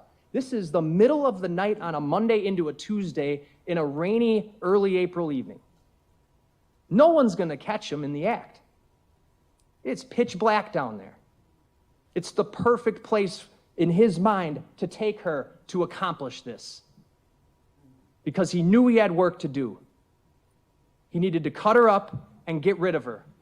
So he takes her to a place he knows and a place he trusts, a place he knows he's not going to get caught.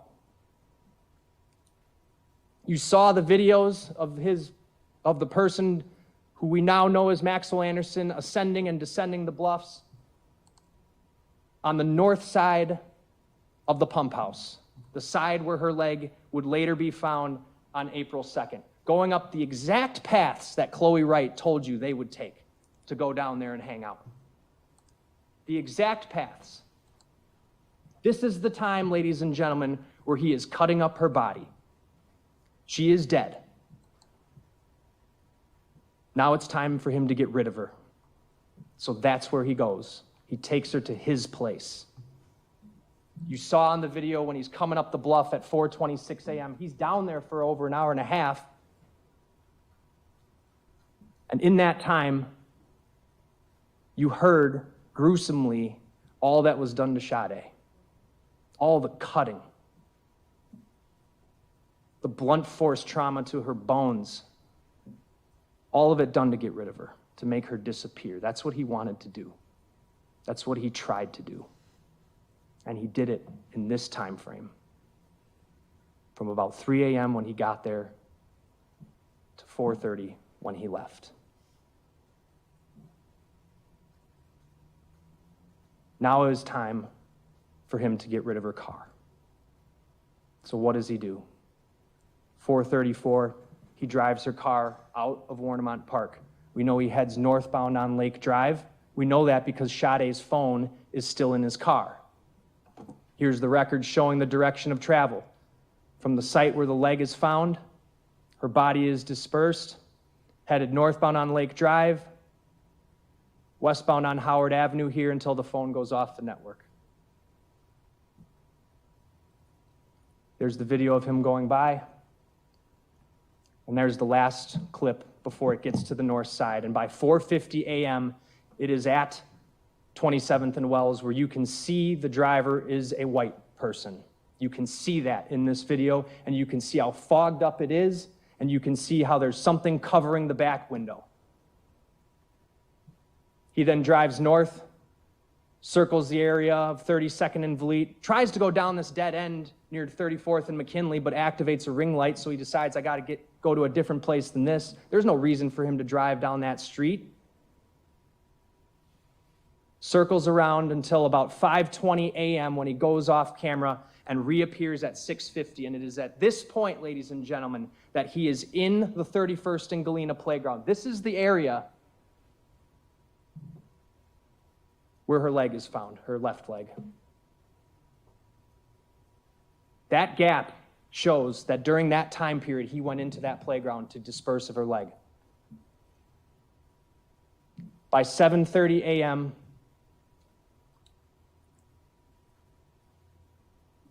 you saw the video of him walking away from the burning car, where we now know from the crime lab he used an ignitable petroleum distillate to light the car on fire. And he walks away. And the trail of videos capture him walking southbound on 30th. He goes down Walnut Street. Trail of videos captures him all the way at 8:12 when he boards a Milwaukee County Transit bus, where his face is clearly visible clear as day, and he's wearing a hoodie, that gray hoodie that would later end up in a dumpster 2 houses down from his, tried to get rid of it, but he didn't. They found it. And whose DNA is on the hoodie? That is not the hoodie he's wearing on the date, by the way. That's the hoodie he's wearing after he has just dismembered a body and burned a car. And whose DNA is on it? His and Sade's. What are the chances of that? It's because he did it. It's because he's responsible. And he takes the bus home. He sits there, not a single time pulling out his phone. Why? Because he left it back home on purpose. And then by 8:42, walking in his back gate with that massive backpack that we have never found. He got rid of it. And whatever else was in it and whatever else was used, he tried to get rid of everything. He tried to cover up. And what does he do after he gets home? He powers up his phone and he sends a text. Morning, how's work going? Disgusting. Right after he's just burned her car, killed her. Why did he do that? He's covering up. He's trying to cover his tracks. He's trying to make sure everything seems normal. Same reason he went to work that day. Couldn't let his routine go out. He needed to maintain appearances, despite the fact that in the middle of the night, he's out cutting up a human body and burning a car.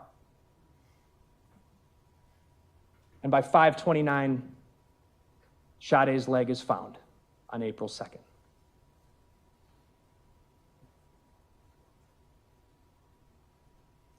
By 9 p.m. that day, she's reported missing, and the welfare checks begin. By 1 p.m. on the 4th, Mr. Anderson's arrested. And we know that in the subsequent days and month later, April 18th, May 11th, additional body parts are found. Her head, her right breast have never been found. He succeeded in getting rid of those. That's what happened. Those are the facts. That's what the evidence showed. Now you have to decide, based on the law given to you, the crimes. I want to focus on the homicide count.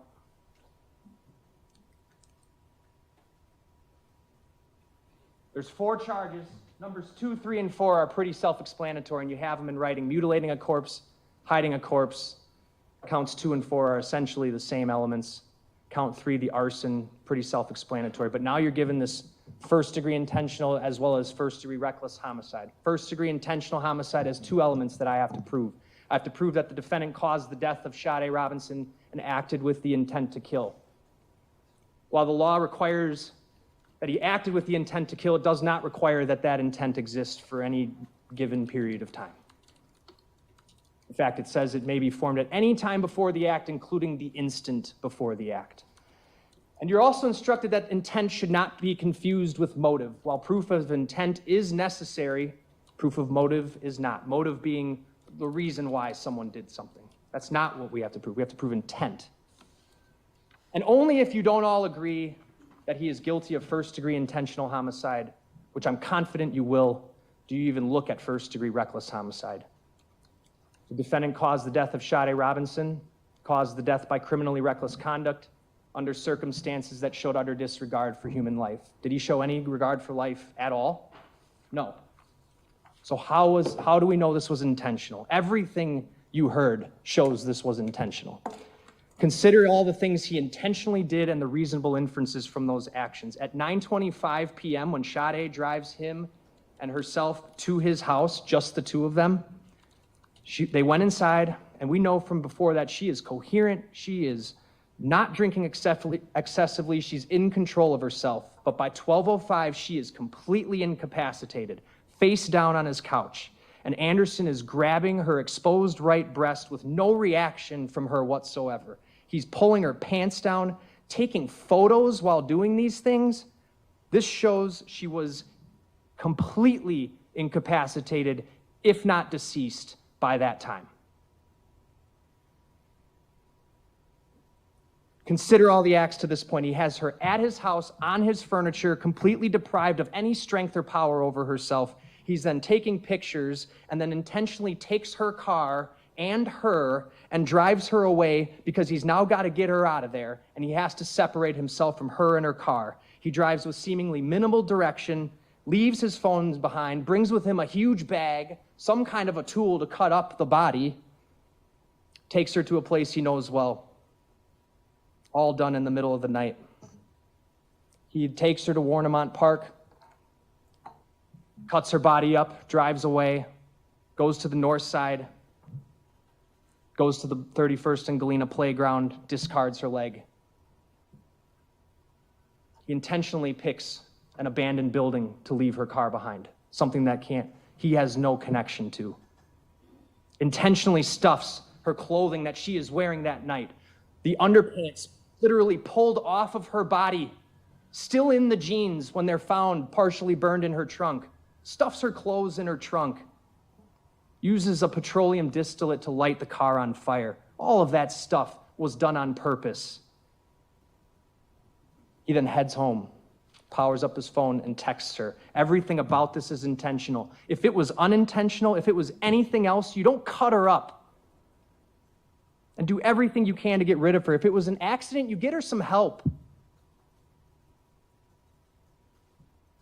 You don't try to make her disappear. And we know from the medical examiner, there is no other explanation. There was no natural disease, no toxicology reason whatsoever for this.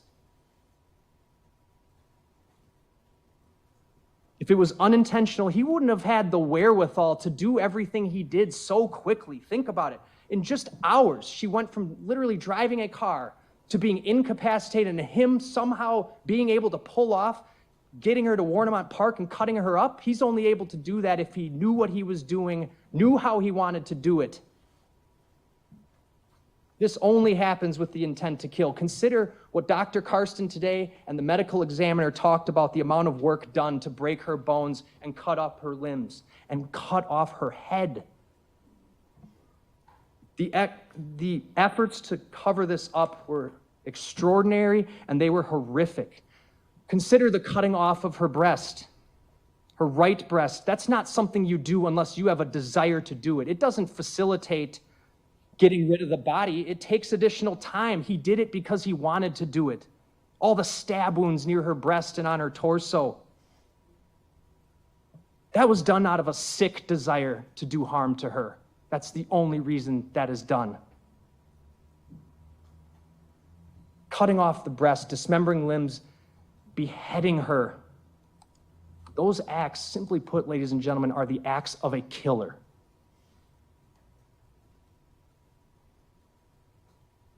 They are not the acts of someone who is acting on impulse in a moment or acting on emotion. Who does this? What kind of person cuts someone's head off? A killer. A killer who's trying to get away with killing. His actions afterwards betray any innocence. That's how the evidence shows that what Maxwell Anderson did to Sade Robinson was an intentional homicide. There is no question behind the intent, and there's no question about the person responsible for doing it. The killer is him. He's the last person to be with her, the last one texting her, the last one whose residence she was at, the last one who had her car, the last one who had her phone, the last one who was with her. The one who burned her car. He did everything he could to try to get away with it. He tried to cover up. He tried to fool the police. He's trying to fool all of you, but he doesn't get to do that. You've all seen the evidence. It's time that you let the evidence speak the truth and you find him guilty. Defense?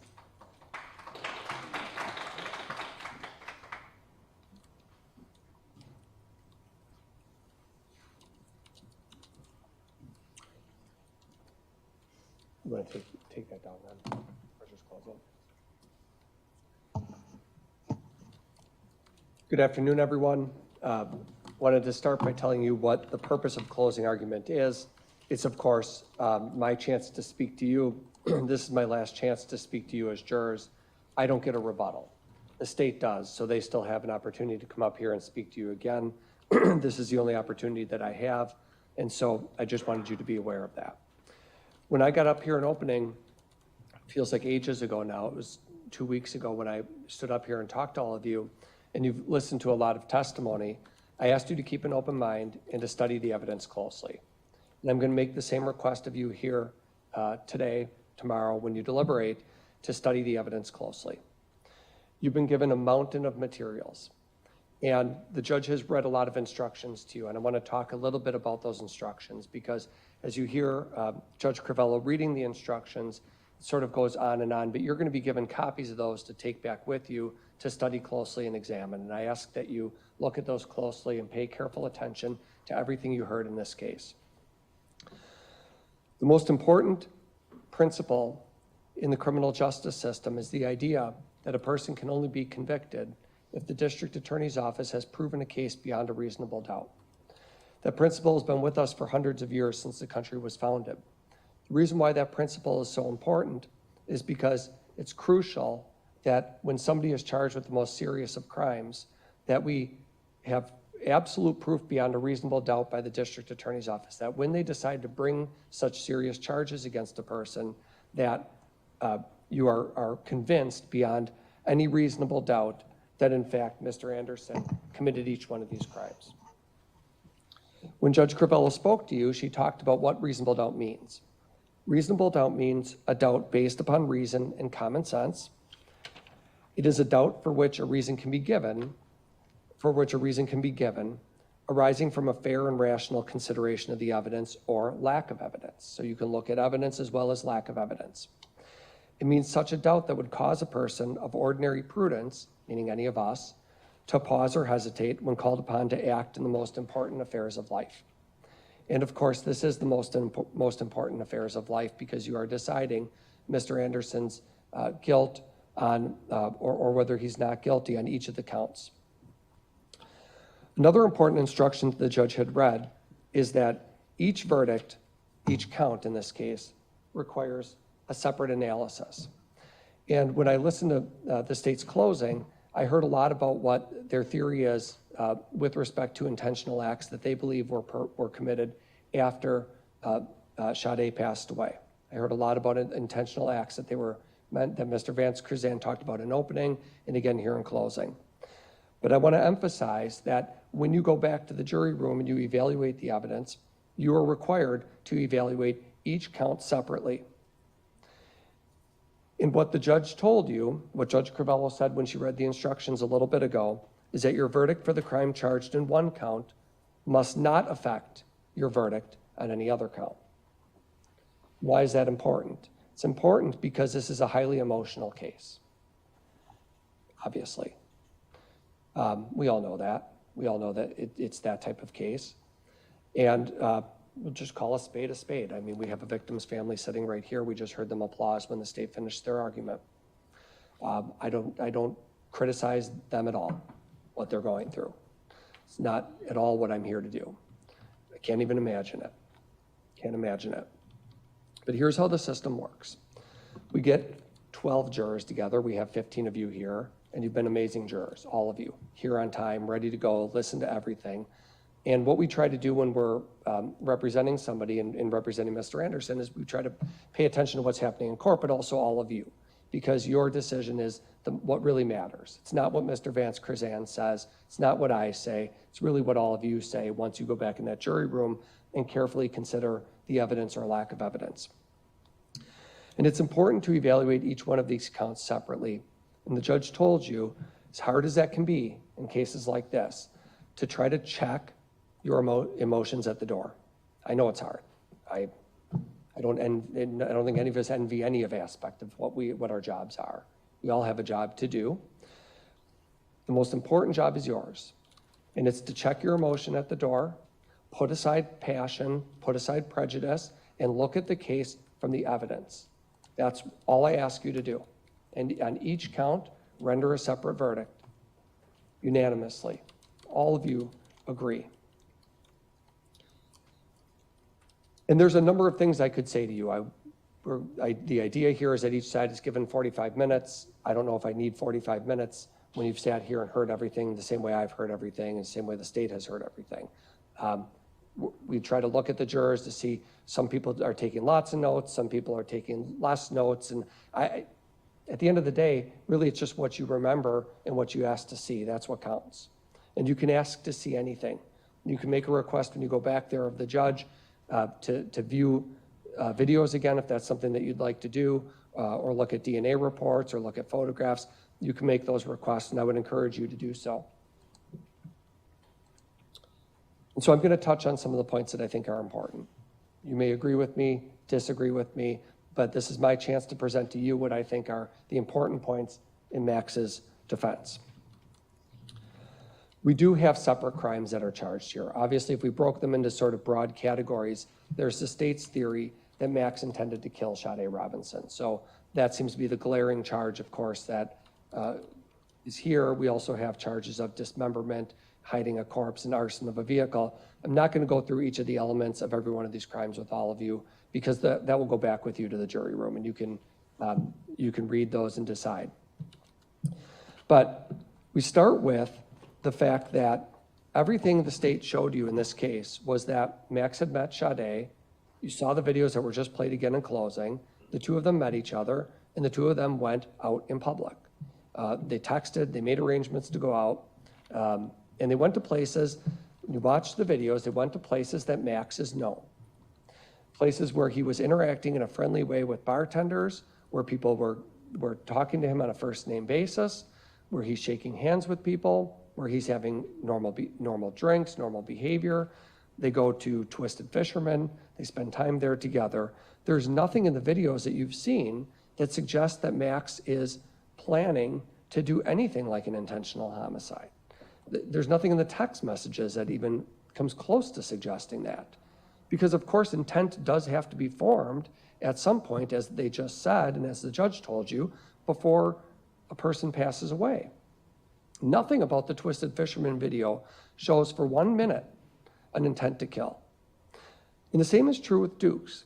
They go there, they're sitting at the edge of the bar, they're playing beer pong with another couple that shows up. Again, you can see, even if you want to watch the video again, you can see when Max leaves, he's saying goodbye to people that know him. Obviously, he used to work at Twisted Fisherman, we know, because he had to pick up his W-2 there. He's known at Dukes. So this is not any evidence at all that Max intended to kill Sade.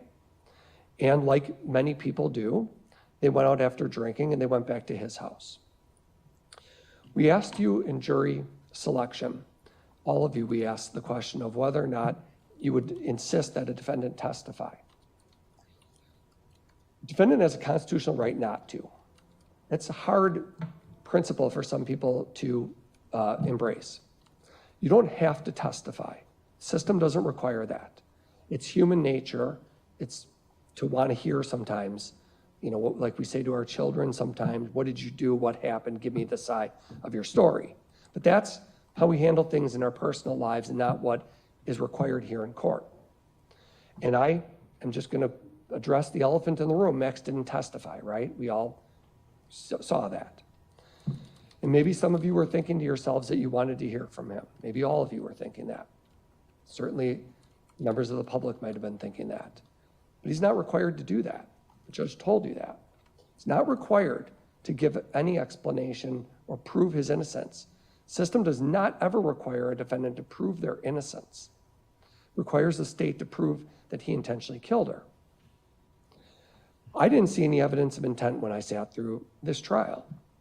The state points out things that they say Mr. Anderson did after the fact, which would demonstrate, if he had done it, an intent to commit other crimes, mutilation of a corpse.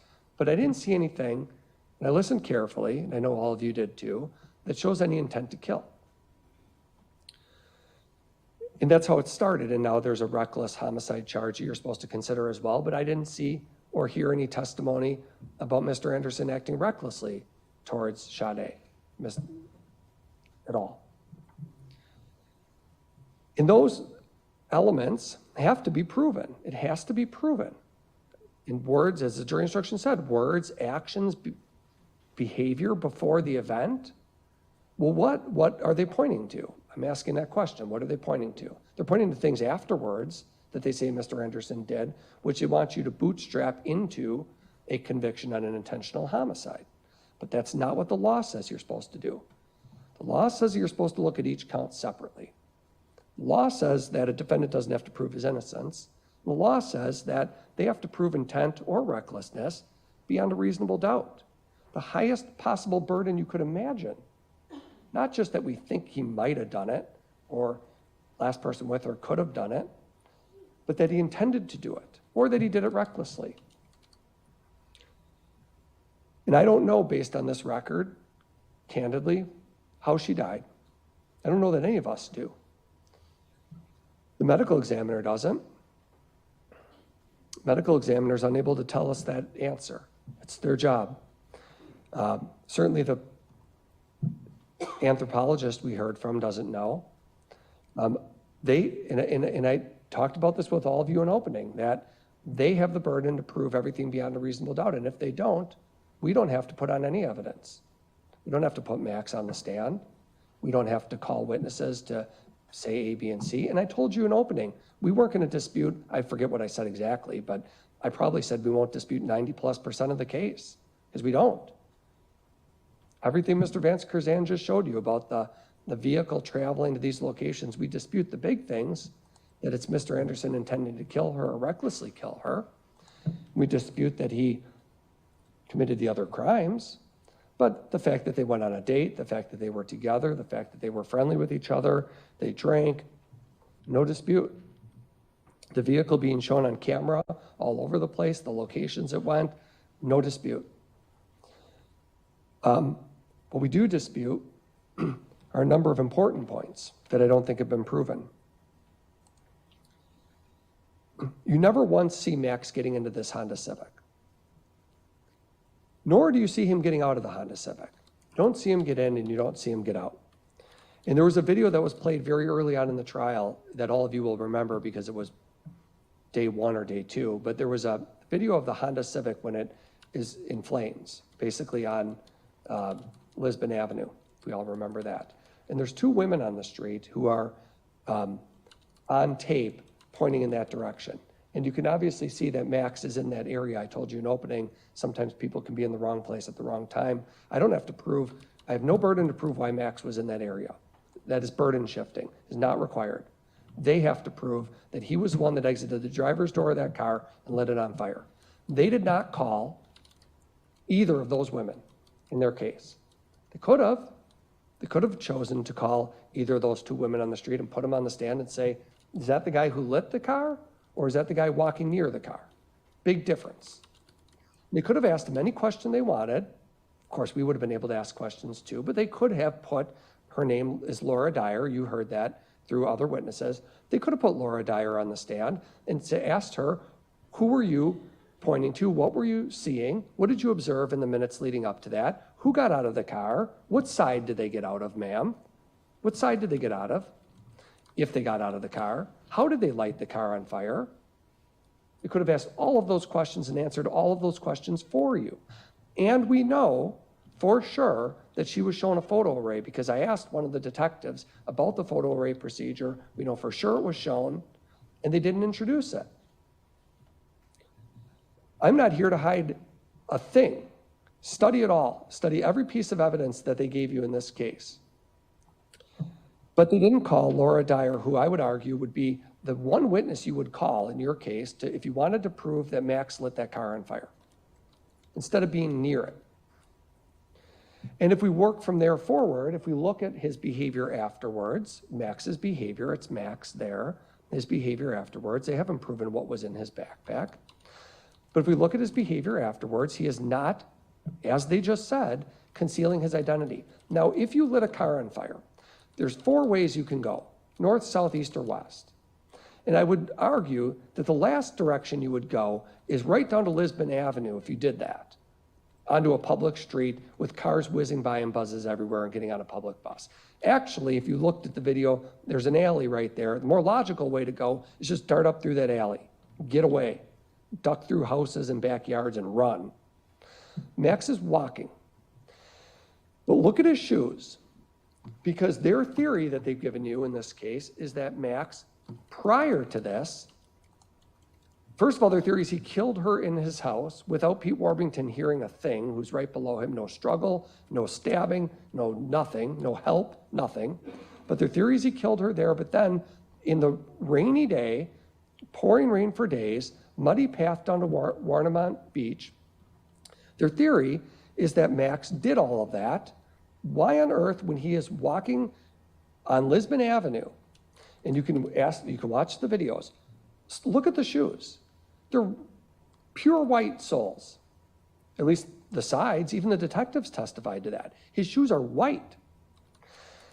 Somebody who has been trudging through the mud, dispersing body parts in Warnemont Park in the pouring rain, in the bad conditions, does not have white shoes. No way. Muddy shoes, for sure. Watch the whole bus video.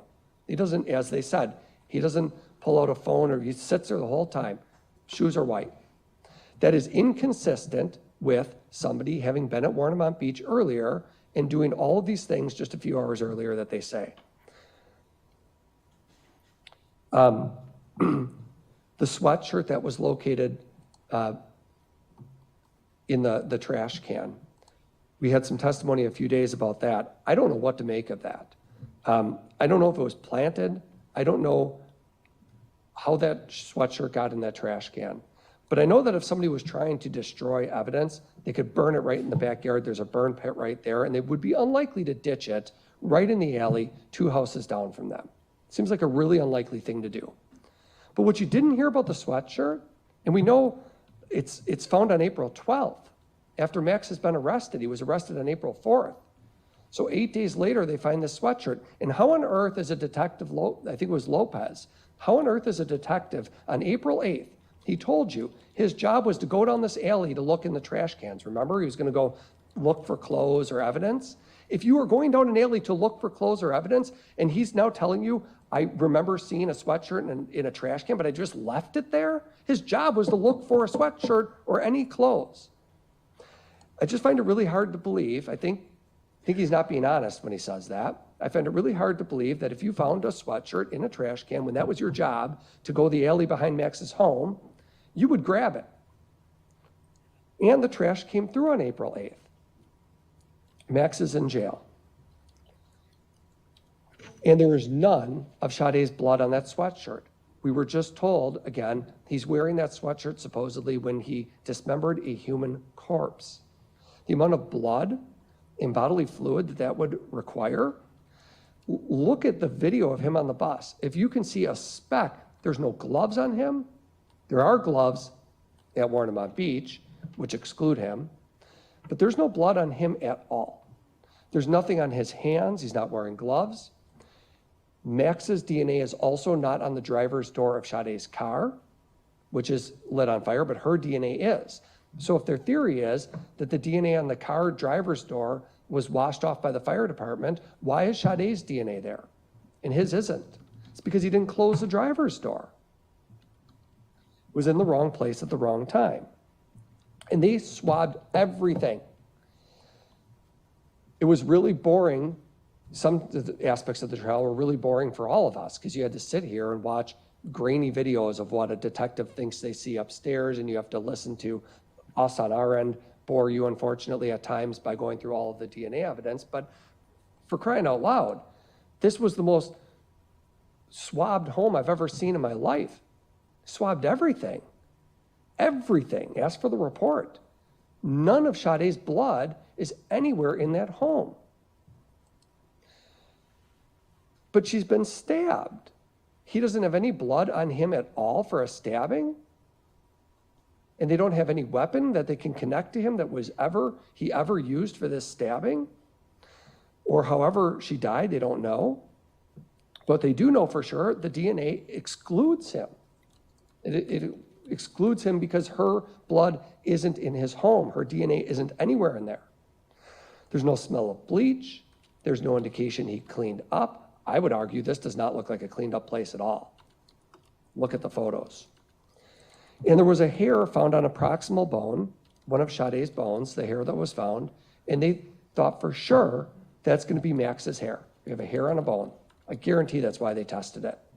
And look at the report. The hair on one of Sade's bones excluded him. Wasn't his.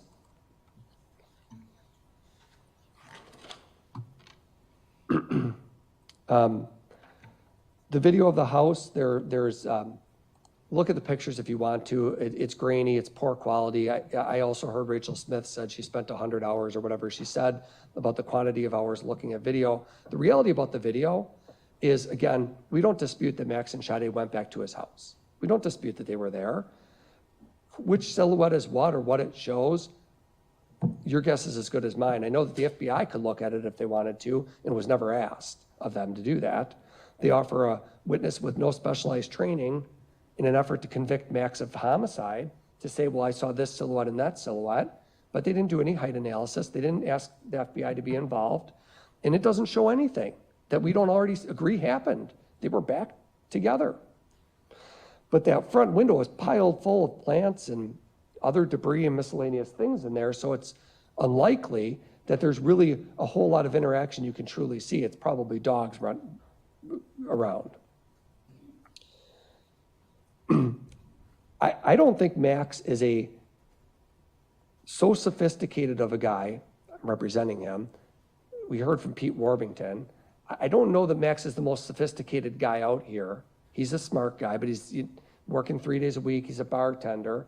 And Pete Warbington says, I complain about a hydraulic arm. He won't fix it. And Max doesn't like hearing that he's a bad landlord. I know. But the reality is that he's not a highly sophisticated guy where they introduced all sorts of evidence of his planning and research on wanting to kill someone. 30-some years living in the area, working for a decade as a bartender, well-known throughout the city. They didn't introduce one weird thing about him. No psychological profile evidence to show you that he fits the pattern of someone who's going to just decide, I'm going to kill someone tonight after a date where I went everywhere that everybody knows me, and I've never researched it, and I've never looked into it, nor have I even so much as looked at how to dispose of a body or remove body parts, which you can only imagine what kind of feat that is. Use your common knowledge of even examples you can think of cooking about how hard it might be at Thanksgiving to remove a turkey leg, let alone a human. No research on it, no planning on it at all. Again, that's because he didn't have any such plan to do anything like that. It's not that secret of a beach either, if I can just say that. I mean, a few hours after someone is down there in the rain and the horrible conditions, there's 2 kids there a few hours later in that same spot, right? They're there. They find a bone or a leg. So it's not that secret. It's Warnemont Park. It's a public park, 18-hole golf course. Everybody in the community is familiar with that area. Officer Desmet testified, very familiar with the park. People go there all the time. We have 2 youngsters there right away a few hours later finding human remains. So not exactly a secret area that nobody's ever heard of before.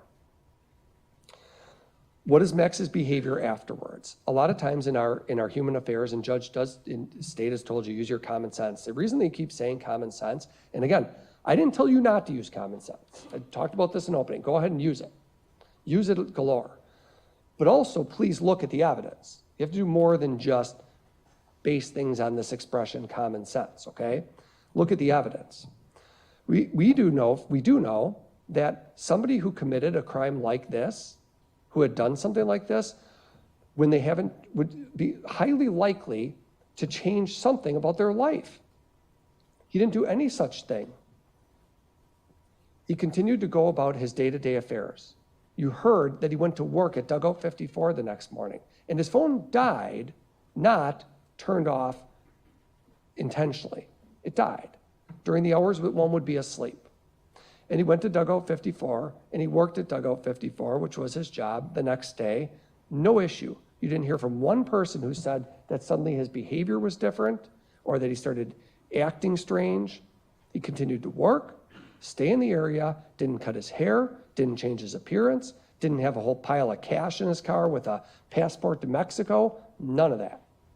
Just going about his day-to-day affairs. That's because he's innocent.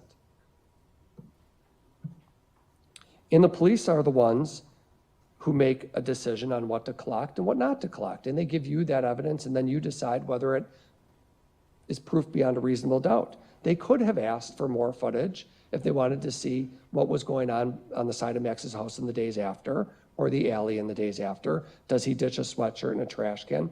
But they chose not to, because they zeroed in on him, they zeroed in on a time frame, and that was all they needed to do. I know that when the evidence shows that when Sade's car left Max's house, and you never see him driving that car, when it left that house, and we know things can happen in an alley, when the car left that home, it went straight to Sade Robinson's apartment building. I never said it went there, to be clear. I never said she went in there. I'm just saying, what are the odds that with no evidence he even knew where she lived, that Civic goes from his home right past the building she lives in? A hell of a coincidence. I think it's very likely that perhaps something happened to her in the alley and perhaps she was directing them where to go. I don't know, but I do know maybe it was a stalker. But whoever did it obviously had an idea where she lived because they went right from point A to point B. I think the reason that the state spent such little time talking about the DNA evidence for you is because they know how powerful it is for the defense case. But we don't have to prove that DNA proves proof his innocence. They have to prove beyond a reasonable doubt that he's guilty of each of these crimes, that he intended to kill her, or now they're saying recklessly, but either one, whichever one they're saying. They had to form that intent or that reckless decision before. There's no evidence, by the way, of any reckless behavior at all that they've shown you on video, that they've shown in his house, that they've shown at all. But the reason why they spend so little time on DNA and they sort of brushed past that, and yet they'll spend days and days and days going through monotonous video of things we don't dispute, is because they know that the DNA evidence is powerful for us. And I ask that you look at the evidence closely. That's all I can do. I turn Max over to you. It's your decision. You have to look at each count carefully, and I'm convinced you'll conclude that the state hasn't met its burden of proof on each count. Thank you. State, any rebuttal? Sure. Ladies and gentlemen, the reason Maxwell Anderson went to work the next day and didn't cut his hair or do any of that stuff is because he thought he got away with it. Because he did it alone, he did it in the middle of the night. So leaving town, doing that stuff, that brings attention to yourself. That's also why he sends that text message to her the next morning. Hey, morning, how's work going? He's trying to cover up. He thought he was going to get away with it. That's the whole point. Because everything he did the night of this incident was done in the middle of the night in a secluded place that he knew was secluded, that he took her to and cut her up. He thought he got away with it. Let's talk about blood. You saw the images of her on that couch. She's out of it. She is gone. There's no blood in there. You heard from the medical examiner how people can die without blood. Strangulation, suffocation. It's no coincidence that she is face down in his cushions in those. That she is so out of it that he's able to lift her shirt up and grab her breast and yank her pants off without her putting up a struggle.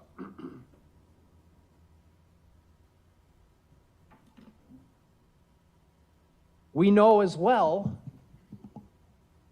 that the dismemberment, remember the medical examiner talking about the vital reactions, that there were no vital reactions at the areas of amputation. That means no bleeding, because she was dead when it happened.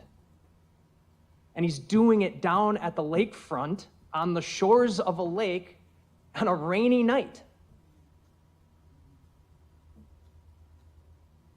And he talks about no mud, no blood on the shoes or anything like that. He's got this massive backpack with him that he gets rid of, that has never been found.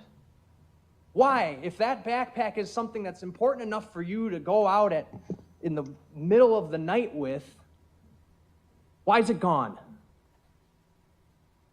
Because he got rid of it. He got rid of it to cover up the crime. The hoodie Why is it in someone else's dumpster? Why is the hoodie not a hoodie you were wearing while on the date, but a hoodie you're driving around in the middle of the night with? Why is it in a dumpster 2 houses down? Why is her DNA on it? It's because he's the one driving her car around, taking her body to Warnemont Park. No intent to kill? What about all the horrible, disgusting, gruesome things that he did to her body? That shows intent to kill. He brought up this hair on the proximal bone, and his argument was Max was excluded from that hair. Do you remember whose hair that was? It was Sade's hair. He failed to mention that part just now. Just like he failed to bring up the latex gloves he brought up in his opening and said, certainly these gloves played a role in this crime. That was a quote. What a joke. Those gloves had nothing to do with this crime. Nothing. The blood on those gloves was neither Max nor Sade's. It's located a quarter-mile south of where this occurred. A week later, a smoke screen. Nothing to do with this crime. Maxwell Anderson was not walking away from the Honda Civic because he's in the wrong place at the wrong time. Why on earth is he walking around behind an abandoned building where the woman who he was on a date with the night before's car is getting set into flames, and he's just casually walking away?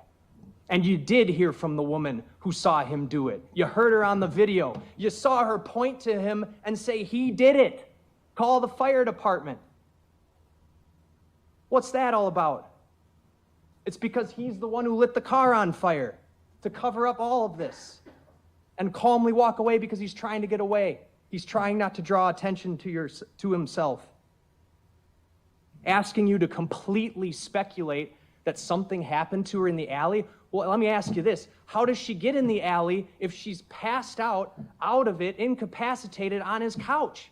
How would she have even gotten there? He's asking you to speculate. She's just instructed you, you can't speculate. You are not to speculate. That's what he wants you to do. That's what he wants you to do to find Maxwell Anderson not guilty, but you can't. You follow the evidence. Not a single piece of evidence points to anybody else. Everything at every single turn, even when police tried to focus on other things, like the latex glove, did it lead anywhere else except back to him?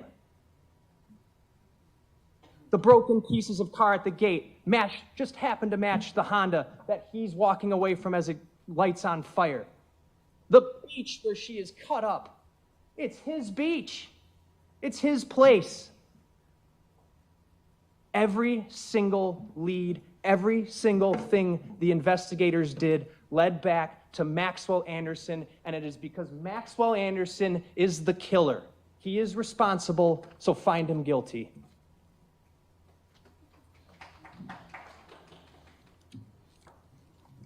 Now, members of the jury, the duties of counsel in the court have been performed. The case has been argued by counsel.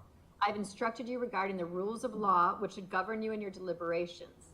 The time has now come when the great burden of reaching a just, fair, and conscientious decision of the case is to be thrown wholly upon you, the jurors selected for this important duty. You will not be swayed by sympathy, passion, or prejudice. You will be careful and deliberate in weighing the evidence.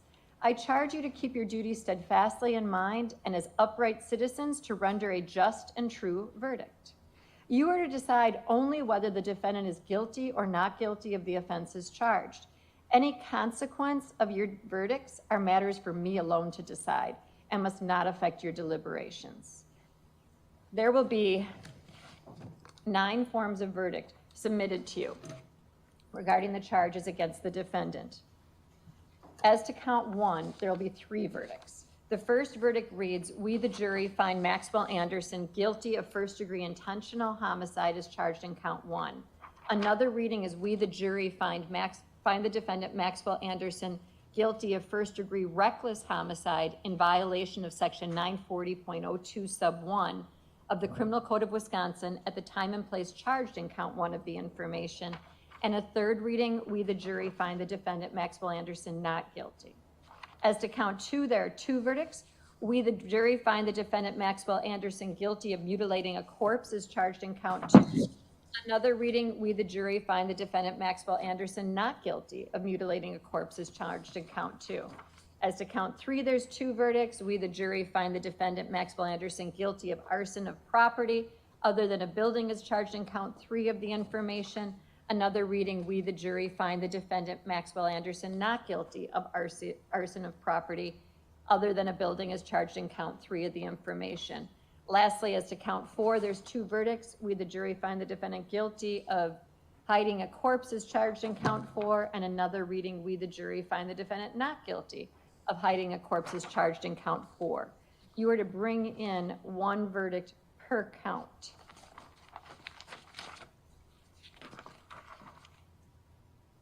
It is for you to determine whether the defendant is guilty or not guilty of each of the offenses charged. You must make a finding as to each count in the information. Each count carries a separate crime, and you must consider each one separately. Your verdict for the crime charged in 1 count must not affect your verdict on any other count. Now, this is a criminal, not a civil matter. Therefore, before the jury may return a verdict that lawfully may be received, the verdict must be reached unanimously. In a criminal case, all 12 jurors must agree in order to arrive at a legal verdict. When you retire to the jury room, select one of your members to preside over your deliberations. The presiding juror's vote is entitled to no greater weight than that of any other jurors. If you need to communicate with me while you're deliberating, have the presiding juror send a note, time-stamped and signed by the presiding juror with your question. It may take some time to answer because I may consult with the attorneys before I respond, so you should continue your deliberations while you're waiting for a response. I will answer all of your questions either in writing or I'll bring you back into the courtroom and answer them on open record. When you've agreed upon your verdict, have it signed and dated by the presiding juror. Notify my bailiffs that a verdict has been reached. Everyone will return to the courtroom and your verdict will be read into the record in open court. I may ask each of you if you agree with the verdict. It's 4:37. I think we'll begin the deliberations. Okay. At this point, we're going to select our 2 alternates. So, 3 alternates. So all of your numbers are inside of this box.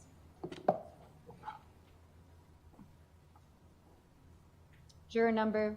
53. Who's 53? Okay, your first alternate? 38. Second alternate? And the last one, 26. Okay, the 3 of you are my alternates. So at this point, your service is complete for the next 4 years. If you need a notice for your employment that you've been here with us, you'll have to go back to jury management to get that. Otherwise, it'll come out to you in the mail in about 2 to 3 days.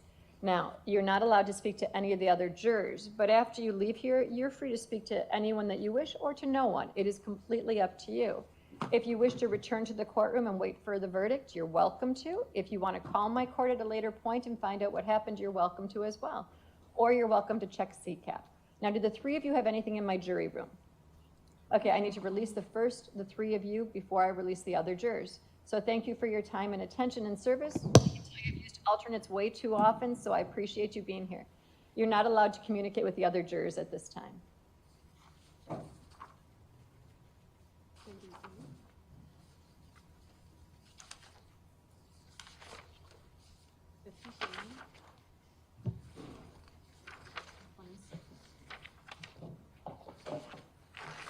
Thank you.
Okay, so we are going to end for the day.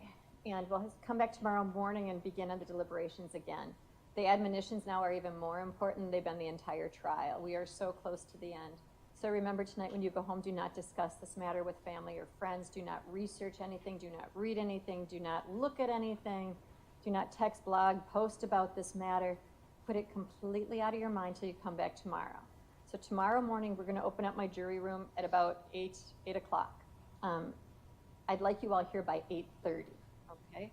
You cannot begin your deliberations until all 12 of you are together. So when all 12 of you are together, you will notify my bailiffs that you are present. At that point, we'll bring you the book back, the jury instruction book, and then at that point in time, you can begin your deliberations, but not until you're all congregated and all together. Tomorrow, coffee, water, soda, whatever you want is fine because you're going to be in the deliberation room until conclusion. Okay, remember, don't talk about the case as you're leaving here today. Wear your juror badges prominently all day tomorrow, and I think that's about it. Have a lovely evening, and we'll see you back in the morning to complete this case. Thank you, everybody. Have a good evening.